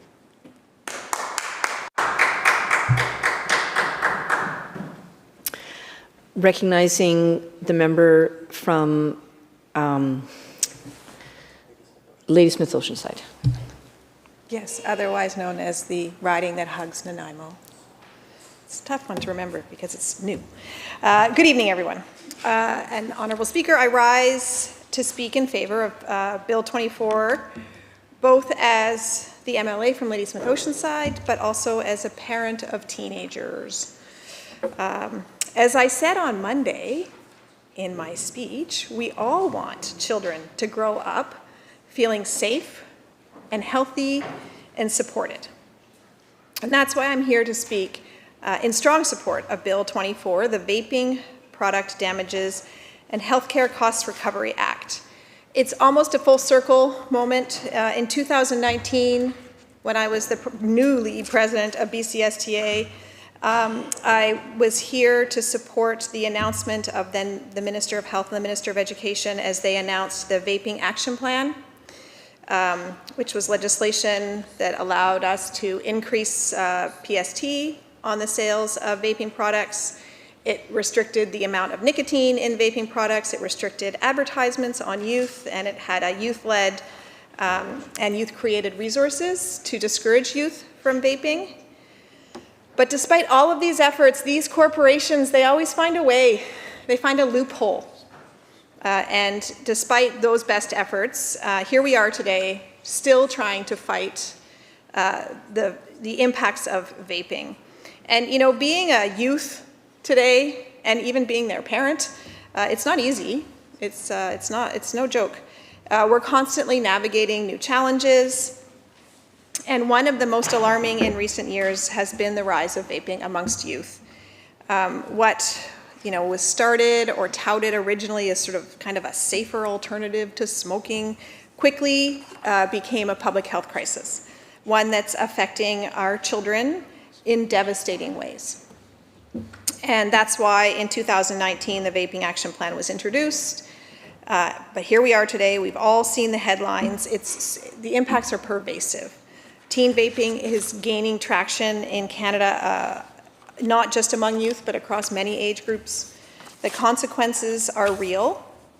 We've heard a lot of them talked about already today. Respiratory issues, addiction, anxiety, long-term health risks that we're just only beginning to understand. In my house as a parent, we have had important conversations with our children about the risks of vaping. It felt like they were so young when we started these conversations, and we continue to have them because the marketing tactics, the sleek devices, they look like USB sticks. These tactics are targeted and real. And sometimes as a parent, I didn't understand the peanuts as a kid when adults spoke, wah, wah, wah, wah, until I became a parent. And so it's hard to fight the influence of billion-dollar corporations that are everywhere. Social media, convenience stores. For a while they were on the side of bus shelters. I don't think they're allowed anymore. And that's why this bill is so important. It builds on existing efforts to raise awareness that are currently happening, youth-led public education campaigns, the quitnow.ca. But this legislation is a bold and necessary step towards holding the industry, the vaping industry, accountable for the harm that it causes, that it knows it's causing. It gives our government legal tools to recover the costs of treating vaping-related illnesses, costs that until now have been shouldered by our public healthcare system and ultimately by taxpayers like all of us in this room. But this bill is more than about just money. It sends a clear message that our children's health is not for sale. It tells manufacturers and marketers that they cannot profit from addiction and disease without consequences. And it empowers our province to stand up and say enough is enough, held accountable in British Columbia. So today I urge every member of this House, and it sounds like we might actually have unanimous support for this, to vote in favor of Bill 24. I urge us to stand behind what is a proven strategy, because when we protect our children, we protect our future. Thank you. Recognizing the member from Kelowna Mission. Thank you, Madam Speaker. I rise to speak to Bill 24, the Vaping Product Damages and Healthcare Cost Recovery Act. At initial glance, this bill gives government new tools to recover the healthcare costs associated with vaping. It mirrors the prior Tobacco Damages and Healthcare Cost Recovery Act, allowing the province to sue manufacturers, wholesalers, and consultants on a population-wide basis using broad statistical evidence rather than individual proof. There are legitimate reasons for this legislation, both health and fiscal, and colleagues on both sides of the aisle have spoken to those. But to follow up on the remarks from my colleague from Courtney Comox, I want to speak about something that is missing, because what's missing is just as telling as what's here in the bill. While this bill targets future harms and future cost recovery from vaping, the government has done almost nothing about the real and present crisis of contraband tobacco and illicit vaping products, a crisis that is damaging health, costing taxpayers, and hammering small businesses across British Columbia. According to an Ernst & Young report released in September 2023, contraband now accounts for as much as 45% of all tobacco sold in BC. And more recent compliance data shows that more than 1/3 of the cigarettes sold in BC are illicit, along with at least 70% of vaping products and nicotine pouches. This compliance gap has serious implications for public finances, public safety, and public health. Since 2014-2015, BC's tobacco tax revenue shortfall has reached $638 million. Some might say that's good news because smoking is down, but that also might be wishful thinking. Because meanwhile, the widespread availability of illicit vaping products and nicotine pouches makes regulation virtually meaningless and virtually toothless, especially when it comes to youth access. The tax dollars foregone due to the growth of grey market contraband tobacco should be supporting hospitals, schools, and enforcement, but instead, they're fueling organized crime, which uses the proceeds to finance drug and weapons trafficking. In fact, the same illicit supply chains being used to move contraband tobaccos are also used to move all kinds of other products, and there is a serious criminal nexus with serious overlap that needs to be addressed. Despite occasional high-profile seizures, enforcement remains fragmented and under-resourced, and the illicit trade continues to thrive, undermining both public health, public safety, and government revenue. These contraband products are completely unregulated. They often contain unknown toxins and much higher levels of nicotine tar and other harmful substances, making them more addictive and more damaging to health than regulated products. And while the healthcare system bears the increased burden, no government revenue is captured to offset the cost, because these products are being taxed by gangs instead of by government. The problem doesn't stop there. Criminal networks are exploiting the same distribution system to traffic tobacco, vaping liquids, grey market cannabis, and other illicit and harmful goods, taking advantage of policy gaps and weak provincial employment. This is part of a much larger shadow economy, the unrecorded and untaxed underground market that thrives when regulation, taxation, and enforcement break down, and in fact, when government policy pushes activity underground. According to the Boston Consulting Group, the shadow economy drains public revenues, undermines legitimate businesses, and strengthens organized crime. In British Columbia alone, it represents billions of dollars in untaxed and unregulated activity every single year. Other provinces are acting on contraband tobacco. Ontario, Alberta, and Saskatchewan each committed resources in their 2025 budgets to crack down on contraband and coordinate across jurisdictions. Here in BC, there's been no comparable strategy, no dedicated funding, and no call for a national contraband tobacco and illicit market plan. So, Mr. Speaker, while the government is eager to sue legal vaping manufacturers for future costs, it is ignoring a present-day crisis that is costing British Columbians far more in revenue, in public safety, in public health, and in credibility. Bill 24 must be matched by a comprehensive, evidence-based strategy to combat contraband tobacco and illicit vaping, protect the integrity of the legal cannabis and nicotine markets, and reduce immediate harm. While I'm broadly supportive of the intent of this bill, I look forward to scrutinizing the details at committee stage and to asking constructive questions, but I will also continue to push for a broader strategy and approach. Thank you very much, Mr. Speaker. Thank you very much, member. Recognizing the Minister of Citizen Services. Thank you very much, Honourable Speaker. It's a privilege to have the opportunity as a parent of teenagers to be able to speak to this act. For too long, vape and e-cigarette manufacturers and wholesalers have engaged in deceptive marketing practices to maximize their profits at the expense of people's health and at significant cost to taxpayers. That's why we're introducing the Vaping Product Damages and Healthcare Cost Recovery Bill. This law, if passed, would make it possible for government to initiate or join legal proceedings against manufacturers and wholesalers of vaping products to recover public health costs. This is historic. It's a first-of-a-kind legislation in Canada and another demonstration of BC's leading the way to protect people and holding corporate wrongdoers to account, just as we did with the tobacco and opioids. Speaking of the tobacco litigation, Mr. Speaker, in March, the Ontario Superior Court of Justice approved a $32.5 billion plan to compensate victims, support healthcare, and fund research into the treatment of tobacco-related diseases, nicotine addiction, and dependence. We are extremely proud of having played a pivotal role in seeing this historic, largest of its kind settlement resolution across the finish line. British Columbia will receive over $3.6 billion from this settlement. The first payment of nearly $1 billion was received by BC on August 29, 2025. Most of the money will be paid in the first 10 years, while the remainder will be paid over time based on tobacco company revenues. Mr. Speaker, that's why we're introducing this bill today, to enable government to bring legal proceedings against the manufacturers and wholesales of vaping products. Similar to the tobacco and opioid legislation that's been so successful, this bill will allow government to shift the financial burden of public health costs caused by harmless business practices from taxpayers back to the responsible parties.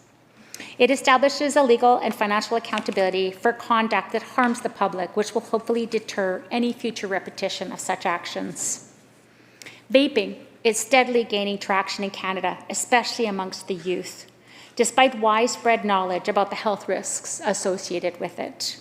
There is considerable growing evidence that the long-term impact of vaping on public health is significant, and government has a responsibility to ensure that people are not being deceived or duped by manufacturers and wholesalers to think that vaping is a safe alternative to cigarettes.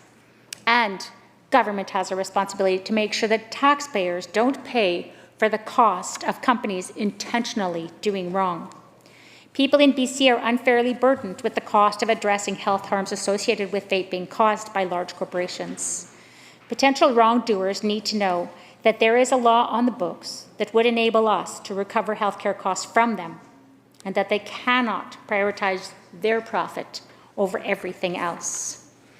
This proposed legislation does not impose new rules, restrictions, or regulatory frameworks on the manufacturing, sale, or distribution of the vaping products. its purpose is to establish a statutory framework for the province to recover its past and future healthcare costs from those responsible for vaping-related public harms. We hope that the manufacturers of product that are potentially harmful like vapes take note of BC's success with the holding tobacco and opioid companies responsible for the harms they cause and reevaluate their business practices. The public health costs that are covered by a potential settlement could be anywhere in the range of treating nicotine addictions, lung disease and cancer, and respiratory illnesses caused by vaping. And it may include costs associated with prevention and education initiatives. This legislation is not targeted at, nor will have an impact on the retailers or businesses that are selling the product in accordance with regulations. It will not have an impact also on vape product manufacturers who are acting responsibly within the law. However, it does, the lawsuit is initiated under this law to target manufacturers who are acting to exploit people's health and the resulting burden on taxpayers to maximize their own profit. Mr. Speaker, we know there's a fine line for government to walk between protecting the public and allowing people to make their own informed decisions about what they consume. We're not here to over-regulate what products adults choose to consume. Our responsibility is to ensure that they have all the information they need to make an informed decision themselves, and that they're not being lied to or deceived in consuming products that are harmful to them. For instance, companies knowingly promoting misinformation in advertising about the health and cancer risks associated with tobacco, or deliberately withholding information about the addiction risk of opioids. This bill targets vaping product manufacturers and wholesales for the deceptive tactics, which may include downplaying how addictive their products are, marketing them as effective smoking cessation tools, or targeting youth through influencer marketing and flavors or packaging that entice youth. We will always do what we can to help BC's people and economy flourish, but we will not stand idly by while large multinational corporations profit by exploiting our citizens, especially our young people. Vaping continues to rise in Canada amongst youth and has nearly doubled since the late 2000s.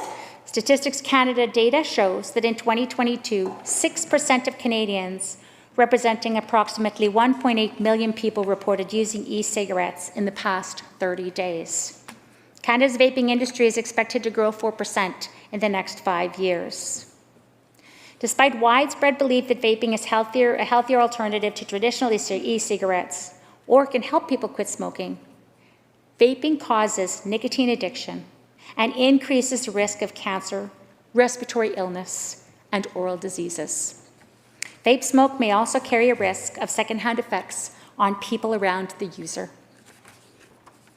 Mr. Speaker, I'm very proud to be part of a government that is working to ensure we're protecting citizens from the intentional misinformation and exploitation, especially our youth. We will continue to do the work to ensure our youth are kept safe. Thank you.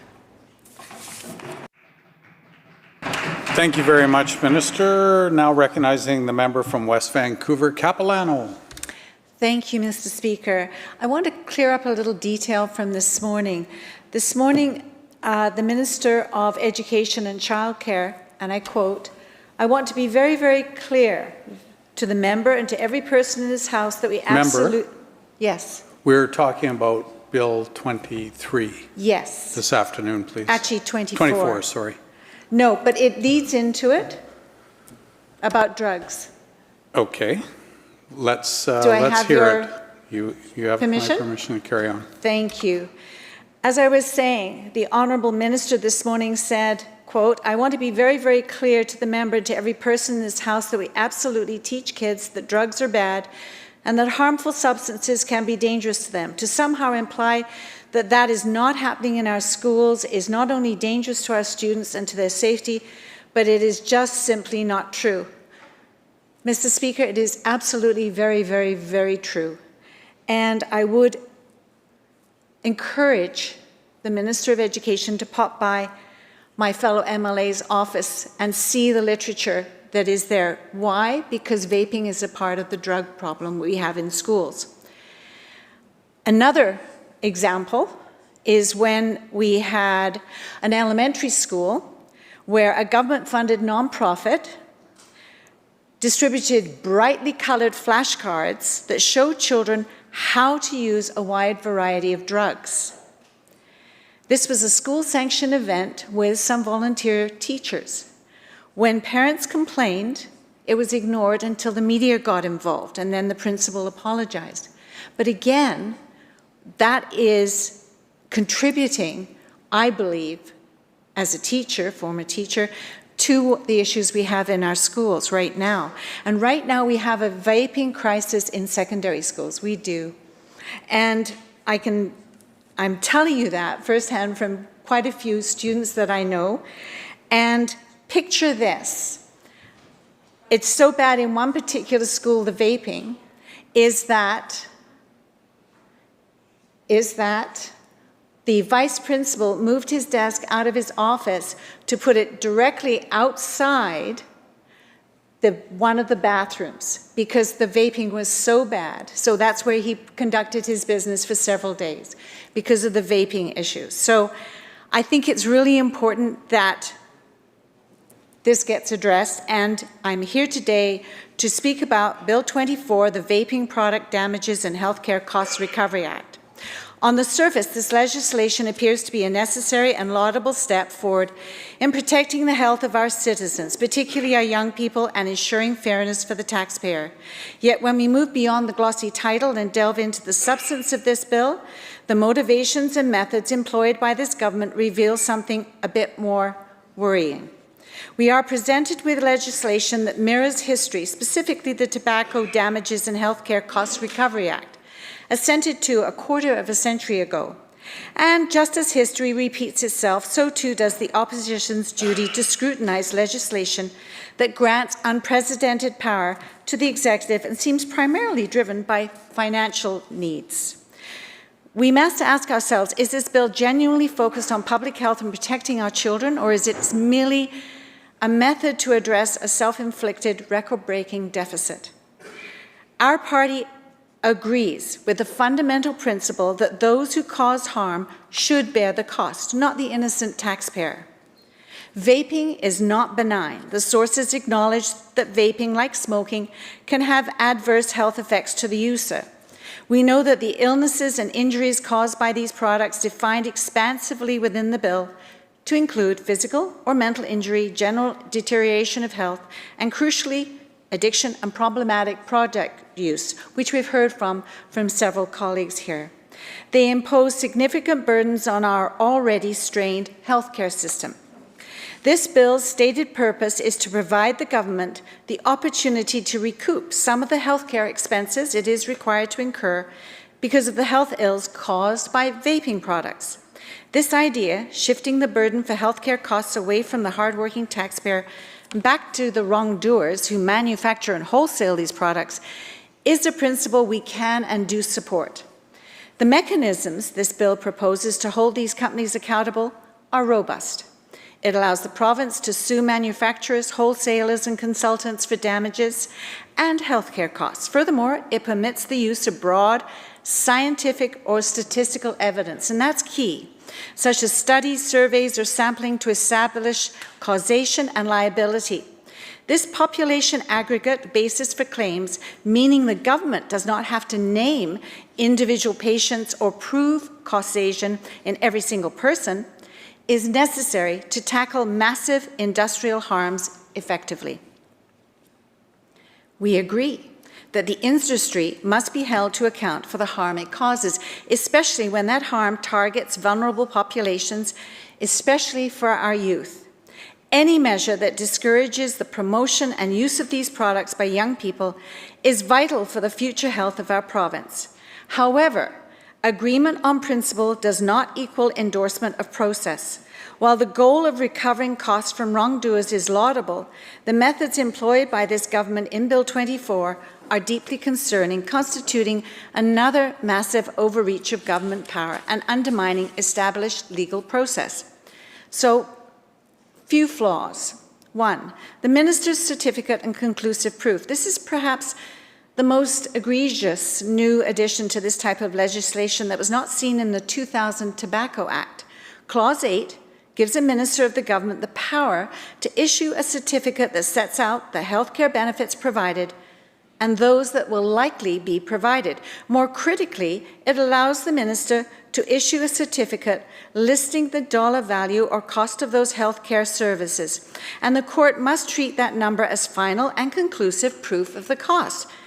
Mr. Speaker, think about that. The defendants, the manufacturers and wholesalers, cannot dispute or challenge that amount in court. Normally in civil cases, both sides call expert witnesses, often accountants, to argue over the real costs. This law skips that fundamental step, granting the government sole authority over the costs of the healthcare benefits. This strips defendants of their basic right to challenge evidence regarding the quantification of damages in a court of law. It is a dangerous precedent of the executive branch dictating outcomes to the judiciary. Floor 2, retroactivity and bypassing limitations. The bill grants the government broad retroactive powers to sue, reaching far back into past conduct. The Act allows the government to bring an action arising from a vaping-related wrong whenever it occurred, not bound when the Act comes into force. Furthermore, the government has immunized itself from standard legal timelines. No action under this bill is barred under the Limitations Act if the government commences the action within 15 years after the Act comes into force or the claim is discovered. Crucially, Clause 9 allows the government to revive old cases that were dismissed or extinguished under the Limitations Act. While this may sound appealing for accountability, it fundamentally upsets the long-established principle of repose and finality in litigation, all while being utilized primarily as a tool for financial recovery. Flaw 3, negatives for young people and missed focus. While we agree that the health impact on young people is severe, with the legislation noting the court may consider the vulnerability of the population to which the vaping product was promoted when apportioning liability, the bill itself is fundamentally about financial recovery, not preventative public health policy. And I think that that's an important issue here. We need to make sure that somewhere in there is the preventative public health policy, particularly for young people. The main issue, as identified in our analysis, is the concern that this piece of legislation is not about reducing the overall number of vape users in BC. If the government's true intention is simply to secure a cash settlement rather than implementing stricter regulations, public awareness campaigns, or other preventative measures, then the young people we are supposedly protecting become secondary to the balance sheet. If the focus is strictly on litigation and recouping costs over decades, the health and safety of current and future generations of youth who may be prone to addiction defined within the bill are not adequately served. But I do have a positive note here. One of my constituents, a grade 12 student, has already accrued over 2,000 signatures and counting, and it is a petition against the extensive vaping and the products. She is a very proactive student, and it's opposing vaping and vaping products, particularly the ones that are candy flavored and look good. So I applaud her and other young people who are standing up for their principles. Finally, we must note that the Act includes a significant exemption. This Act does not apply to the government as a defendant. The legislation is structured to give the government all power, all evidence rights, and all recovery rights, while shielding itself completely from any scrutiny or liability. Mr. Speaker, let us now address the elephant in the room. Is this bill fundamentally a public health measure, or is it simply designed to collect money? The opposition views this legislation as a desire to help ensure that this is regulated. But we want to make sure that there is the health aspect as well as the financial aspect. Today, the The Attorney General suggests that this legislation is about shifting the burden away from taxpayers. While we agree with that sentiment, we have strong reason to encourage the government to ensure that there is the public health aspect to it as well.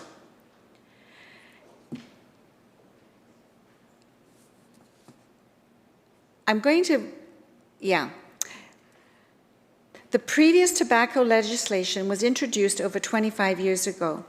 We sincerely hope this process doesn't take another 25 years before funds are received. If it does, the member who introduced the similar act in 2000 would be an elderly senior by the time a settlement arrives. This highlights the risk that while the government desperately needs now to cover its deficit, the actual public health benefit might not materialize for decades, and that is a concern. In summary, Bill 24 is a complex piece of legislation that deserves scrutiny. We stand firm in our support for protecting people, especially young people, against the dangers of addiction and health damage caused by vaping. We agree that wrongdoers, the manufacturers and wholesalers, should be liable for the healthcare costs they impose on the system. But we cannot, in good conscience, ignore the severe flaws embedded in this bill. So the fundamental denial of due process through the use of the minister's conclusive certificate, the radical retroactivity that revives extinguished claims, and the sweeping legal powers the government has bestowed upon itself while simultaneously immunizing itself from liability are concerns, and hopefully those will be addressed in committee stage. We must ensure that our pursuit of cost recovery does not come at the expense of fairness, due process, and most importantly, effective, timely, preventative action to protect our children today. Thank you, Mr. Speaker. Thank you very much, Member. Recognizing our Minister of Labour. Thank you very much, Honourable Speaker. It's a real honour to rise in the House today and speak to the Vaping Products Damages and Healthcare Costs Recovery Bill. I know that this is an issue that we all feel very strongly about. Nothing's more important, really, than protecting our youth. And when it comes to protecting British Columbians, we have built, our government has built a successful approach to holding wrongdoers accountable through the courts in cases where the province is the lead plaintiff. Our cases against the tobacco and opioid manufacturers have resulted in landmark settlements. These are innovative and important ways in which we can advocate and stand up for British Columbians.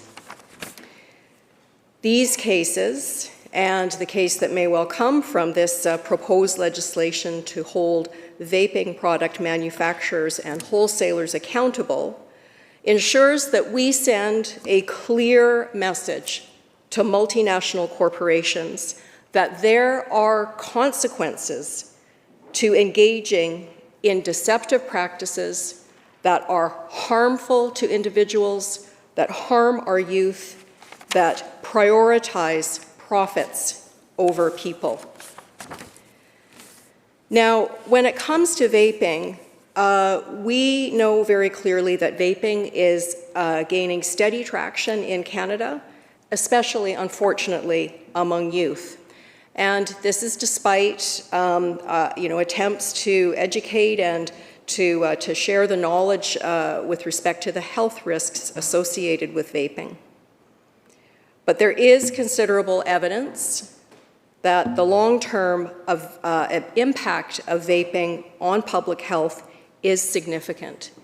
And in this case, we certainly have a responsibility to ensure that people are not being deceived or being duped by manufacturers or wholesalers into thinking that this is somehow a safe alternative to cigarettes.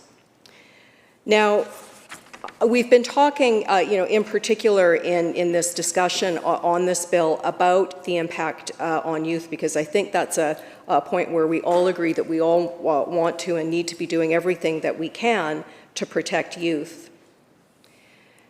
And I want to say that, you know, the way in which our concerns about the impacts of vaping sort of come out is when, you know, when we see that companies may be knowingly promoting misinformation in advertising about the health and cancer risks associated with, for example, in our previous cases, tobacco, or, you know, when they deliberately withhold information about the addictions risks of opioids. And we have similar concerns with respect to vaping as the evidence is coming out. So this bill targets vaping product manufacturers and wholesales for deceptive tactics. And those kinds of tactics may include downplaying how addictive their products in fact are. It may include marketing these products as effective smoking cessation tools. And I can't tell you how many sort of former smokers I know who are really trying to quit, and we know how hard it is actually to kick a nicotine habit. You know, I had to do it years ago, and it took a few runs before I was successful. And so it just seems particularly cruel to hold something out that is dangerous and as dangerous as tobacco as somehow being a safe alternative. But I think the worst piece of all of it is targeting youth, using kind of, you know, influencing marketing, you know, the susceptibility of youth to, you know, what they see on social media, and using sort of flavors and packaging that really entice youth to think that vaping's a cool thing to do.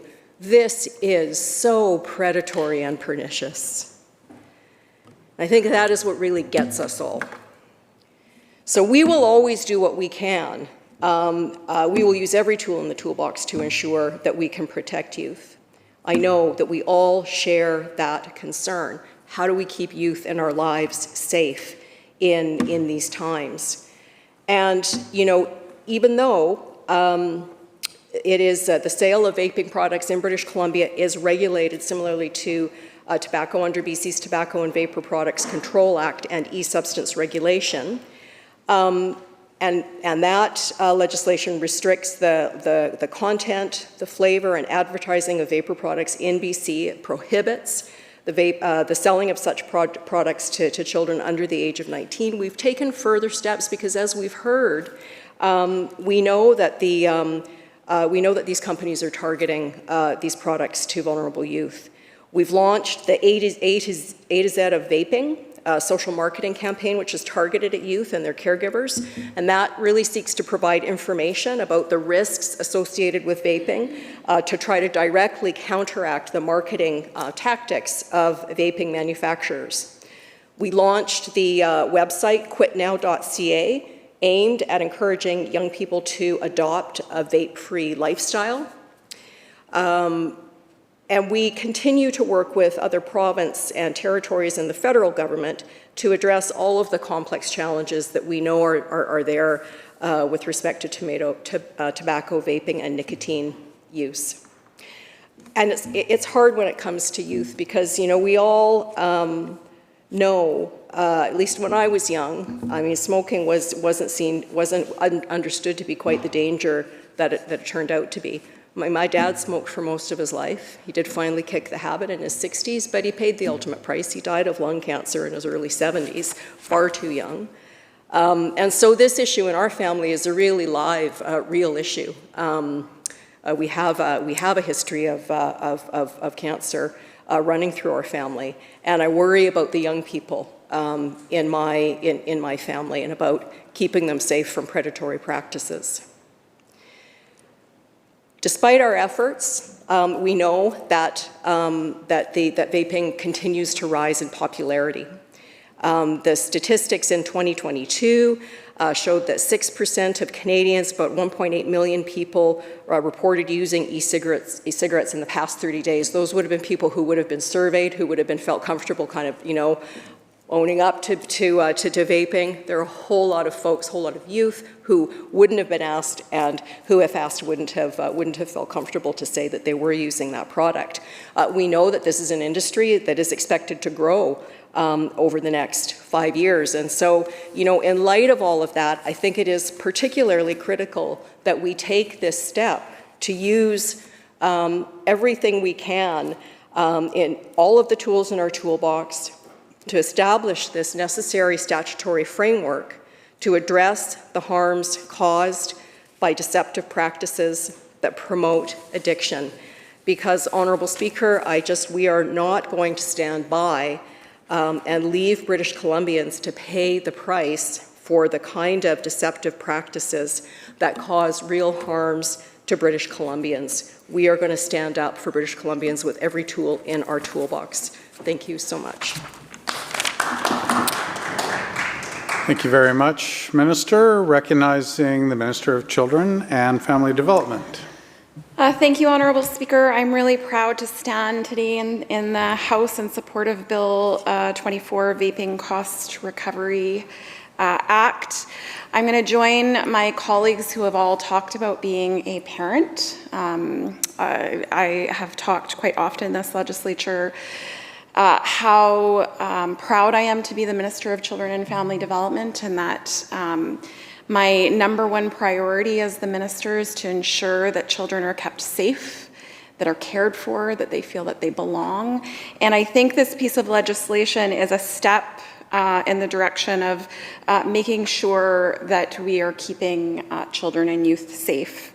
I am a mom of a 16-year-old and almost 20-year-old next week. I cannot believe that. But you know, when we are creating or passing legislation in this place, or looking at our policies and our strategic direction, there's nothing that drives me more than the love and care that I have for my children, and the desire for them to have, you know, a good future. I talk to particularly my youngest son quite a lot, and we've had a lot of conversations about vaping, and very concerning to me how prevalent vaping is in his high school, and he has expressed incredible concern about how many of his peers seem to have been drawn into drawn into vaping, and it has reminded me a little bit of when, you know, I was in high school, Honourable Chair. We had smoking pits all over our high school property. I did spend a lot of time in the smoking pit. I didn't ever smoke, but it was a cool place to be. It was where you went and hung out with your friends, and they were all cool and they were smoking cigarettes. And, you know, at that time, there wasn't a lot of education, and there wasn't a lot of campaigns to ensure that young people wouldn't smoke. But I think what we have done around making tobacco companies accountable has really changed how much young people, or people in general, now smoke. And so I think that this legislation is also going to have a similar impact, Honourable Chair. And I'm going to actually get to how I believe that will happen in a little bit. I also want to share a very personal story about, unfortunately, having someone that I love dearly in my life impacted by the harmful practices of the pharmaceutical companies and the opioid crisis. Someone who I love dearly, who's very close to me in my life, went to the doctor for a minor ailment, and they were prescribed OxyContin. And that one prescription started a journey of more prescriptions, and eventually becoming addicted. And there were a number of years that I watched this person who I love dearly lose themselves. There were many times where I was angry at the person themselves because I didn't understand. And I finally began to understand when documentaries started to come out about the opioid crisis and who truly was at fault for thousands and thousands of people being impacted, losing their lives, losing their family relationships. Bad actors, people who made tons of money off of prescription drugs, were responsible for the addiction crisis that we saw and were responsible for the person in my life struggling so much. The end result, the person in my life who I love dearly overcame their addiction. I'm very proud of them for that. But I am passionate about making sure that our bad actors have to pay. These companies should be responsible for contributing to treatment. They should be responsible for contributing to education. It should not be solely the responsibility of taxpayers and of government. And so just as I am passionately supportive of going after pharmaceutical companies and people who created our opioid crisis, I am also passionate about us going after the bad actors in vaping. And I'm grateful that we're a leader here in British Columbia. That's something to be proud of. Prior to me, early on in my career, I actually started out as a behavior therapist. And so in that position, I supported families who had children who didn't learn skills typically and used principles of behavior analysis to increase desired behaviors and decrease undesired behaviors. And so I'm very passionate about the science around behavior change and how we change human behavior. And I am in support of this legislation because it aligns with science and evidence on how you change human behavior. So firstly, it creates a financial disincentive for harmful industries. When companies must pay for social costs of its products, it reduces the incentive to market aggressively. And we know this because after tobacco cost recoveries laws were introduced, companies reduced their youth-oriented ads and they accepted stronger warning labels. And we see that in our communities. I don't know when the last time was that I actually saw someone walking down the street or a youth walking down the street with a cigarette. And so we know that decentivizes companies and decreases that type of behavior. It also raises prices. So the economic research shows that for risky addictive products, higher prices reduce use. I didn't get a chance to look it up. I grew up in a smoking family like many other people. I remember when I was little, actually, the Christmas table, sometimes you couldn't even see across the table because there was so much smoke. And when my parents actually, this was the 80s and the 90s, but when they renovated, the paint on the ceiling was it was probably brown, not even yellow, it was really bad.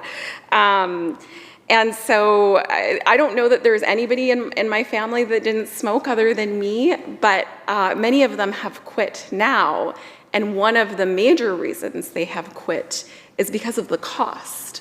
I should have looked it up, but the cost of a package of cigarettes today is astronomical, and to keep that financial cost up is very challenging. And so when products cost more, it decreases their use. And so the cost of vaping will go up with this legislation, and I think that will have an impact to decrease use.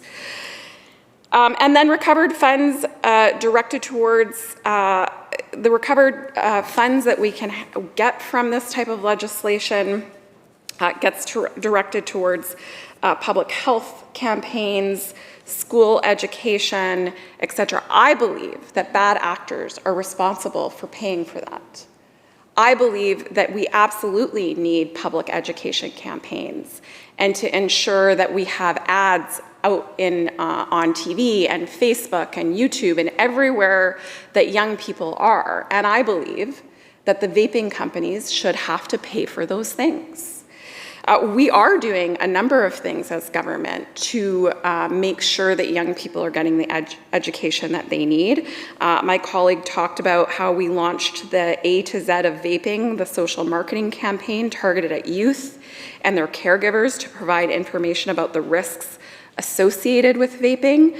And this is directly counteracting the marketing tactics of vaping manufacturers. Our policies that we have in place already regulate the way that advertising and the flavor of vapor products in BC prohibits selling of such products to children under 19. We launched the website Quit Now, aimed at encouraging young people to adopt a vape-free lifestyle. And I think we'll continue to do that. Particularly, our government believes we have a responsibility to keep young people safe, to keep families healthy. And so we will continue to do that work on education. I really think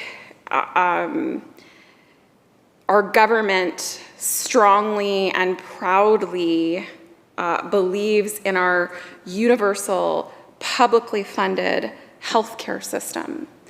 And we've had lots of conversation in this House about the stresses on our healthcare system today. We have an aging population, we have aging workforce, we have medical complexities like we haven't seen before. We have children who years and years ago may not have survived some of their conditions and medical complexities.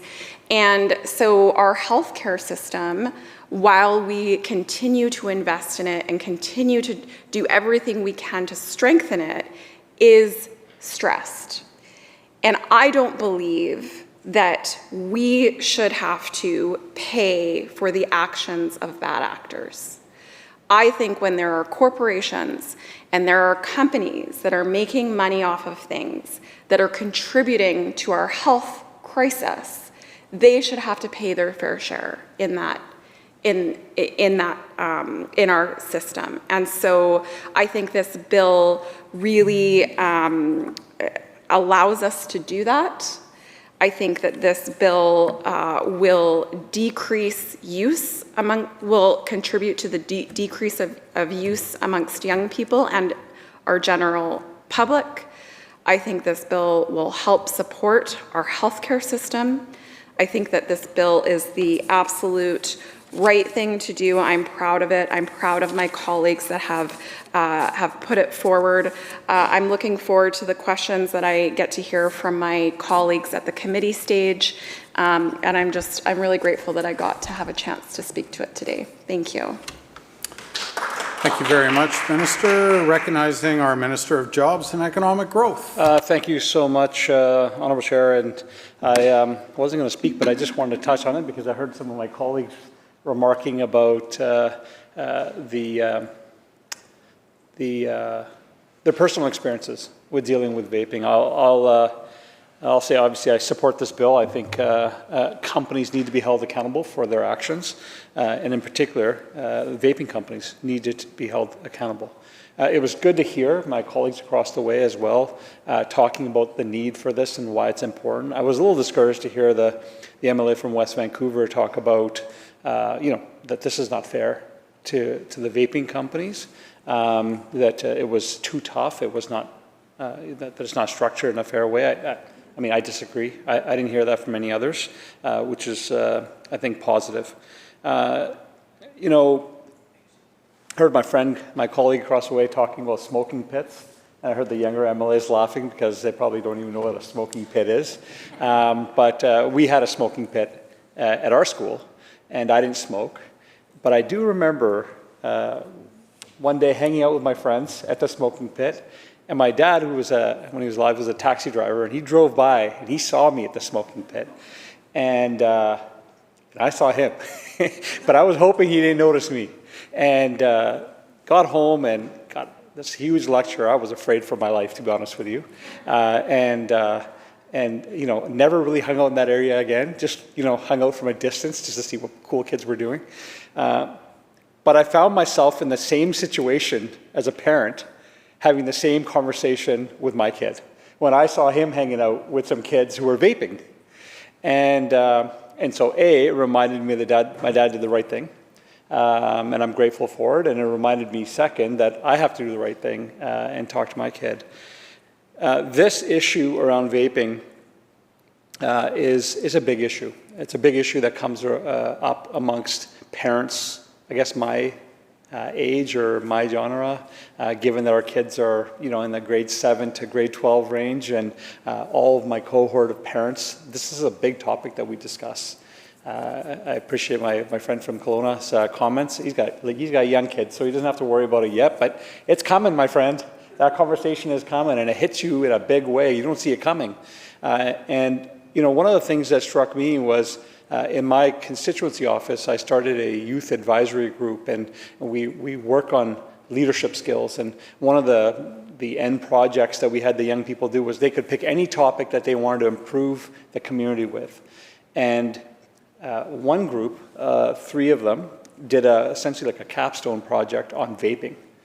And what they did was they first sat down with us. We explained to them how they can do research, how they should you know, both do research online, but also how they can do research amongst their peers and ask them questions, and what a focus group looks like and what polling looks like. And these kids went off and did all these things.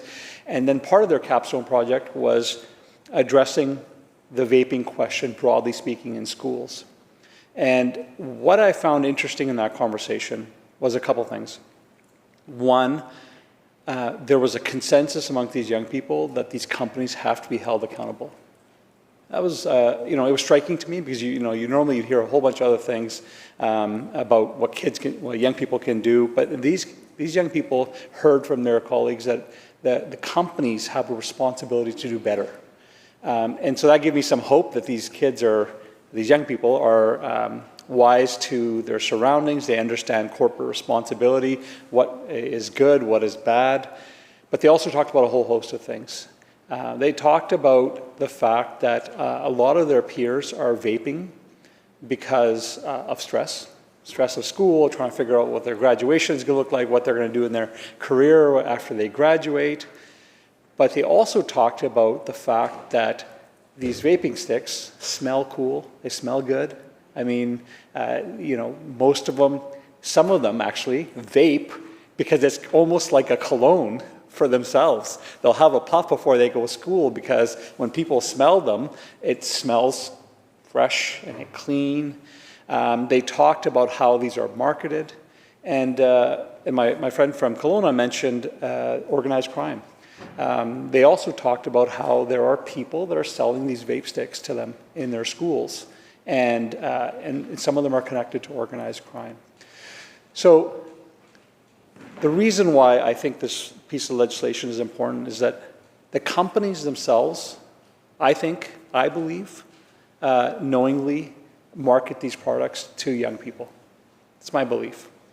And I believe that the way their advertisements are to young people, and I know they're targeting young people with advertisements, because I've had a chance to look at my son's algorithms on his social media, and I see the ads coming through on social media. The way they market and they target young people is their responsibility. They shouldn't be doing that. They know they shouldn't be doing that, but it happens, and it's happening right now, and it's impacting our young people.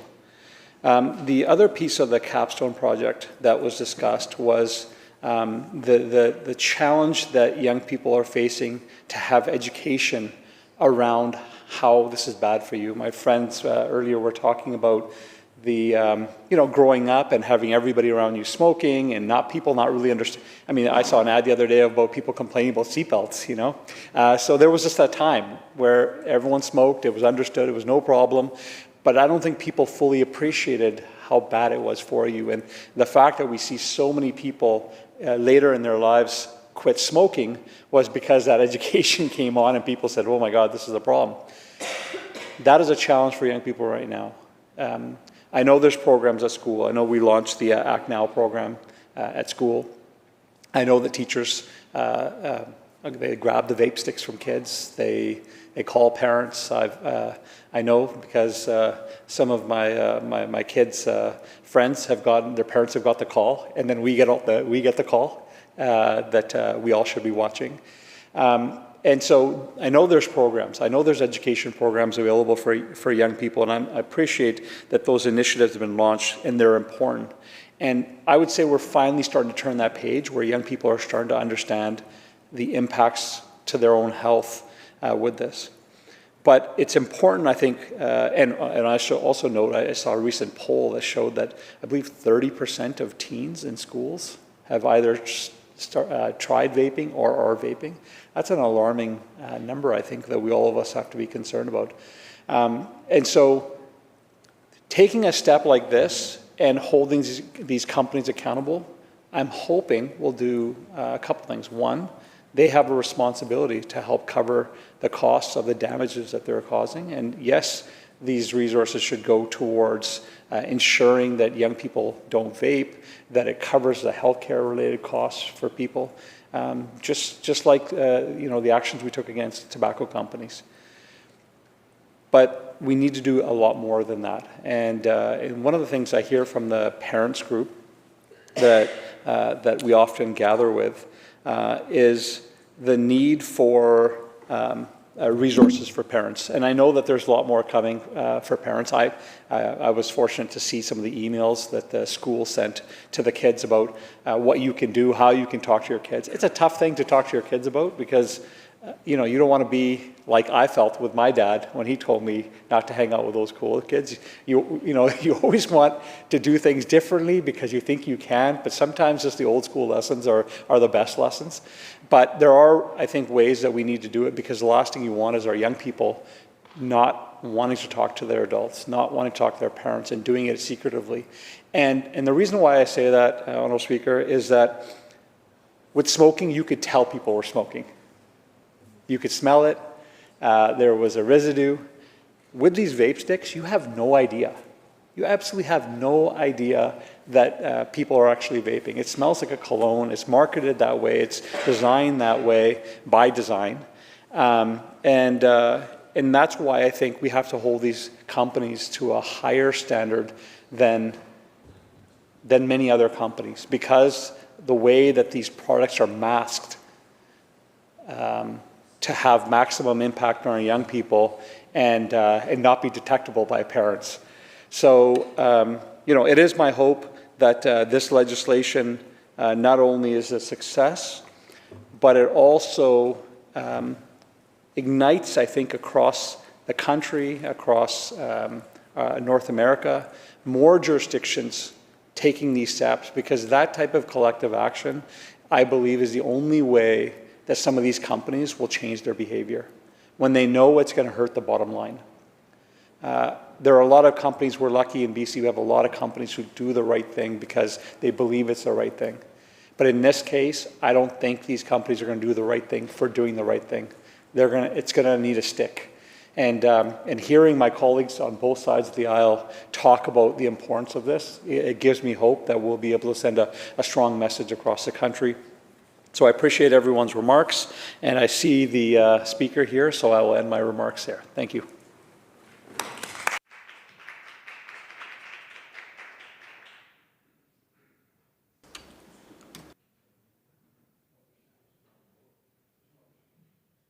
Seeing no further speakers, the Minister to close the debate.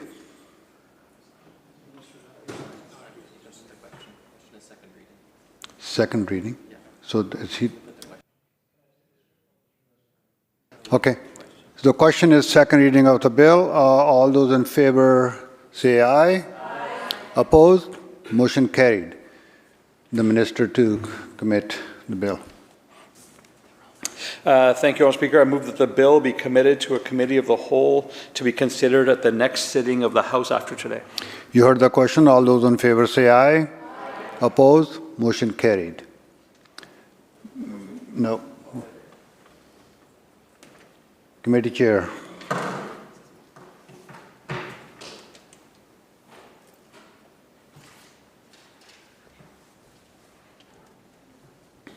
Mr. Speaker, Section A, reporting progress on Bill 18, and ask leave to sit again. When shall the committee sit again, Government House Leader? Next sitting, Honourable Speaker. So ordered. Government House Leader. Thank you, Honourable Speaker. I move the House now adjourn. You heard the question to adjourn the House. All those in favor say aye. Aye. Opposed? Motion carried. This House stands adjourned until 10 a.m. tomorrow.